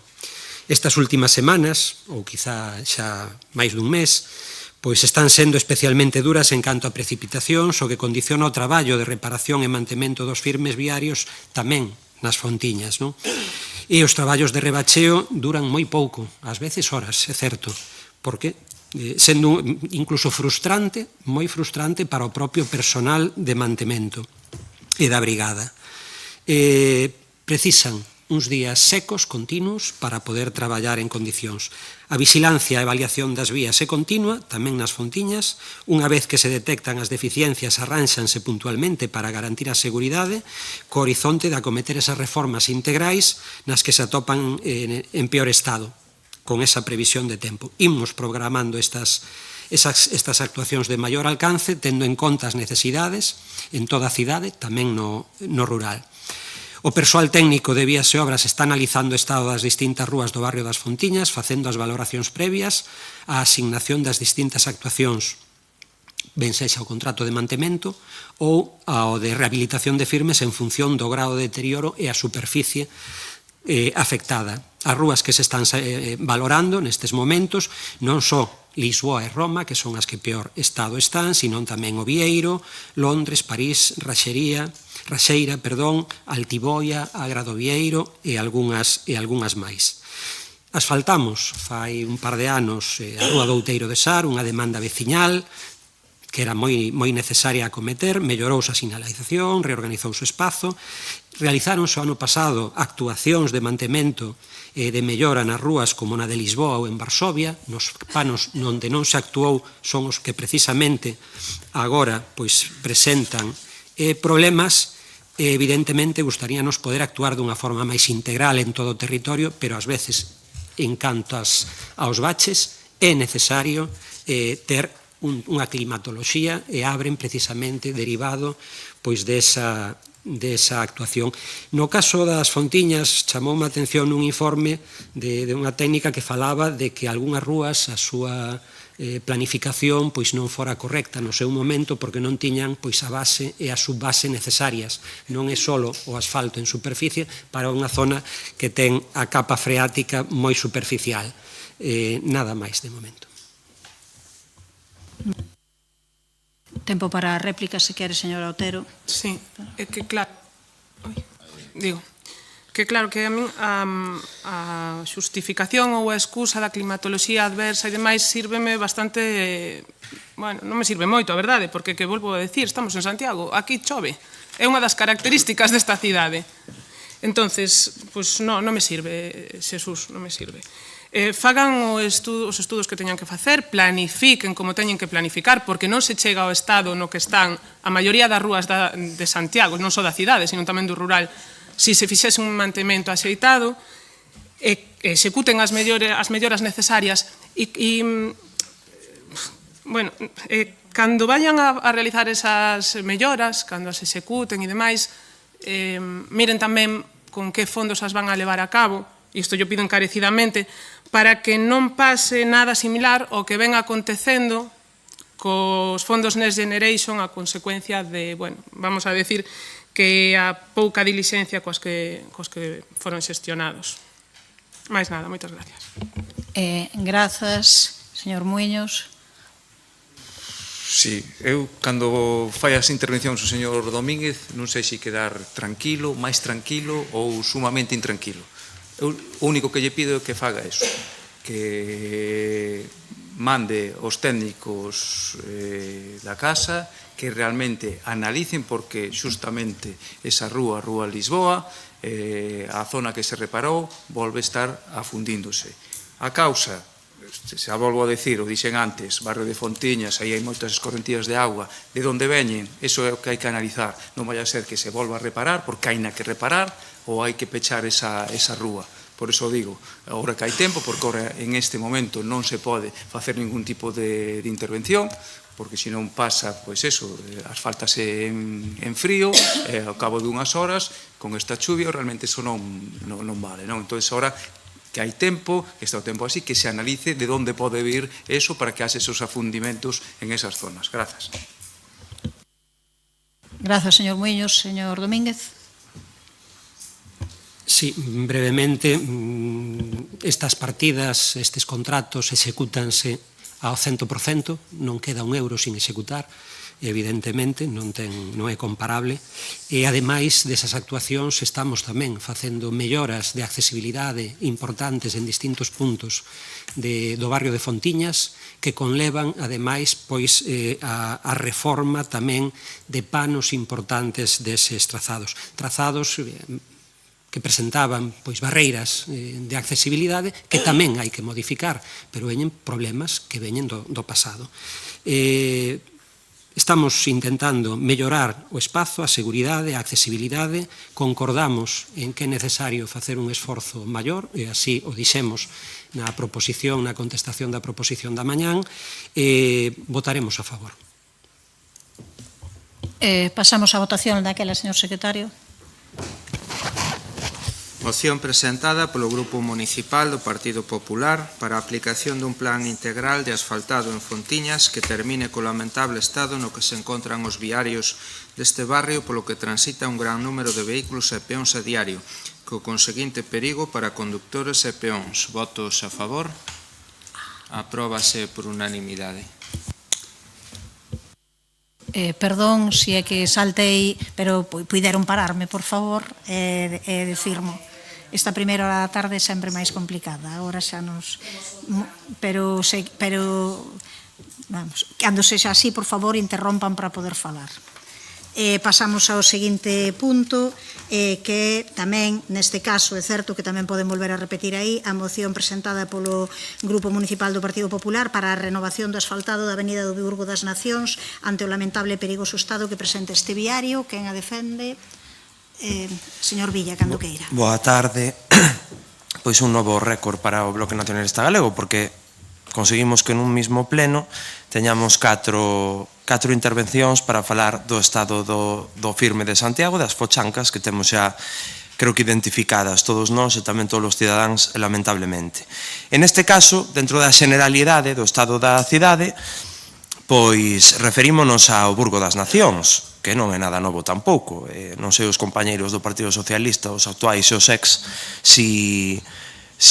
que terán que dicir ao respecto, pero que o Burgo das Nacións xa leva bastantes anos no estado que está o firme, sin que nada cambiase, e agora, pois, pronunciado. Polo tanto, neste caso, pois, señor Domínguez, xa non é unha cuestión de mantemento, creo que xa é unha cuestión de rehabilitación, para que tome nota nese calendario que ten por diante, para que restauren ese firme, dunha vez por todas, pois non teñamos que atravesar vehículos e bicicletas, pois o estado desa carretera que é francamente lamentable. Por lo tanto, pois nada, hoxe, que 29 de xaneiro, eu creo que xa podemos facer unha nova efeméride que sexa o día de San Fochanquín, porque, polo que vemos, xa temos para adoptar unhas cantas. Tocamos a máis de 10 aquí de cada membro da corporación, porque non se salva unha rúa da cidade.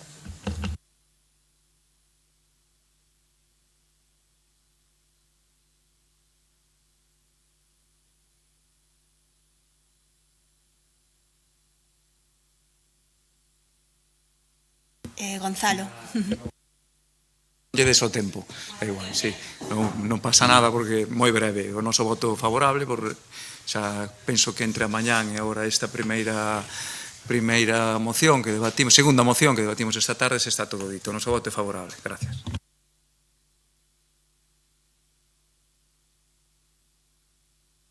E agora Marta.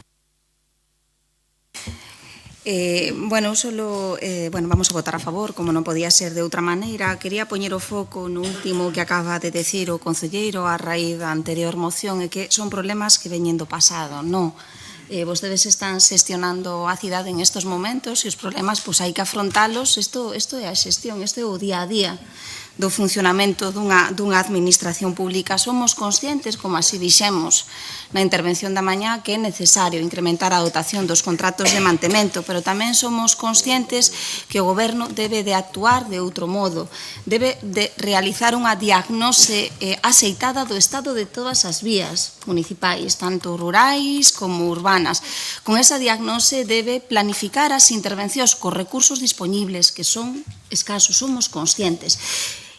E debe transparentar, e isto é moi importante, debe transparentar esa planificación e intervir. En algúns casos, intervir con tempo, intervir cando teñamos as condicións meteorolóxicas que o acompañen, intervir, en algúns casos, con actuacións de mantemento e, en algúns outros casos, como acaba de apuntar o concelleiro señor Villa, pois con actuacións de rehabilitación. como pois parece precisar actuacións máis intensas, como parece precisar pois as rúas a rúa do Burgo das Nacións que se trata nesta moción. Vamos a votar a favor. Vale, agora é a quenda do concelleiro Xosé Domínguez. Bueno, xa pola mañán e na intervención anterior pois demos conta de como se organizan os traballos de renovación de pavimentos. Seguindo os criterios técnicos, fíxose unha diagnose concreta na Avenida do Burgo das Nacións, donde no 2024 pois hubo unha reparación dos panos que estaban danados, 2024. Segundo eses criterios técnicos, naquela altura o resto do firme non presentaba un deterioro que fixera preciso a intervención, polo tanto non se actuou. Para unha mellor eficiencia a hora de administrar os limitados recursos, pois e ante as necesidades de outras localizacións, o persoal técnico propuxo esa solución, valorou que podía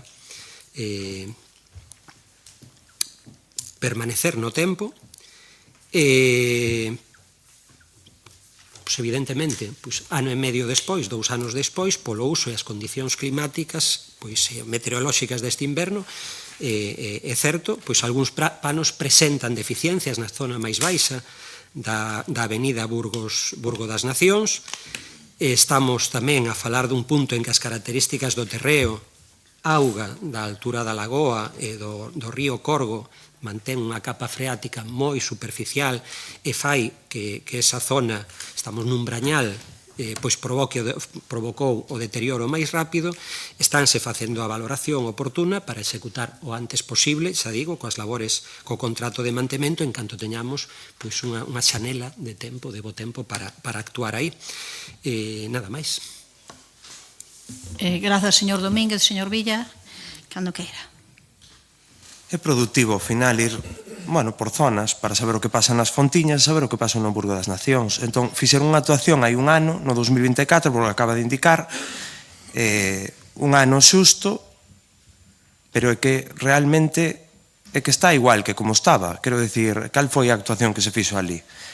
Evidentemente non se fixo a actuación que debera de facerse no firme desa costa, e todas as casuísticas que nos pon enriba da mesa da situación do firme, a lagoa, as brañas, eu comprollo, pero realmente se fan outro tipo de intervencións, como a que fixeron en Xoán 23, etc., que tiraron os cartos en facer trozos de carril bici, pois fagan actuacións para mellorar o firme nas rúas colindantes, porque está a escasos metros, non está na outra punta da cidade.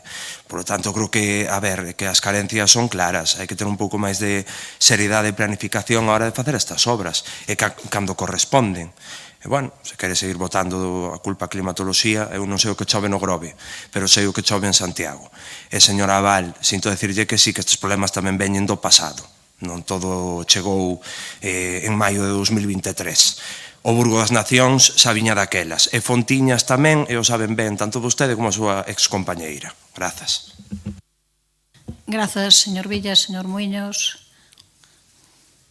Sí, eu non vou a relatar todo o que se fixo, os distintos asfaltados no mandato anterior, porque non nos chegaría tarde. Quería marchar a señora Goretti a 7 da tarde, marcharíamos máis tarde, así o digo. Entón, eso xa non vale, por eso sempre o digo, o que temos é que mirar cara adiante. Xa hai 3 anos que non estamos, ora lle toca a este goberno é quen ten que dar as solucións. Con respecto ao Burgo das Nacións, isto iba incluído no lote 2. Dentro do lote 2, se non me esquezo, me parece que era unha partida, a partida se adicou para distintas rúas e para uns tramos de a rúa de Burgo das Nacións. Coido que eses tramos de Burgo das Nacións que se repararon, me parece que non están afundidos, que realmente son os tramos onde non se acometeu. Eso me parece que é a explicación. Non sei se é así o compañeiro Xesús Domínguez, como é o experto ora na materia, non lo pode dicir se foi realmente así. Grazas, señor Muiños. Señor Abal, non vai intervir. Señor Domínguez. Sí, pois exactamente foi así. Actuouse naqueles panos que o necesitaban, que en este momento se manteñen en perfectas condicións, e non aqueles onde non se fixo. Simplemente unha explicación. En Xoán 23 non se asfaltou, fixéronse pasos de peóns elevados, e melloras de accesibilidade, ampliación de beiras rúas. Habilitáronse, ademais, 70 prazas de aparcamento e fixeronse os carriles bicis, pero non foi unha actuación onde se asfaltara porque non o necesitaba e, de momento, segue sin necesitalo. Simplemente como aclaración.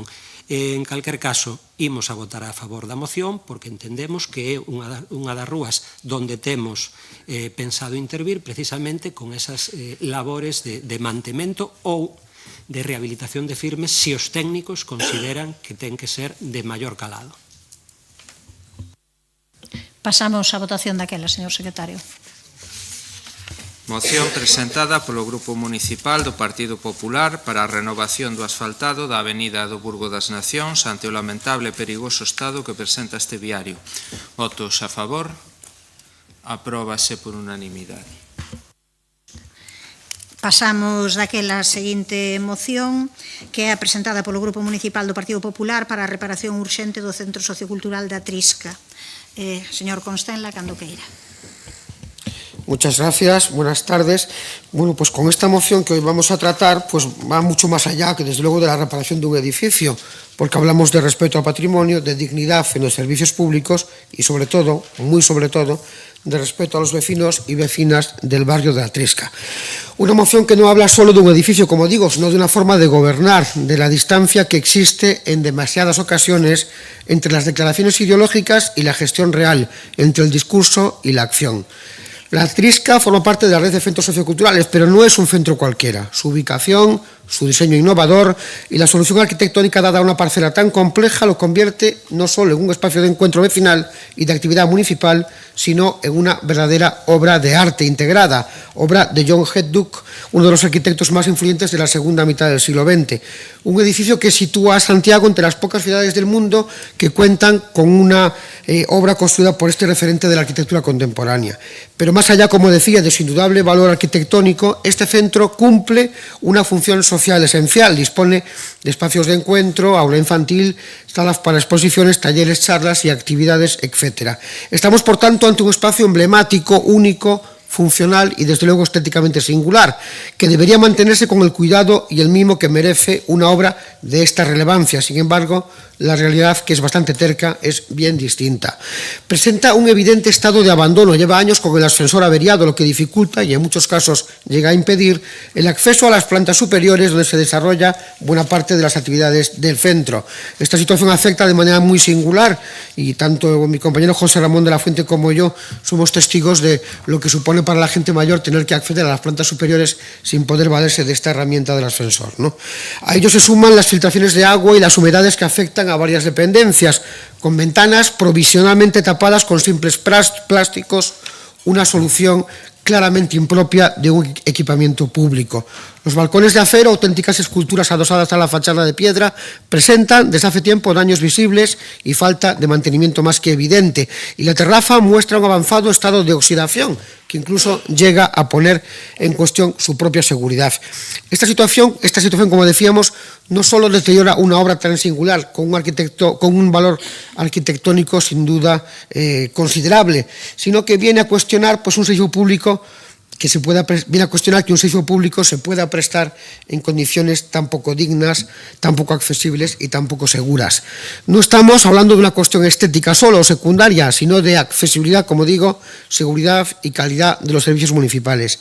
Y aquí es donde queremos hacer una reflexión clara. Las cosas no se gobiernan con declaraciones ideológicas, señora alcaldesa. Los edificios no se mantienen con discursos. Las infraestructuras no se conservan con buenas intenciones. Las cosas se inauguran, sí, pero después hay que mantenerlas. Y mantenerlas exige planificación, presupuesto, seguimiento y gestión eficaz. Algo que en este caso, como en tantos otros de la gestión municipal que les caracteriza, está en absoluta tela de juicio.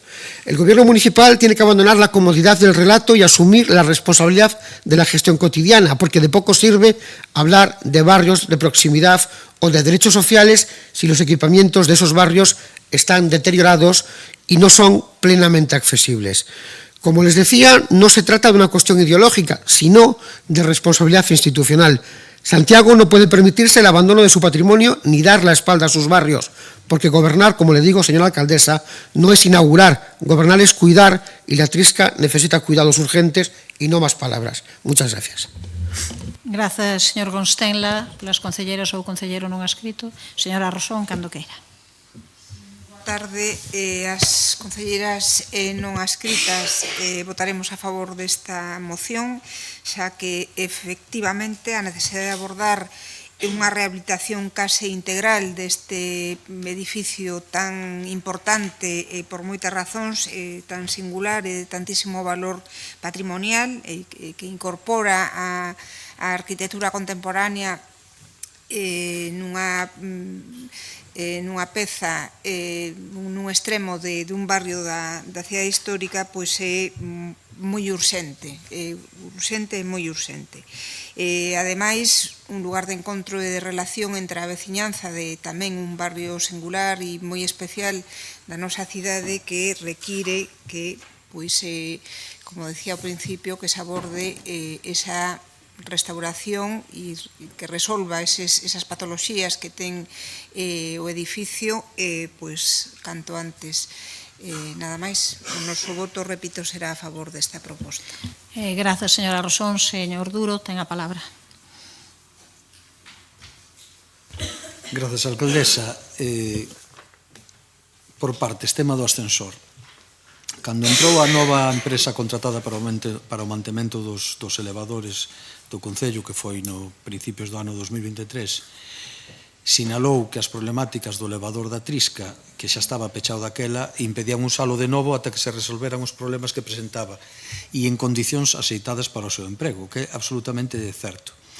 Iniciou o seu expediente para reparalo, pero, debido ás características e ás singularidades que ben comentou o señor Constela do edificio, o proxecto deu moitísimas voltas antes de estar listo. Houve distintas correccións, cambios, etc., que retrasaron a entrega do mesmo. O ano pasado, a finais do ano pasado, conseguiuse ofertar a obra de reparación, pero quedou deserta. Están traballando desde o Departamento de Obras tamén para lanzar unha nova proposta. E sobre a infraestructura do edificio, ás veces, e é certo que o deseño dun edificio por parte dun arquitecto singular e recoñecido non é suficiente cando falla a execución. E este edificio, logo de ser visto por distintos arquitectos e especialistas en humidades, recoñecen que presenta carencias graves na súa infraestructura e conta con materiais de moi baixa calidade que trouxo como consecuencia pois un deterioro prematuro do propio edificio. Fundamentalmente de humedades e particularmente pois as provocadas pola relación ca medianeira do edificio colindante. A propia ubicación e altura do edificio fai que durante os temporais de vento e auga o equipamento sufra de maneira especial os rigores do tempo, que sendo materiais de baixa calidade, pois evidentemente non soporta ben. É dicir, malos aillamentos, humidades persistentes, filtracións de auga, son as consecuencias de todas estas circunstancias. Fixéronse ao longo dos anos varias intervencións neste centro, pero é evidente que co paso do tempo as súas carencias de base fan que aparezan cada vez máis problemas no equipamento. Ahora mesmo o Departamento de Obras está a facer un estudio moi profundo para abordar unha intervención integral do equipamento, porque xa non há lugar a máis parches. E é unha intervención que, como ben saben, non é sinxela polas características construtivas do edificio. De calquera xeito, e sin aproveitar todas as súas potencialidades, porque non se pode, mesmo polo problema do ascensor, sigue se están mantendo moitas actividades nel, como son aulas de xogo para persoas inmigrantes a diario, o espacio non tan maiores cun grupo estable de 30 usuarios, cursos de informática, uso asociativo, a Central Folk pois ten moitas actividades ali, cursos de actividade física e un laboratorio de creación teatral, pero sen dúbida é unha intervención que vai ser moi importante que hai que acometer sí ou sí. Grazas. Grazas, señor Duro. Señor Guinarte, cando queira. Nos imos votar tamén a favor desta moción, que nos parece, ademais, oportuna. É verdade que este edificio, como outros, necesita, precisa e merece unha especial atención por un doble motivo, porque é un edificio singular, que é un edificio representativo da arquitectura contemporánea en Compostela, da que hai outros tamén moi importantes, de arquitectos algúns galegos, pero de talla internacional, e outros en fin, Siza ou Eisman, pero que presentan problemas. En fin, estábame ilustrando agora o arquitecto Iago Lestegás sobre problemas que teñen estes edificios no que ten que ver coa súa factura, coa súa construcción, pero forman parte xa do noso patrimonio. Algún día, pois, serán non arquitectura contemporánea, senón arquitectura do século XX ou do século XXI, como a modernista, como a, en fin. Pero é que, ademais, este edificio ten unha función social moi importante, non? A que debe atender, razón pola que foi, ademais, construído donde foi construído, non? Eu estaba me acordando de que esa zona dignificouse dun xeito extraordinario nun período non moi lonxano no tempo, porque algúns dos que estamos aquí, non todos, pero algúns sí podemos recordar como determinadas rúas do entorno da Trisca non estaban siquera pavimentadas. A calle Quiroga Palacios, a Batalla de Clavijo e outras do entorno, a Corredoira das Fraguas, pois eran, en fin, todo menos rúas urbanas, non? Bueno, pois eu creo que temos que facer honor ao feito de que esas rúas estén agora como están e ese edificio sexa un dos edificios simbólicos da arquitectura contemporánea de Compostela.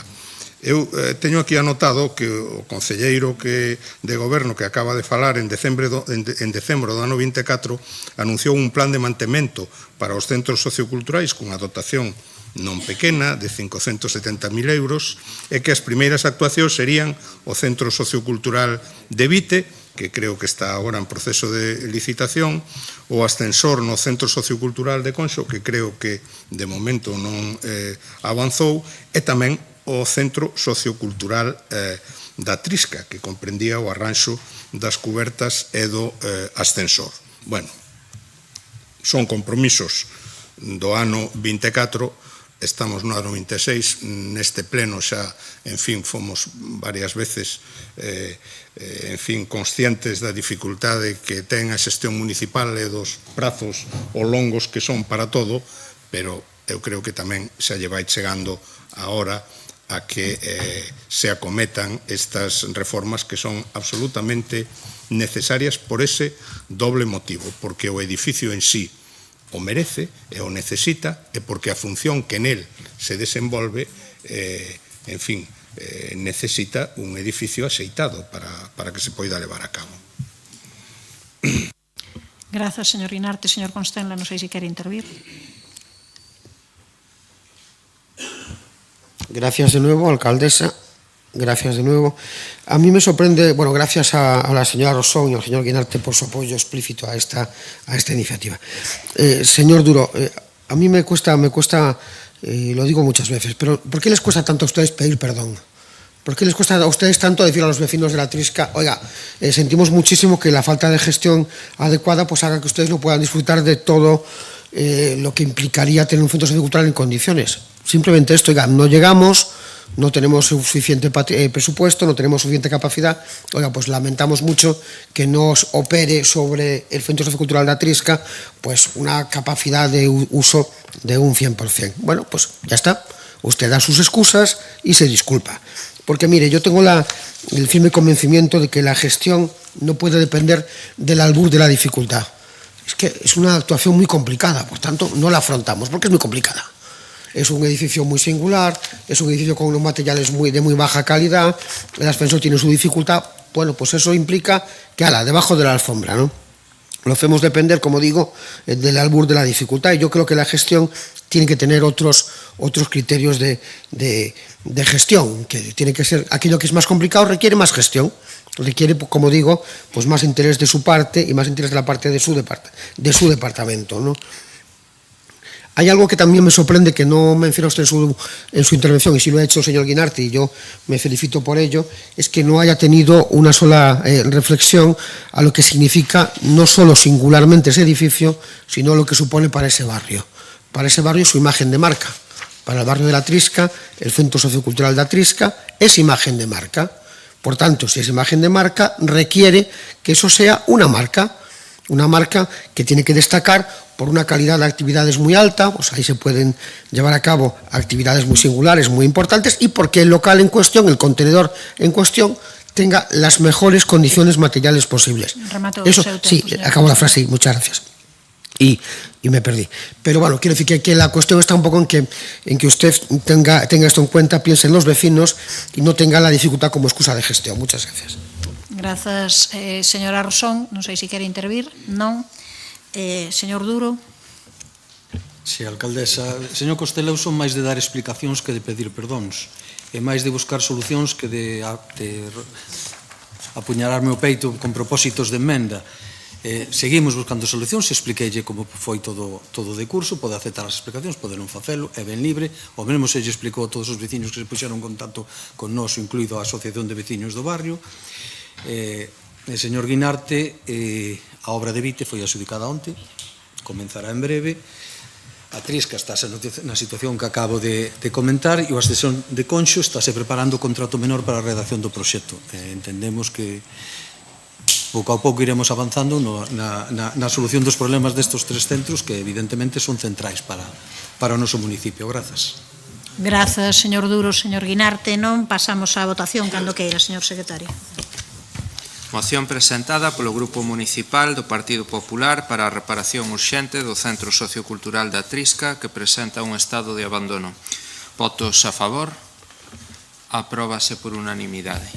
A seguinte moción é do Grupo Municipal Socialista sobre a xestión das instalacións deportivas municipais e a comunicación coas entidades deportivas. Señora Abal, cando queira.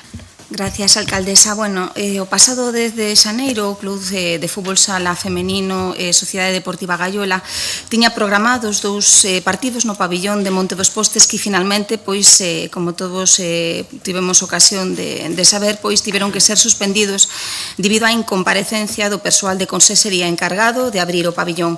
O club intentou contactar por todos os medios con alguén que puidese solucionar o problema, pero tras 2 horas agardando na rúa nunha xornada de frío intenso, tuveron que desistir. Quedaría nunha anécdota se fose algo circunstancial, pero non o é. É a segunda vez que lle sucede a este clube en apenas 4 meses e tampouco se trata dun caso aillado, xa que outras entidades deportivas da cidade teñen vivido situacións semellantes tanto en horarios de adestramento como de competición. Este tipo de incidencias proxectan unha imaxe pésima de xestión e do compromiso do Concello de Santiago co deporte, tanto fronte aos clubs da cidade como ante os equipos visitantes. As entidades deportivas non teñen unha canle clara que dirixirse no caso dunha incidencia, nin do Concello, nin da empresa encargada do servicio de conserxería. Cando se atopan nunha circunstancia deste tipo, teñen que tirar dos seus contactos persoais para intentar resolver situacións urxentes. Por este motivo, solicitamos que se estableza un teléfono de garda operativo que permita dar resposta inmediata a este tipo de incidencias e evitar que se repitan situacións que perxudican gravemente aos clubs. Traemos tamén nesta moción unha demanda reiterada dos clubs da cidade, a necesidade de que a asignación dos horarios dos pabillóns para toda a tempada se asilice, adiantándoa na medida do posible a finais de xuño ou comezos de xullo. Durante o verán, os clubs reciben numerosas chamadas de pais e nais que precisan coñecer os horarios pois para poder conciliar a actividade deportiva coa vida académica e familiar. A falta de resposta provoca que moitas familias opten por outras actividades ou incluso por outros clubs de outros concellos onde se atopan máis facilidades, o que perxudica directamente a promoción do deporte en Santiago. Do mesmo xeito, solicitamos unha maior axilidade e regularidade na comunicación semanal da disponibilidade dos pabellóns, así como o seu envío puntual aos grupos municipais. Resulta significativo que a última axenda deportiva da fin de semana se recibise o pasado venres, despois de non terse remitido ningunha axenda desde o pasado 5 de decembro. Os acordos que propoñemos son medidas sinxelas, orientadas a mellorar a comunicación e a relación cos clubs deportivos. Con todo, entendemos que estas cuestións deberían de abordarse desde unha visión máis ampla a través da elaboración dun plan director de instalacións e equipamentos deportivos, un instrumento estratégico que permita analizar o estado real das infraestructuras, planificar as necesidades presentes e futuras, garantindo a promoción e acceso equitativo ao deporte en todos os barrios e para todos os colectivos. Por todo o exposto, pois, propoñemos ao Pleno da Corporación a adopción dos seguintes acordos.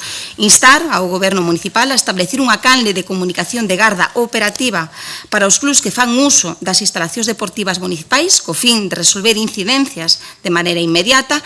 Instar ao Goberno Municipal a axilizar a comunicación das confirmacións de asignación de pabellóns para as fins de semana, facéndoas chegar de maneira regular tamén aos grupos municipais, e instar ao Goberno Municipal a que a asignación dos horarios de adestramento nas instalacións deportivas se realice pois a finais do mes de xuño, favorecendo así a promoción do deporte e a planificación da tempada por parte dos clubs. Nada máis. Grazas, señora Abal. Señor Muiños, vai vostede? Sí. Sí, boa tarde de novo. Vou ser moi breve porque obviamente sí que estamos de acordo con estes acordos. O que sí quero e agardo expectante é as explicacións que poida dar pois a Concelleira de Deportes, porque se realmente foi así como se explica na exposición de motivos, vexo pois moi complicado, moi difícil que realmente se estivera dende primeira hora da tarde hasta esa hora sin poder contactar con ninguén, o mellor nin con ela, e que non se pudera abrir unha instalación deportiva para que se poideran xogar dos partidos oficiales, non? Eso sí que é grave, por eso supoño que ela intentaría, se puxeron en contacto con ela, non sei, por eso quero agardar as explicacións que nos dá, porque realmente me parece inverosímil que non se poidera contactar con ninguén para abrir unha instalación deportiva en toda a tarde e non se poideran desenvolver dos encontros oficiais de competición, o cal é moi extraño, non? Grazas, señor Muiños. Ten a palabra a señora Lueiro, cando queira. Ben, pois boa tarde de novo. Podería comezar esta intervención pedindo disculpas, mas xa as pedín hai 2 semanas dentro do Departamento de Deportes, en privado, en público, os clubs afectados, en persoas xogadoras do Gaiola. Fíxeno de maneira moi sincera e sentida e non vou facer como aquel que dicía lo siento mucho, me he equivocado e non volverá a ocurrir, porque pode volver pasar. E por qué? Porque o Departamento de Deportes, entre outras, preocúpase de que cada sábado e domingo abran 20 recintos deportivos nesta cidade e fan unha grella semanal na que cada fin de semana hai máis de 140 partidos. Traballamos nunha ferramenta informática que facilite o labor de todos, clubs e traballadores e traballadoras, mas polo momento é un proxecto. E tamén nos esforzaremos para que os fallos sexan os mínimos, mas non se equivoca quen non o fai. Dito anterior, permítame engadir que a moción presentada e as declaracións aos medios de comunicación pola non apertura dun pabillón mostra a pouca empatía do PSOE co Departamento de Deportes, que ata hai ben pouco dirixía e dirixiu durante varios anos, e a pouca atención que lle prestaban. De outro xeito, non farían as declaracións que fixeron. Indo ao texto da moción, compre puntualizar que non abrir un pabellón si é un feito illado. É a primeira vez que se suspende un partido, neste caso foron 2 do mesmo equipo, é certo, esta tempada, por un erro do departamento. E os datos xa os acabo de decir, 20 recintos, máis de 140 partidos cada fin de semana. Non ocorre de maneira reiterada como vostedes refliten no texto. Pouco ten que ver, ademais, que non se abra un recinto co apoio ao deporte feminino, como tamén refliten na moción, que por outra banda non é o fútbol sala un deporte minoritario. Cando na moción se refiren a compra e axilizar as confirmacións, o prazo de solicitude dos clubs remata os luns. As confirmacións remítense na mañá dos martes. A semana do incidente, o martes foi festivo porque foi o Día de Reis, polo que se confirmaron o propio luns. A Gaiola non fixo solicitude, foi o Concello quen se puxo en contacto co club, e ese desaxuste foi o que provocou o erro. Por outra banda, son os propios clubs os que se opoñen a adiantar a data de solicitude. Por que non se poden facer a asignación dos horarios a finais da temporada saínte? Porque os clubs non saben cantos equipos ou cantos deportistas van ter até agosto. Asignar un espazo que despois non se usa implica que outro club quede sen el. Aínda así, unha cousa é non facer unha asignación final e outra ben distinta é a asignación provisional, que lles chega, por norma xeral, en tempo e forma para iniciar as actividades de pretemporada. Non dubiden do apoio deste goberno ao deporte feminino. Boten un ollo histórico ou, sen ir moi lonxe, as axudas autonómicas aos clubs femininos desta cidade e as axudas municipais. Dato mata relato. Mírenas. Remato esta primeira intervención, reafirmando o xa dito e negando que a xestión sexa deficiente. O que é deficiente é o número de instalacións existentes en Compostela. E aí, señora Abal, se a responsabilidade a medimos en anos á fronte, gañan vostedes por goleada. Polo Partido Popular, señor de la Fuente, cando queira.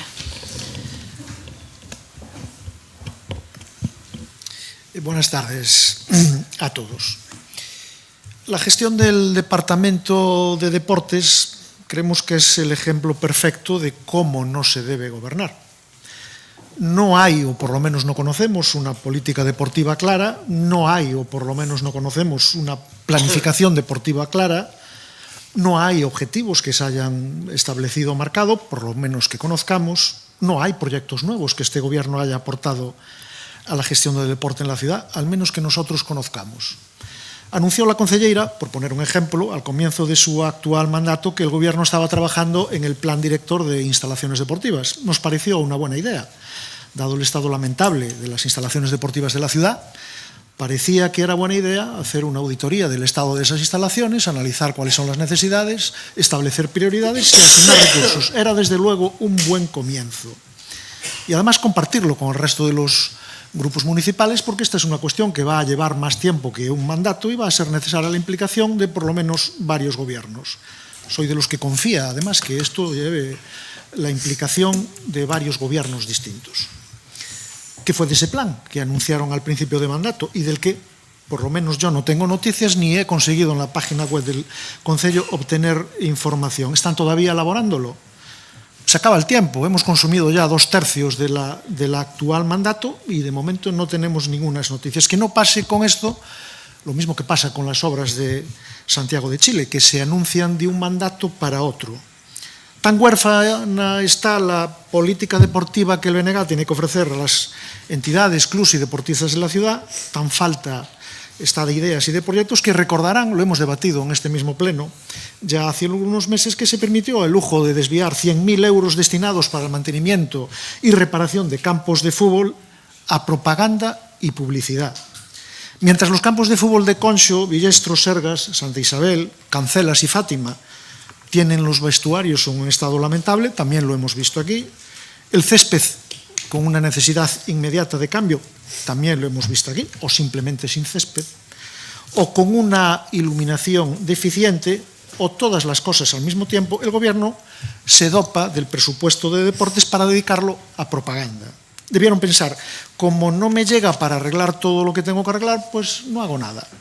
Me sobran 100.000 euros en deporte, pues para propaganda. Y la verdad es que en propaganda y en anuncios hay que reconocerlo bien, incluso muy bien. Del campo de Villestro sabemos, por ejemplo, que acaban de anunciar por tercera vez su próxima reparación. No es difícil pronosticar que el próximo año, por estas fechas, anunciarán por cuarta vez su inminente reparación. Por enésima vez sabemos que el Estadio Vero Boquete de San Lázaro se van a hacer obras, no muy importantes, porque para hacer las obras que se necesitan estableció la concelleira un mínimo de 9 millones de euros y únicamente va a dedicar poco más que 1 millón, menos o poco más de un 10% de lo que se necesita. Lo anunció Bugallo en el 23, lo anunció Goretti San Martín en el 24. El 7 de junio del 24 anunció la inversión en el Vero Boquete y lo anunció también en el 25, el 15 de noviembre del 25. Nota de prensa, casi el mismo titular y el mismo cuerpo de noticias. Si llegan a ser las fotografías en blanco y negro, no distinguiría una de otra. Si para el año vuelven a anunciar otra vez la reparación del Estadio Vero Boquete, les pondremos en esta materia un sobresaliente. Sobresaliente en publicidad. Necesitan mejorar en respecto a los clubes y deportistas en la ciudad y les pondremos un muy deficiente en gestión. Demandamos desde el inicio de este mandato varias cuestiones que creíamos importantes.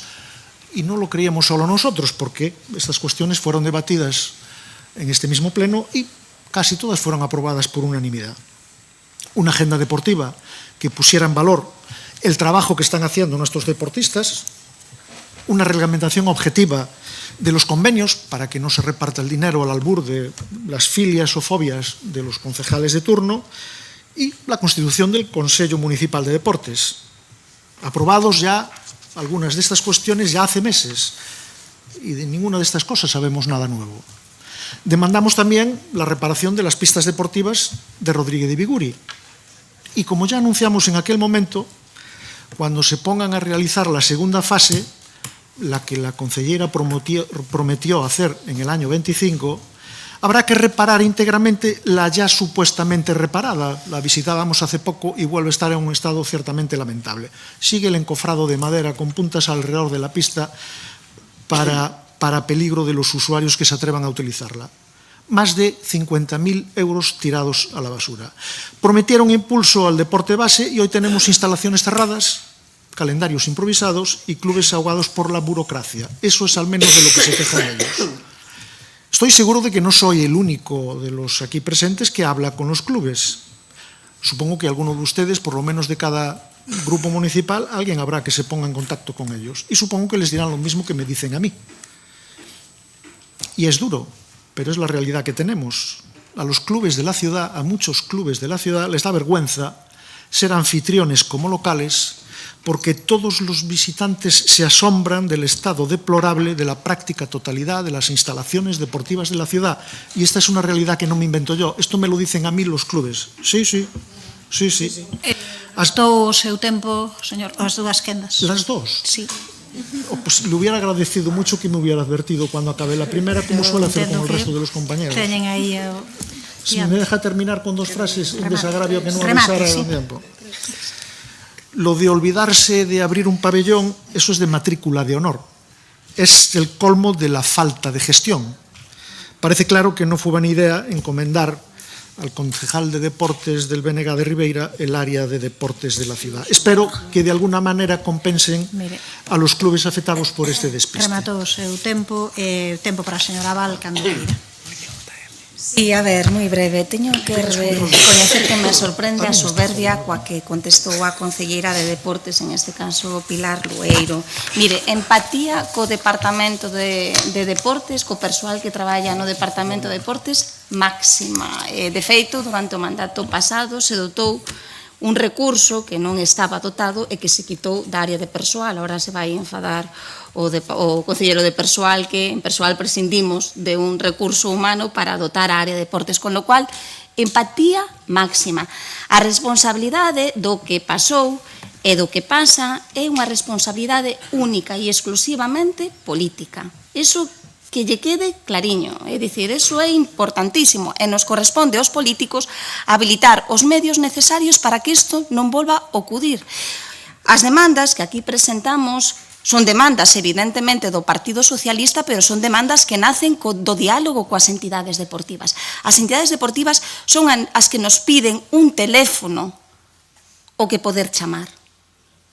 Non ten por que contestar a concelleira, eu o recoñezo perfectamente. Ten que haber alguén encargado de instalacións deportivas para todo este tipo de incidencias.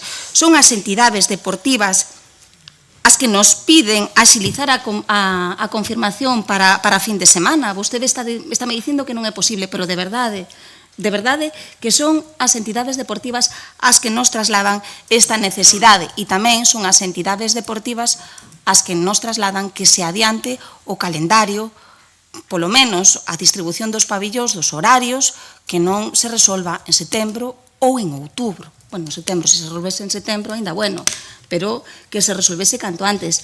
E insisto, empatía e solidaridade co Departamento de Deportes e co persoal que está ao frente do Departamento de Deportes máxima. A responsabilidade desto é única e exclusivamente política e solicitamos e insistimos que adote as medidas que sexan oportunas e necesarias para tal fin. Señor Muiños. Sí, señora Lueiro, non me respostou. Realmente eu quería saber si ese día, ese sábado, 10 de xaneiro, desde as 4 da tarde, que o mellor era a hora que había que abrir o pabellón, porque había un partido ás 5, outro ás 7, se foi imposible de localizar a alguén para que realmente se poidera abrir esa instalación e se poideran disputar 2 partidos de competición oficial. Foi realmente imposible. Non contactou ninguén do club con vostede, vostede non contactou con ninguén do departamento para que se puxeran todos os medios posibles para que realmente se poidera abrir a instalación. Eso non me contestou. Eu non sei se recibiu chamadas, se o intentou vostede por todos os medios, pero lle foi imposible contactar. Eso que realmente foi o que lle preguntei na miña intervención. Aquí as distintas peticións, como decía a compañeira Marta Val, sí que son dos distintos clubs, cousas que xa non terían ni por que traerse aquí a este pleno, que sería pois o máis normal. Agardo que para os vindeiros xogos do Eixo Atlántico, onde acaba agora, me parece que vai contratar a 2 técnicos máis, pois lles diga e lles incida que realmente pois teñan isto en conta e que non nos pase pois o que aconteceu esta vez, non? E que realmente pois sexamos unha cidade modélica onde realmente os xogos de Eixo Atlántico pois sexan disputados e marchen todos os participantes con bo gusto, tanto das distintas instalacións, algunhas delas que como pode ser Santa Isabel, como pode ser Vite, tuveron a sorte de que as van a poder pois inaugurar, unha delas xa inaugurada, gracias pois ao traballo que tamén fixeron os anteriores, tanto que antes vostedes se adicou pois a criticar. Grazas. Grazas, señor Muiños. Señora Lueiro, cando queira. Ben, a ver, Marta, soberbia ninguna. O que pasa é que as declaracións que fixeches ti na prensa nos días seguintes foi ninguneos temáticos, situación bochornosa, non estamos ante un erro puntual, que sí foi un erro puntual, porque era a primeira vez que non se abría, como vos dixen antes, na tempada para un partido, era a primeira vez. Outras veces non se abriu por un erro da empresa, por un erro do departamento, era a primeira vez. E por que se tuveran que suspender dous partidos? Porque nós, desde o departamento, facilitamos que ese club, que sabemos que ten un entrenador para todas as súas seccións, xogue no mismo pabillón e non tiña que desplazarse. Por iso eran 2 partidos seguidos.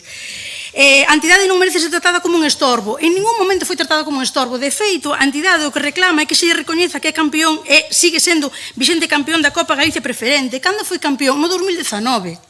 No 2019, a día de hoxe, é certo, non se fixe un recoñecemento neste Concello, pero foi campeón no 2019. E logo, despois, a responsabilidade do departamento. Eu fixeno naquel momento e volvo a facelo se fai falta. Eu pido disculpas ás veces que faga falta. En ningún momento botei a responsabilidade encima do departamento. Sempre me culpei a mí mesma. Dixen que eu era a máxima responsable do departamento e sigo insistindo que a máxima responsabilidade é eu. Por eso pido eu disculpas. Por eso fui un do Gaiola e lle pedín disculpas. Por eso chamei ao outro equipo e lle pedín disculpas. En ningún momento boto a responsabilidade de cara a ninguén. A responsabilidade, por suposto, que a teño eu. Vale, entón, pido disculpas a quen faga falta e ás veces que faga falta. Vale. Contestándolle a Gonzalo Muiños, sí, eu recibín efectivamente, eu recibí unha chamada ese día ás 5:10 da tarde. Pasa que eu salín da casa, vou aquí dar explicacións como eu non sei se teño que dar, salín da casa sin o teléfono do Concello, eles non teñen o meu teléfono persoal e cando volvín para casa ás 10 da noite foi cando me enterei do que pasara. Iso é todo que é a persoa que temos responsable da empresa para recibir as chamadas, a verdade é que se deu a circunstancia que tampouco colleu o teléfono. Iso foi o que pasou. Non me dá máis tempo, Ana. Ben, acabou, quere facer uso do minuto a señora Val cando que. A ver, moi breve, é que esta moción é deles. Sí, simplemente quero reiterar o obxecto desta moción. Refírese ao conxunto das instalacións deportivas, refírese ao conxunto dos clubes deportivos. E isto é moi importante. Non o estamos focalizando nun clube. Refírese ao conxunto e son demandas de todos os clubes deportivos cos que puidemos falar. Entonces, agradecemos que se adoten as medidas oportunas, porque se en algo coincidimos ou podemos chegar a coincidir, é que non ten que ser a concelleira a que teña que estar pendiente de cada unha das instalacións deportivas. Somos plenamente conscientes e, en consecuencia, o único que pedimos é que se habilite un canle para tal fin. Ben. Por favor, xa está. Miren, Por favor, eu quero comentar tamén dúas cuestións sobre este tema. A primeira é que a nós non temos ningún problema en pedir disculpas cando se comete un erro. Pediu disculpas a concelleira xa nese momento, pido disculpas eu públicamente en nome do Goberno por un erro, evidentemente un erro importante para todas as rapazas, a xente do club que estaba ali agardando, así que as nosas disculpas van para diante e, desde logo, a noso compromiso para que se poñan medidas importantes para que isto non volva a acontecer.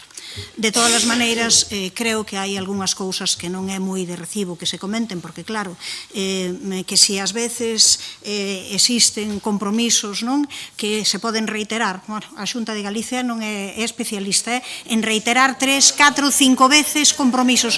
Déixenme rematar que eu non os interrompo nunca, e aquí dinse cousas e tal, e eu non os interrompo, así que fagan o favor.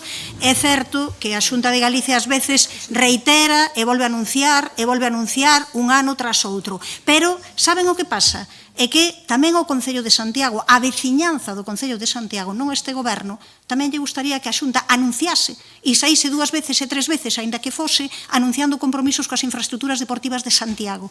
Que hai anos que non fai un compromiso da Xunta de Galicia con infraestructuras deportivas para Santiago de Compostela, mentre sí que as hai para outros concellos. Tamén era bo que iso se soubese. Onde está o compromiso da Xunta de Galicia xustamente co deporte santiagués. Esa tamén se bota en falta. Por iso, tamén nós pediremos desculpas polos nosos erros, pero outros tamén deberían de pediros, por favor, non me interrompa, porque eu non a interrompo cando vostede fala. Entón, eu creo que iso, creo que tamén é de recibo dicilo. Unha cousa e máis a outra. Humildade, pero tamén humildade, porque me parece que lle molestan moito as fotos e podía estar nas fotos, pero resulta que non queren, porque non queren comprometerse con Santiago de Compostela. Pasamos á votación cando queira, señor secretario.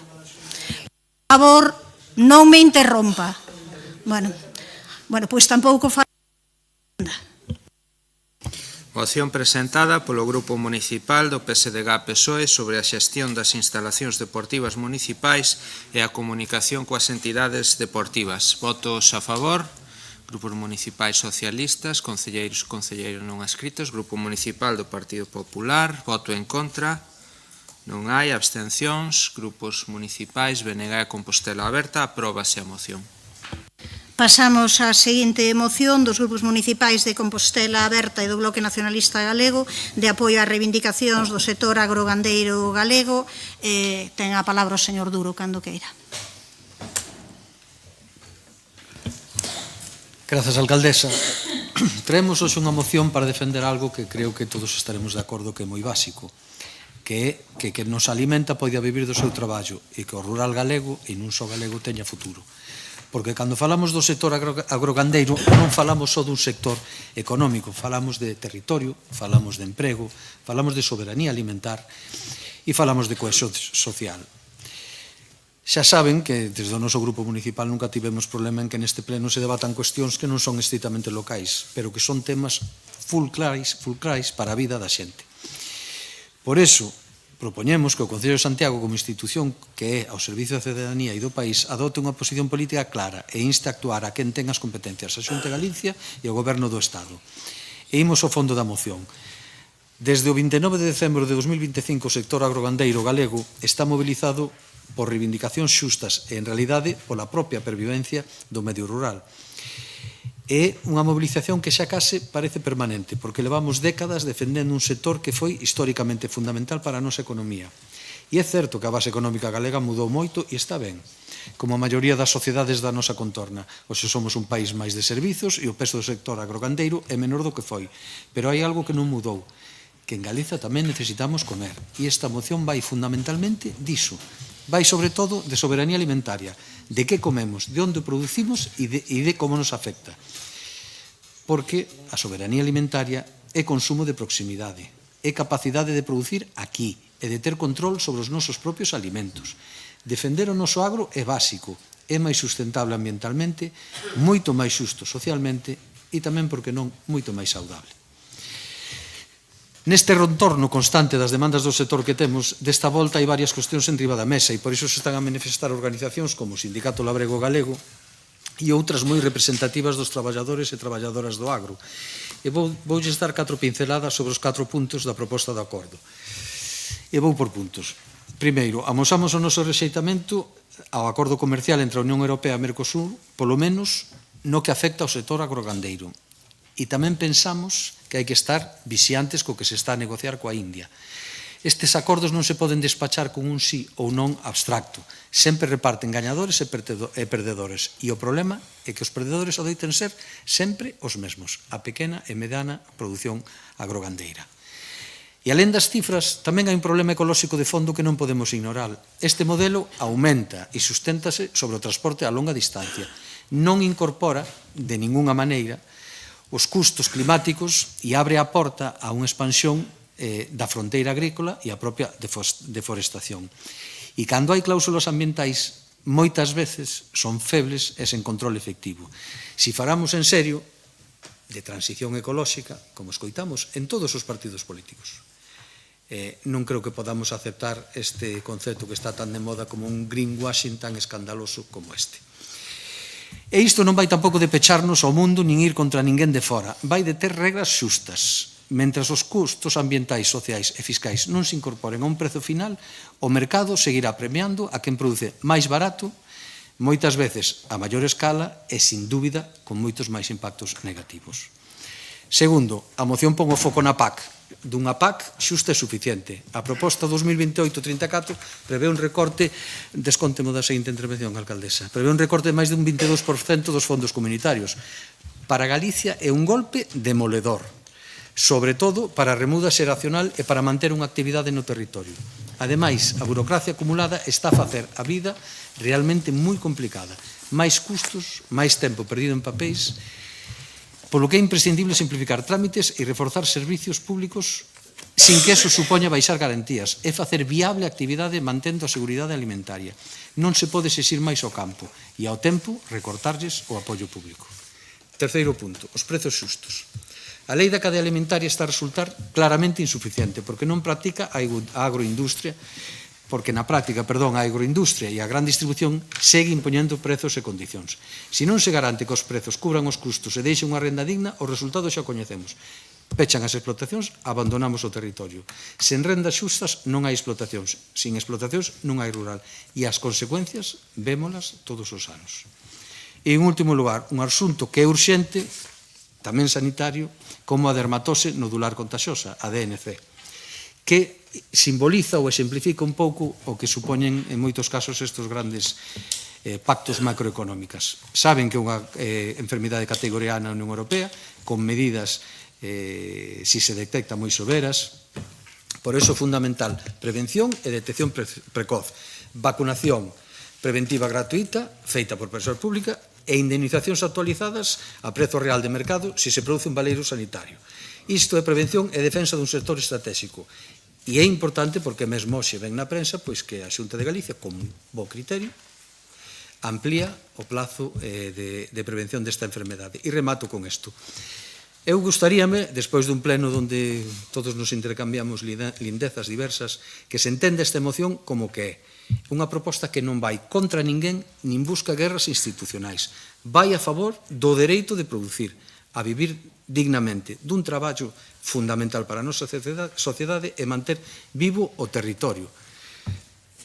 Porque se as políticas públicas melloran as cifras macro, pero deixan polo camiño granxas, emprego e país, entón non están a servir ao ben común. Por todo isto, o noso voto evidentemente favorável á moción. Gracias, alcalde. Remato o tempo completo. Señora Lueiro, cando queira. Ben, pois traemos esta moción de apoio ás reivindicacións do sector agrogandeiro ao pleno porque rexeitamos o acordo comercial entre a Unión Europea e o Mercosur ao considerar que supón unha ameaza directa para o agrogalego, especialmente para as explotacións de vacún, avícolas e apicultura. Denunciamos que a liberalización comercial favorece os grandes intereses económicos e provoca unha competencia desleal, xa que as importacións de Mercosur entrarían con menores exixencias sanitarias e ambientais e a precios máis baixos, poñendo non só en risco a produción local e de proximidade, senón tamén a seguridade alimentaria das persoas consumidoras. Respecto da política agraria común, solicitamos que se teñan en conta as singularidades do sector agrogandeiro galego para garantir a súa continuidade. De feito, xa sobre o paquete de simplificación da política agraria común que presentou a Comisión Europea, teña en conta a situación do agro e se analice desde unha perspectiva ampla na que se contemplen todos os problemas. Despoboamento, falta de relevo xeracional, desfase entre o pago que reciben os produtores e gananciais das distribuidoras. A PAC 2023-2027, xa negativa para Galiza, podería sufrir a partir de 2028 un recorte superior ao 22% dos seus fondos para destinalos á industria armamentística, o que suporía unha perda de máis de 84.000 millóns de euros para o sector agrario europeo. Esta proposta, impulsada pola Comisión Europea, sería especialmente lesiva para o agro galego e resulta absolutamente inaceptável. Por iso, demandamos a súa retirada e reclamamos un incremento dos fondos da PAC cunha distribución xusta que priorice as pequenas explotacións familiares, a permanencia no territorio, a remuda xeracional, a loita contra o despoboamento e un desenvolvemento rural sostíbel. A esta ameaza estrutural súmase unha grave situación sanitaria para a gandeiría. A expansión de enfermidades como a dermatose nodular contagiosa, xunto coa lingua azul e a enfermidade hemorráxica epizootica, sitúa o sector nun escenario de alto risco. A prevención, a detección precoz e o apoio ás explotacións afectadas son imprescindibles para protexer un sector que move alrededor de 3.000 millóns de euros anuais e que é clave para a economía e o futuro do rural galego.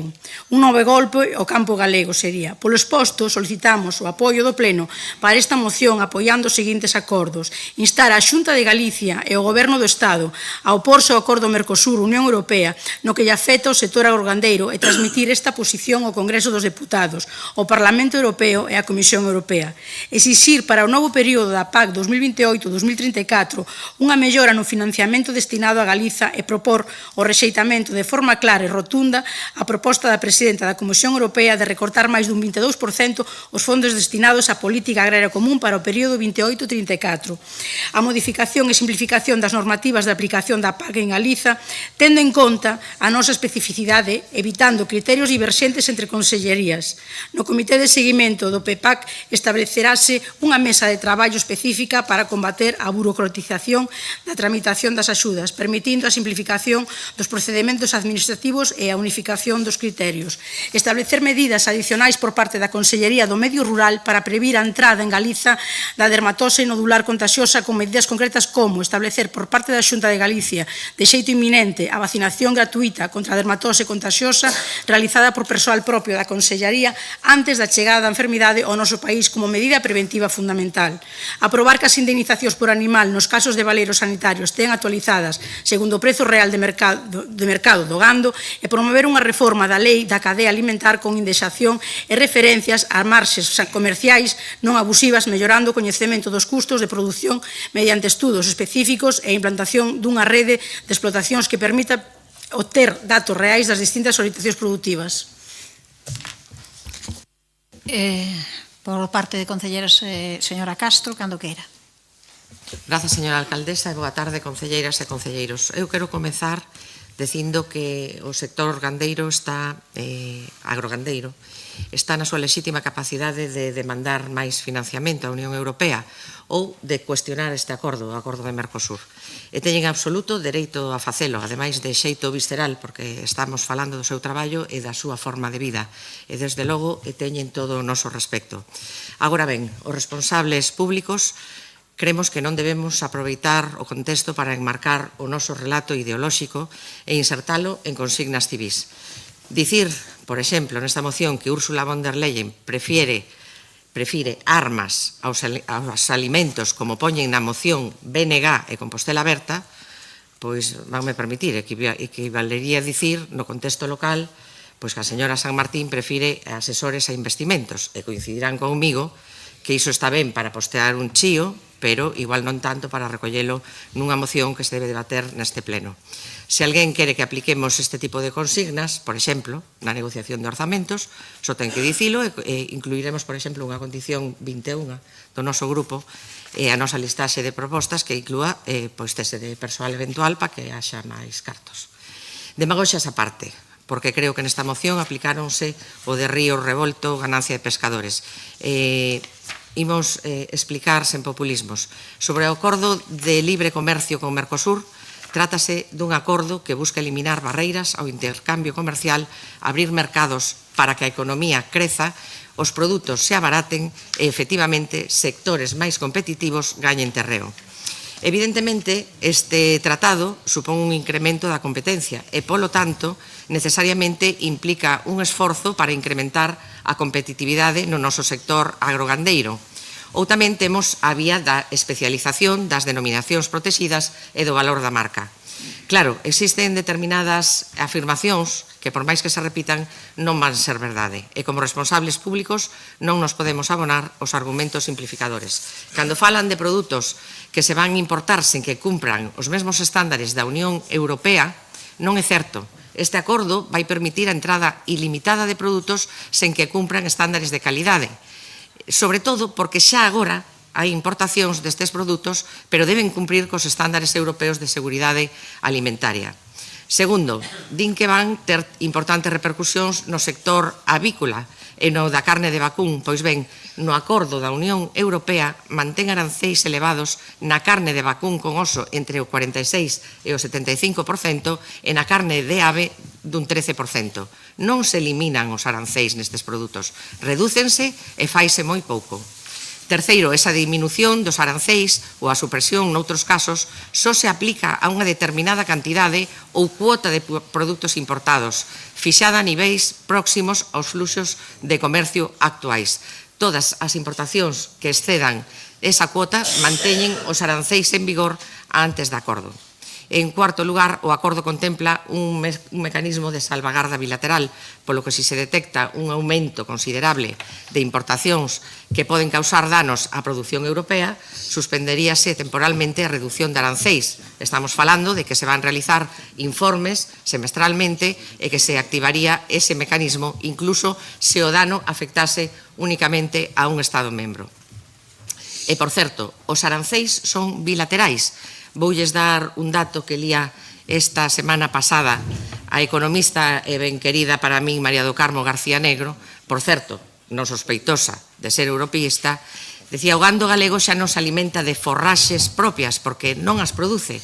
Argentina, Brasil e Paraguai venderon entre os anos 2017 e 2024 o 35% das importacións de soia que realiza o Estado español e o 20% das de millo, unha corrente continua de importacións imprescindibles que agora tampouco pagarían arancéis. Ás veces penso que temos que abrir un pouco a mirada e entender cal é o interese xeral en lugar de intentar contentar a todo o mundo. Mais nada, grazas. Grazas, señora Castro. Señor Guinarte, cando queira. Bueno, o Partido Socialista comparte a defensa do sector agrogandeiro galego, pero non participa da demagoxia que nesta moción se pretende presentar como argumentos serios. Eu comenzaría por pedir, para que o vayan pensando, se é posible unha votación por puntos, porque se admiten unha votación por puntos, nós non temos problema en apoiar os puntos 2, 3 e 4, pero, dende logo, se non se admite esa votación por puntos, non poderemos apoiar a moción, porque o que ten que ver co rexeitamento do acordo Unión Europea-Mercosur ou Mercosur-Unión Europea está cheo de fake news, realmente non son imprecisións, son argumentos absolutamente falsos. Algúns xa se dixeron, pero é que incluso tomando os datos que vostedes utilizan na exposición de motivos da súa moción, vostedes din que este acordo suporá a entrada anual de 99.000 toneladas de vacún. Supoño que na Unión Europea, porque claro, non sei como puderon facer unha apreciación das que van a entrar en Galicia dentro do acordo. 99.000 toneladas de carne de vacún. que máis ou menos correspóndese co que produce Galicia nun ano. Claro, pero esas 99.000 toneladas de vacún van a entrar na Unión Europea. Galicia, que ten 2,7 millóns de habitantes, produce 95.000 toneladas de vacún. De Mercosur van a entrar 99.000 toneladas de vacún na Unión Europea, que ten 450 millóns de habitantes. Pero é que, ademais, claro, tamén se dixo, os únicos ámbitos nos que o acordo Unión Europea-Mercosur establece límites aos intercambios é precisamente o sector agrogandeiro, en carne de vacún, en aves, en porcino, etc. Porque é que no ano 2023 entraron na Unión Europea 196.000 toneladas de vacún procedentes do Mercosur. Non vai a incrementar o porcentaxe de vacún que entra, vai a reducilo, porque agora, obviamente, nós formamos parte da Unión Mundial do Comercio, igual que eses países, e non podemos prohibir as importacións deses países se cumplen as normas de intercambio comercial. Poden ir a un supermercado e comprobar como hai carne conxelada procedente de Argentina ou de Brasil. Pódese comprar en Galicia carne conxelada procedente de Argentina ou de Brasil. Non está prohibido importala. Por tanto, claro, que decir que eso vai a supoñer unha inundación do mercado cando a realidade é que se vai a reducir a importación en determinados sectores, pois é que non, en fin, non se pode decir que sexa un argumento equivocado, é unha falsidade, simplemente. Claro, opoñerse a este acordo significa afectar a outros sectores que son moi importantes para Galicia, porque isto tamén afecta a automoción, afecta ao naval, afecta a metalurxia, afecta ao téxtil, afecta á industria química e farmacéutica. Non temos intereses como país en abrir os mercados a todos estes sectores económicos. Bueno, non o sei, igual non. Aparte de que, bueno, xa é sabido que este acordo está agora, pois podíamos decir que na neveira, non? Porque os grupos, algúns grupos do Parlamento Europeo, os grupos de extrema dereita e os grupos á esquerda do grupo socialista, pois acordaron recurrilo ao Tribunal de Xusticia da Unión Europea e, por tanto, está pendente da súa posible aplicación.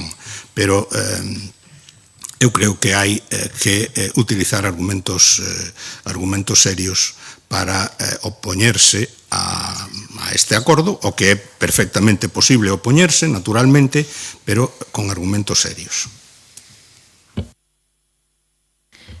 Polo Partido Popular, señor Ben, cando queira.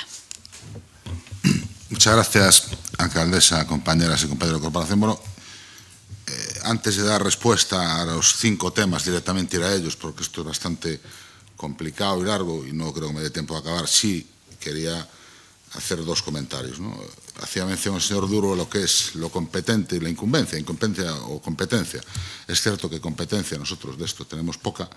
Conocimientos, me temo que ustedes, lo mismo que yo, poco tenemos y tenemos que fiarnos de los argumentarios y las inputs que tenemos, pero sí es cierto que es un tema que nos incumba a todos, ¿no? Pero en todo caso, llama la atención que venga hoy esta moción del BNG y de Compostela Berta el día en que no han hablado de otra cosa más que responder a las iniciativas de todos los grupos al respecto de la ciudad de Santiago. Ellos no traen nada respecto de Santiago, nada de gobierno, traen esta cuestión, una cuestión ya debatida en el Parlamento de Galicia, debatida en el Congreso de los Diputados, debatida en el Parlamento Europeo, y los únicos que no tuvieron voz para expresar su opinión al respecto de este tema en estas cámaras son los no adscritos, las no adscritas. Los demás tenemos representación política seguramente más capaz en esta materia que nosotros para tal. Y también nos llama la atención que la alcaldesa que haya utilizado poco el turno de cierre hoy, ¿no? Y que uno de los casos que lo haya hecho para afear a la Xunta de Galicia la falta de inversión en Santiago de Compostela, en vez de humildemente reconocer la incapacidad que tiene su gobierno en el área de deportes. Una incapacidad manifiesta, con todo el afecto que le tengo a la concejal de deportes, afecto sincero, de verdad, igual son demasiados temas los que lleva o realmente el tema del deporte no es lo suyo. Pero en todo caso, utilizar el turno de cierre para hacer al gobierno gallego lo que hace o deja de hacer en Santiago respecto a la iniciativa del Partido Socialista me parece un poquito lamentable. Yendo a esta cuestión, a ver lo que nos dá tempo de expresar aquí. Bueno, respecto ao primeiro tema de Mercosur, o Parlamento Europeo aprobou solicitar un ditame ao Tribunal de Justicia da Unión Europea sobre a compatibilidade do acordo Unión Europea-Mercosur cos tratados fundacionais da Unión Europea. Na práctica, este proceso vai dilatar a votación do acordo no Parlamento Europeo, cuestión que inicialmente se preía para este mes de maio e que agora se pode prolongar meses ou incluso anos. Dende a Xunta de Galicia respeta esa decisión e agárdase coñecer coa mellor axilidade posible a resolución do Tribunal. Tamén saber canto antes se finalmente o acordo se vai aplicar de forma provisional, como todo parece indicar por decisión do Consello Europeo no que está representado o Goberno de España. Goberno no que forma parte do Partido Socialista apoiado tanto por Sumar e Compostela Aberta e polo BNG. E tamén saber en que termos, posto que o regulamento das salvagardas que inclúe unha serie de reforzos e proteccións para o sector gandeiro nas que o PP estivo traballando non está aínda aprobado. Esta cuestión era unha liña vermella para a Xunta de Galicia. Son esas garantías claras para os nosos agricultores e gandeiros, non debería entrar en vigor este acordo. O verdadeiramente importante é, por tanto, garantir e incrementar todas aquelas medidas de protección en defensa dos nosos gandeiros e agricultores no acordo é unha cuestión renunciable esta para a Xunta de Galicia. É dicir, a cuestión desto, o fundamental desta cuestión é o regulamento, máis alá do acordo. Aí é onde hai que traballar. Respecto ao tema da PAC, nos temos claro que necesitamos unha PAC forte, suficientemente ben dotada e diferenciada de outros fondos. Isto é o que ven defendendo o Goberno do Partido Popular da Xunta de Galicia desde o primeiro momento que coñeceu a proposta da Comisión Europea para a nova PAC post-2028. Para o Partido Popular, tal como está formulada, non é boa para o sector primario galego, xa que supón un recorte de fondos e a perda dos dous piares actuais diferenciados que blindan non só as axudas directas, senón tamén os fondos de desenvolvemento rural. O Goberno do Partido Popular da Xunta de Galicia seguirá defendendo esta postura e un cambio na proposta comunitaria ante o Goberno de España e tamén Bruselas. Nós queremos unha PAC con recursos suficientes. Existe unha fonda preocupación pola reducción dos fondos para Galicia de polo menos o 22%, unha porcentaxe que se traduce en alrededor de 80 millóns de euros anuais, segundo está deseñado inicialmente no marco financiero plurianual da Unión Europea. Queremos unha PAC con fondos diferenciados. Precisase que os fondos da PAC non veñan nunha bolsa común onde outros sectores poidan tamén detraer recursos. Precisa esa fortaleza para que o agro siga sendo sustentable económicamente. E reclamamos tamén unha reducción da burocracia e requisitos de simplificación destas políticas. Respecto da dermatose nodular contagiosa, a vacinación supresora de urxencia e a vacinación preventiva de urxencia están contempladas na normativa comunitaria como medidas de resposta a un brote debidamente justificadas nun plan oficial de vacinación. Este plan oficial de vacinación deberá ser presentado por un Estado membro e aprobado pola Comisión Europea. É dicir, non pode ser algo que fomente ou que promova a Xunta de Galicia directamente. En España existe un plan oficial de vacinación que comprende 3 zonas. Zona 2, zona de vacinación obrigatoria na zona restringida de Cataluña nun radio de 50 km na contorna dos focos. Zona 1, zona de vacinación obrigatoria adicional que comprende territorios de Cataluña e Aragón, e a zona de perevacinación, zona alrededor da zona 1 que comprende territorio de Cataluña e territorio de Aragón. Nesta zona está prohibido vacinar e establecese unha vigilancia reforzada para demostrar a ausencia da diseminación do virus. O obxectivo destas zonas de vacinación é evitar a propagación do virus ao resto dos territorios do Estado e demostrar a ausencia de circulación deste fora da zona de vacinación. En resumo, a autorización do uso da vacina depende da Unión Europea. No caso de Cataluña foi o Ministerio encargado de solicitar a autorización comunitaria para o uso da vacina nas zonas 1 e 2, descritas antes. Polo tanto, non é posible que Galicia, repito, execute unilateralmente un plan de vacinación, nin gratuita, nin pagada polos gandeiros, xa que non está legalmente recollido por a normativa de aplicación da Unión Europea fora dos territorios afectados pola enfermidade. Por outra banda, os importes indemnizatorios polo sacrificio obligatorio dos bovinos afectados pola dermatose nodular contagiosa, a data actual non dispoñen dun baremo de pago publicado a normativa, posto que non ben recollido no Real Decreto 379/2011. Só unha cousa que xa comentou o señor Duro antes, é certo, penso que a Xunta atina de novo, que non permite que nos mercados de gando en Galicia veña gando provinte de outras comunidades. É unha forma de previr esta cuestión. Eu penso que aí se acertou, se sigue acertando, nada máis, e nós, por estas cousas que temos exposto, vamos a votar en contra desta moción. Nada máis, gracias. Grazas, señor Ben. Señora Lueiro.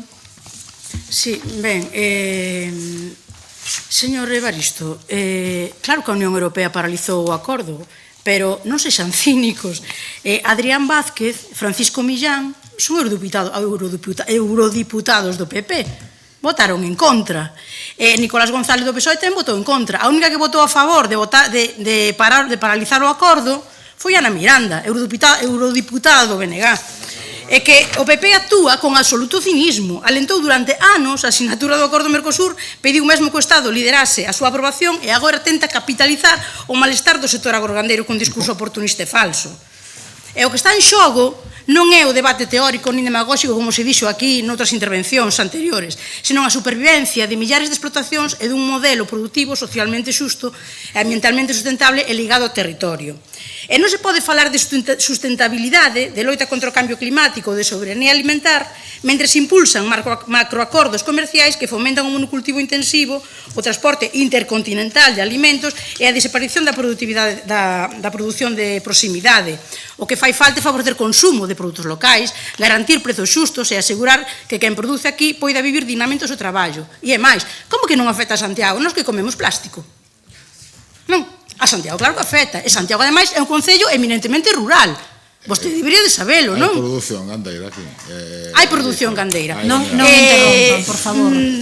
Bueno, por certo, aceptamos o voto por puntos. Señora Castro, ten 20 segundos menos, pero vamos, cando chega aos 20 segundos, vale, cando queira. Grazas, señora alcaldesa.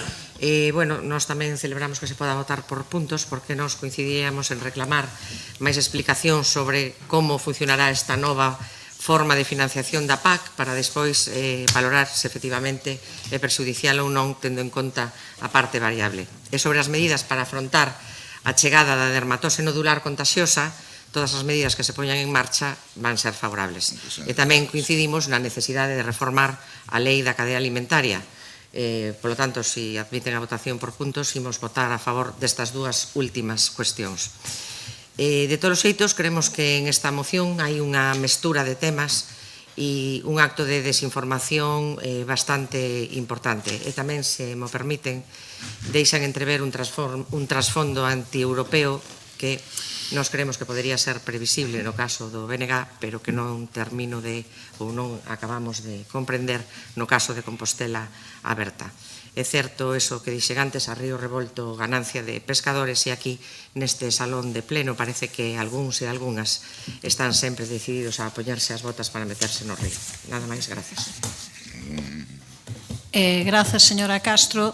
Ten 50 segundos, cando queira. Moitas grazas. Bueno, non somos coherentes. Os socialistas votaron a favor do acordo Unión Europea-Mercosur, votaron en contra desa petición de paralización a través dese dictamen ao Tribunal Europeo. Aquí, pois, vamos a votar o mesmo. Vamos a votar a favor do Tratado Unión Europea-Mercosur. Eu insisto, é que non é verdade que este tratado relaxe as exixencias e as garantías de salubridade ou as garantías sociais que se incorporaron ao texto do tratado a petición de varios grupos do Parlamento Europeo. Agora xa se pode consumir esa carne e eses produtos en Galicia e en toda Europa. Pasamos á votación por puntos logo. É que, ao ser por puntos, podería explicar o sentido do voto? Sí. Bueno, vamos a votar en contra do punto 1, do punto 3 e do punto 4, e vamos a absternos no punto 2, para que se aprobe. De acordo, pois pasamos daquela votación por puntos independentes, un a un, porque as votacións van ser distintas, señor secretario, cando queira. Pasamos á votación do punto primeiro da moción presentada polos grupos municipais de Compostela Aberta e Bloque Nacionalista Galego de apoio ás reivindicacións do sector agrogandeiro galego. Como lles decía, punto 1, votos a favor, grupos municipais, BNG Compostela Aberta, votos en contra, Grupo Municipal, Partido Popular, Partido Socialista. Abstencións, concelleiras e concelleiros non adscritos. Rexéitase este punto. A continuación, votación do punto segundo. Votos a favor. Grupos municipais, BNG, Compostela Aberta, Partido Socialista. Votos en contra. Non hai. Abstencións. Grupo Municipal, Partido Popular e concelleiras e concelleiro non adscrito. Apróbase este punto. Punto terceiro. Votos a favor. Grupos municipais, BNG, Compostela Aberta, Partido Socialista e concelleiras e concelleiros non adscritos. Votos en contra. Grupo Municipal do Partido Popular, abstencións non hai. Apróbase. E finalmente o punto cuarto. Votos a favor. Grupos municipais, BNG, Compostela Aberta, Partido Socialista e concelleiras e concelleiros non adscritos. Votos en contra. Grupo Municipal, Partido Popular, abstencións non habería. Apróbase tamén este punto. Pasamos daquela derradeira moción do pleno de hoxe, presentada polos grupos municipais de Compostela Aberta e Bloque Nacionalista, de BNG, Compostela Aberta, PSDG, PSOE e os concelleiros e concelleiras non adscritos, don Gonzalo Muiños, dona Mercedes Rosón, dona Mila Castro e dona Marta Álvarez, na defensa da sanidade pública galega. Comeza, neste caso, polos concelleiros, señora Álvarez, cando queira. Muchas gracias, alcaldesa. Bueno, pues como no podía ser de otra manera, nosotros sí queremos mostrar nuestra defensa hacia nuestro apoyo hacia esta moción que defiende la sanidad pública gallega, pues porque creemos que debemos mantener y debemos seguir peleando por una sanidad universal y por una sanidad con un valor estrella de equidad. Estamos en contra de cualquier sistema que incremente o mantenga gastos en conciertos de privatizaciones, pues porque esto favorece un modelo dual y que quiebra precisamente este principio de equidad y universalidad tan necesaria para mantener un buen control de la salud de la ciudadanía que nos protege a todos. Y por otro lado, el valor de la equidad, pues que nos garantice que vivamos en la localidad que vivamos, podamos tener las mismas prestaciones sanitarias todos nosotros.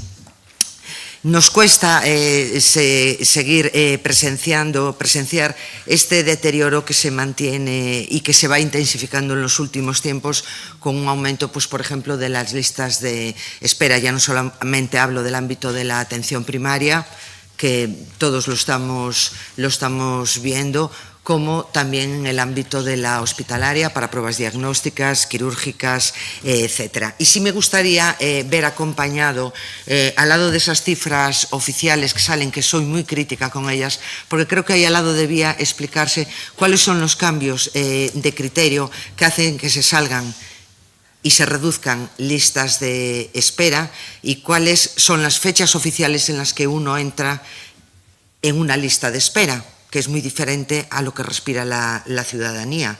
¿Cuándo es la fecha administrativa que esa persona entra en lista de espera y por qué se cambia el criterio de prioridad sin saberlo el paciente, pero volviendo al especialista y metiéndolo para la misma prueba, y hace que bailen así las cifras de listas de espera? Por eso creo que debemos ser bastante críticos y que una información debiera acompañada a otra, más que nada para que sepamos de lo que tenemos.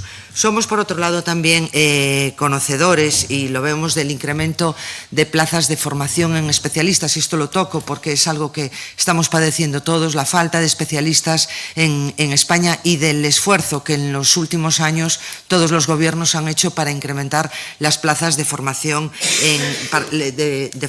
de especialistas. Los vemos en MIR, que en los últimos años ha crecido un 52%, en enfermería un 100%, en el número de formación de especialistas, así como en FIR, farmacéuticos, físicos, químicos, radiofísicos, etcétera.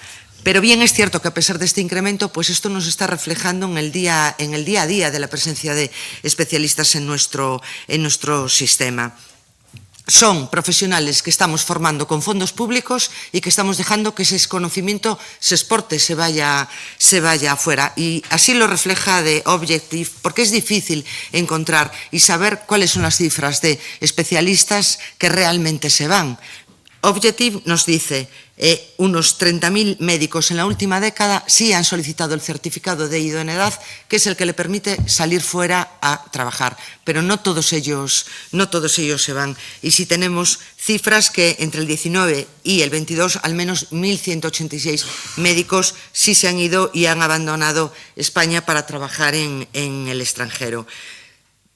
Muchos han solicitado este certificado, pero no se reflejan en los que realmente se fueron, aunque sí nos dan la idea de que si piden ese certificado es porque quieren irse. Y esta fuga de médicos también se justifica a través de Objective precisamente por la situación de precariedad laboral y la falta de estabilidad que le ofrecen en otros sitios. En este contexto, pues sí, creemos que es importante también hablar de la situación laboral del personal sanitario, que forma parte de otras reivindicaciones, las reivindicaciones que hace tanto SOS Plataforma como que justifican también las huelgas que venimos viendo en la atención primaria últimamente. Y fundamentalmente me gustaría centrarme en los PACs, en los puntos de atención continuada de primaria, donde no hay el mismo reconocimiento laboral y de manera histórica es una reivindicación. Y así lo refleja la resolución del Valedor do Pobo, que en el año 2005 sí pedía al Sergas que reconsiderase su postura, estableciendo, porque fijaros, tanto los periodos de incapacidad temporal, es decir, las bajas, el personal del PAC y los permisos y licencias retribuidos, que todos tenemos retribuidos, sean neutros en el cómputo. Es decir, yo hoy por estar aquí en el Pleno, si estoy trabajando, se me descuentan las horas. Una persona a la que le fallece su padre o tiene un ingreso de un familiar de primer grado, se le descuentan las horas de su cómputo. Es una reivindicación que desde la Consellería este año nos han dicho que la contemplarían, pero que llevamos 10 años peleando por ella. Solo quería reflejar esto porque creemos que es importante ser reivindicativos con temas como la sanidad pública, porque todos la queremos, pero esta defensa no es gratuita y mantener este sistema no es gratuito y hay que seguir peleando e reivindicando. Rematou o seu tempo, rematou todo o tempo. El primer tiempo, el todo. Os dous. Pues qué lástima. Perdón. Sí. Evidentemente é un tema apaixonante. Teremos outras ocasións de seguir falando del. Ten a palabra a señora Rozas, cando queira. Bueno, moi boa tarde a todos e a todas. A ver se son máis breve que a señora Álvarez. A senda do profesional non dispón de ocos libres para pedir citas de consulta nos vindeiros días. Eu imagino que a todas e a todos nos ten saltado esta mensaxe nalgún momento cando intentábamos pedir unha cita. A min mesmo onte pola tarde. Imagino que incluso lle estará pasado aos concelleiros e as concelleiras do Partido Popular.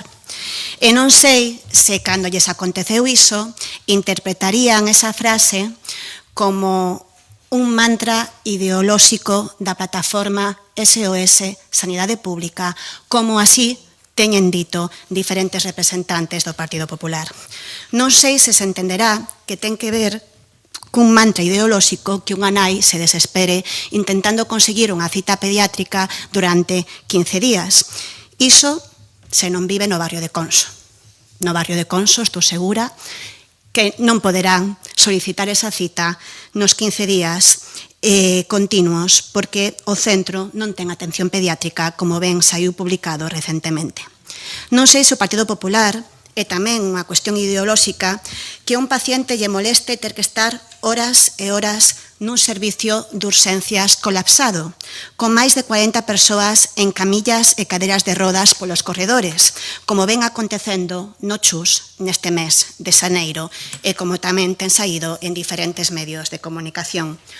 Ou que un enfermo oncolóxico sin paciente, cando sabe que tiña que ter un TAC ou unha revisión 4 meses despois da anterior e que pasou case un ano e aínda non tivo cita. Porque esa, se somos sinceras e sinceros, esa é a realidade que temos. E por iso é polo que saímos este domingo á rúa, un ano máis, este próximo domingo. Penso que é unha realidade que ninguén pode tapar, ni siquiera esas famosas axendas dinámicas ás que facía referencia a concelleira Marta Álvarez, simplemente porque é unha realidade que nos afecta a todas e a todos nós, a todas. E o deterioro da sanidade pública, que é evidente, tamén é evidente cales son as intencións de quen ten a responsabilidade de reforzala.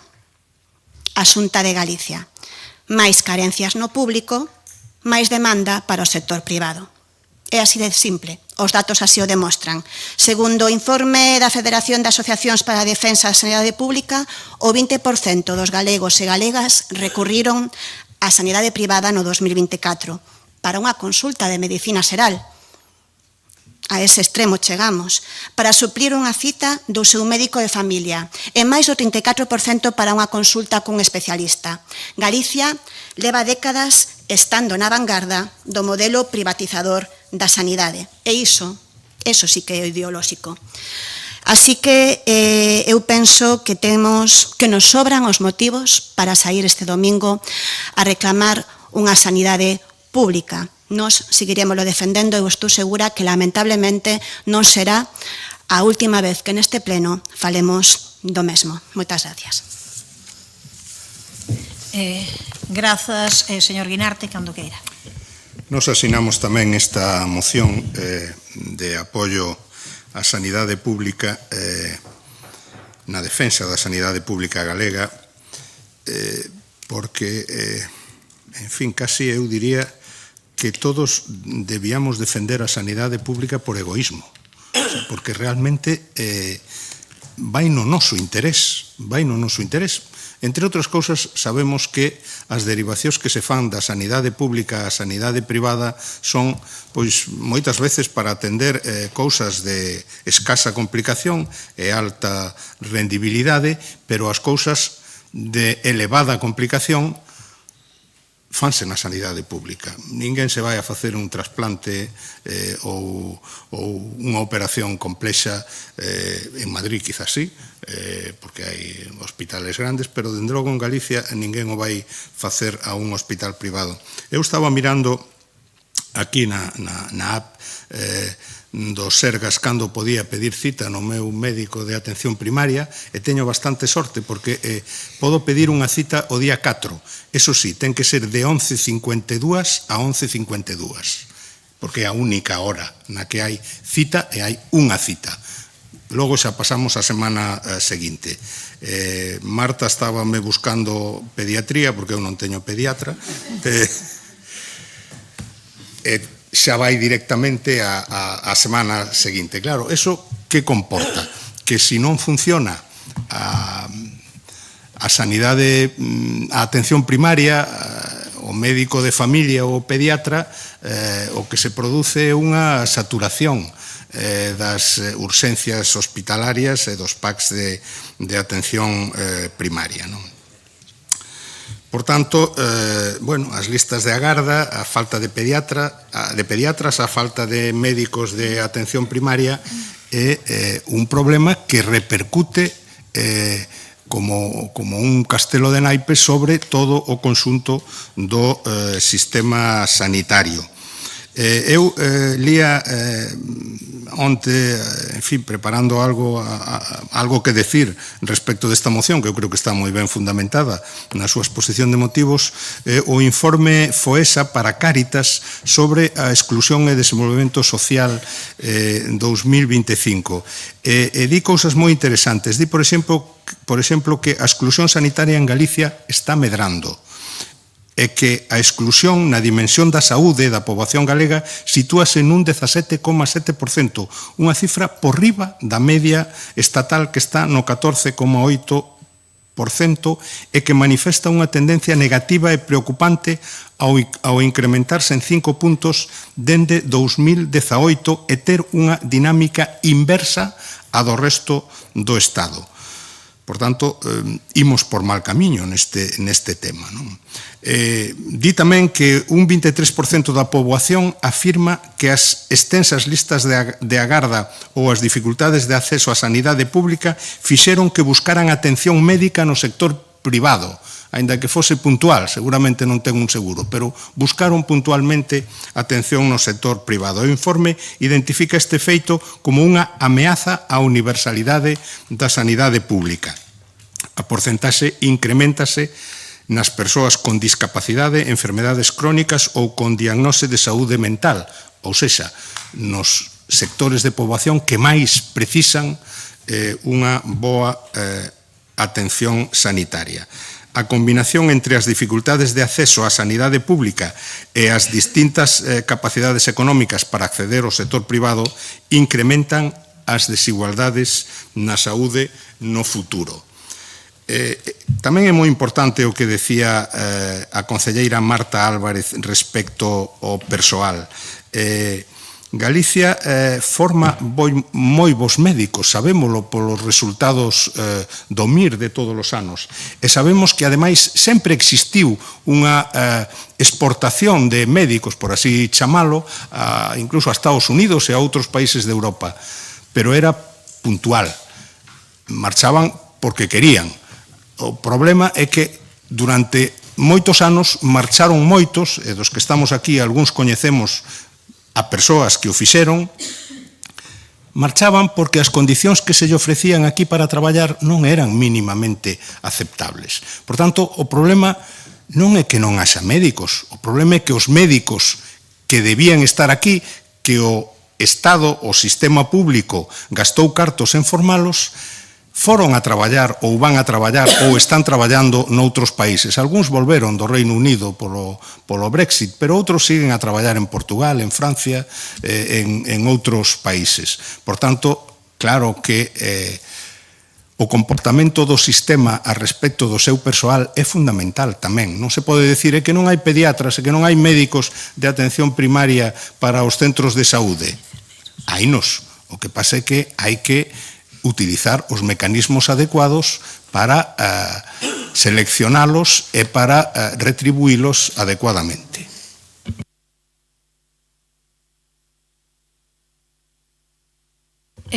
Grazas, señor Guinarte. Señora Lueiro, cando queira. Ben, pois nos presentamos esta moción de apoio á movilización convocada pola Plataforma So Sanidade Pública o vindeiro domingo 1 de febreiro para denunciar a deteriorización e os continuos colapsos da sanidade pública.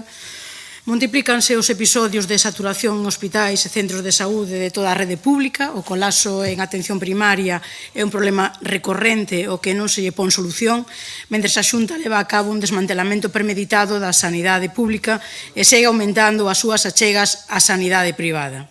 Para facer unha ecografía, unha resonancia, nun hospital público tens que esperar meses e meses, mentres que se aceptas ir a un privado, vas antes. Non moito antes, pero vas antes. Ou que é o mesmo, este desvío de pacientes é un desvío de cartos públicos á privada. Unha non atención en primaria empurra pacientes cara ás urxencias hospitalarias. Aquí en Santiago, no mes de novembro, antes da chegada do pico da tempada vírica, o complexo hospitalario universitario, o complexo hospitalario estaba ao límite da súa capacidade, situación que non mellorou e o 14 de xaneiro a ocupación de camas andou alrededor do 92%, atentado contra a dignidade dos e das pacientes o mantelos acumulados nos corredores sin intimidade nin condicións mínimas. Todo isto, consecuencia dunha mala planificación ou dunha actitude premeditada. Prefiro pensar na ineptitude que na maldade. Todas e todos coñecemos non unhas, senón varias persoas que sofren por esta deteriorización. E non é por falta de profesionais, como decía o compañeiro Sindo, os que, por certo, todo o meu recoñecemento e admiración. Profesionais hainos, máis as condicións laborais expúlsanos cara a outros territorios. Comentaban tamén os compañeiros que se entramos na aplicación, pois a min, a Sindo daba para o día 4, a min para o día 5, pero Esta mañá tomei a molestia de imprimir a aplicación, unha parte da aplicación do Sergas Móvil, e cando falamos de listas de espera e falamos de persoas que non son atendidas e forman parte desas listas de espera que non estamos ainda na lista de espera, este é a miña aplicación. Entón, eu teño, falo de min, perdóade que falo en primeira persoa, pero é que non é un ente abstrato, non é unha persoa que maruja de Arins. Petición pendente de cita para actividade asistencial, Hospital Clínico Universitario. Data de solicitude, 16 do 12 do 2024. Un especialista que me ten que ver cada 6 meses mínimo. Petición dependente, teño dúas citas do 16 do 12 do 24 pendentes de que me dean día. Digo, sacado hoxe ás 9 da mañá. E por todo o exposto, xa digo, non só polo meu caso, non polo que nos afecta a todos, que pedimos apoio a esta moción para transmitir o rexeitamento á política sanitaria da Xunta de Galicia e instar o cese das políticas de privatización dos Sergas e desmantelamento da sanidade pública galega e moi especialmente a repor todos os servizos e persoal da área sanitaria de Santiago, así como nos servizos dos hospitais, manifestar o apoio a todas as persoas e colectivos que defenden a dignidade e o mantemento da sanidade pública galega e nomeadamente o apoio á convocatoria da manifestación de SOS Sanidade Pública de Galicia o día 1 de febreiro de 2026 como expresión colectiva da defensa dun sistema sanitario público, universal, equitativo e de calidade para toda a cidadanía. Grazas, señora Lueiro. Señora Baleato, cando queira. Ben, boa tarde. Todos vostedes veñen de presentar conxuntamente unha moción titulada Na defensa da sanidade pública galega. E até aí creo que todos poderíamos estar de acordo, porque quen de nós non está a favor da sanidade pública galega? Quen non está a favor da dignidade dos traballadores do sistema sanitario galego?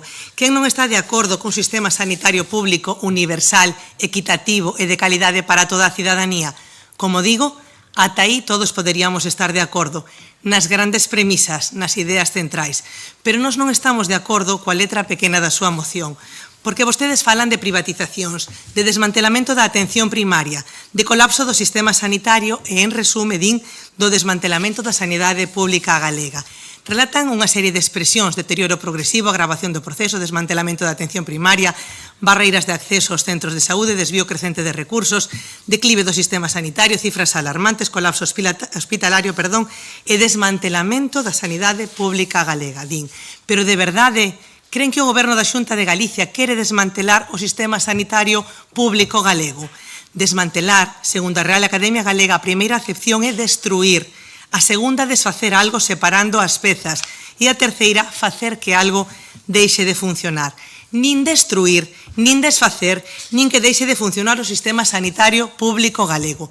Non será un sistema perfecto, terá eivas, seguramente máis das que nos gustaría, pero de aí a atopármonos diante da crónica da morte anunciada da sanidade pública galega, non estaremos máis diante do martelo de Kagan e que xa saben que en canto se ten un martelo, todos os problemas empezan a aparecer cravos. E se non tes martelo, non se quere ver nada que non lle pareza un cravo. Houbo recortes na sanidade pública galega? Non. Houbo incrementos na privada co goberno do Partido Popular na Xunta de Galicia? Non. Ambas afirmacións son falsas e poden desmentirse cos orzamentos da Xunta de Galicia. Con respecto á primeira, houbo recortes? Non. O orzamento dos Sergas aumentou un 51,4% en relación co que aprobou o bipartito para o ano 2009. E non se trata só de investimento en construción de hospitais, que tamén, senón que unha moi boa parte é investimento en persoal. En relación ao 2009, os orzamentos en gastos de persoal aumentaron en 668 millóns de euros. Así mesmo, nunca antes houbo tantos profesionais contratados, máis de 45.000, un 24,1% máis que no 2008, cando había 36.256. 7.500 profesionais máis traballando na sanidade pública respecto a cando gobernaba a esquerda. Media diaria de profesionais no ano 2008, 36.256. Media diaria de profesionais no 2025, 46.283. Durante o ano 2018, o BNG dicía que eran precisos 200 millóns de euros máis para salvar a atención primaria. Pois ben, desde ese ano, a Xunta de Galicia xa aumentou en máis de 450 millóns os orzamentos da atención primaria. Con respecto á segunda pregunta, houbo incrementos na privada co goberno do Partido Popular na Xunta de Galicia? Non. O Consello de Contas resalta que o gasto dos Sergas en concertos con medios alleos supuxeron un 4,7% do seu gasto real total. Durante o goberno bipartito esa cifra aumentou un 48% ata superar o 6% do gasto real total. Ademais, na pasada legislatura votouse no Pleno do Parlamento de Galicia unha resolución que insta a Xunta de Galicia a manter o control sobre o gasto do Sergas en actividade concertada con medios alleos, mantendo o gasto real neste concepto, en todo caso, por debaixo do 6% do total do gasto real do Sergas, tal e como o Consello de Contas acredita nos seus informes que leva acontecendo desde o ano 2009. Nin PSOE nin BNG apoiaron esta proposta, e todos sabemos por qué, porque se volvesen gobernar, volverían a aumentar os concertos como aumentaron de xeito exponencial cando gobernaron.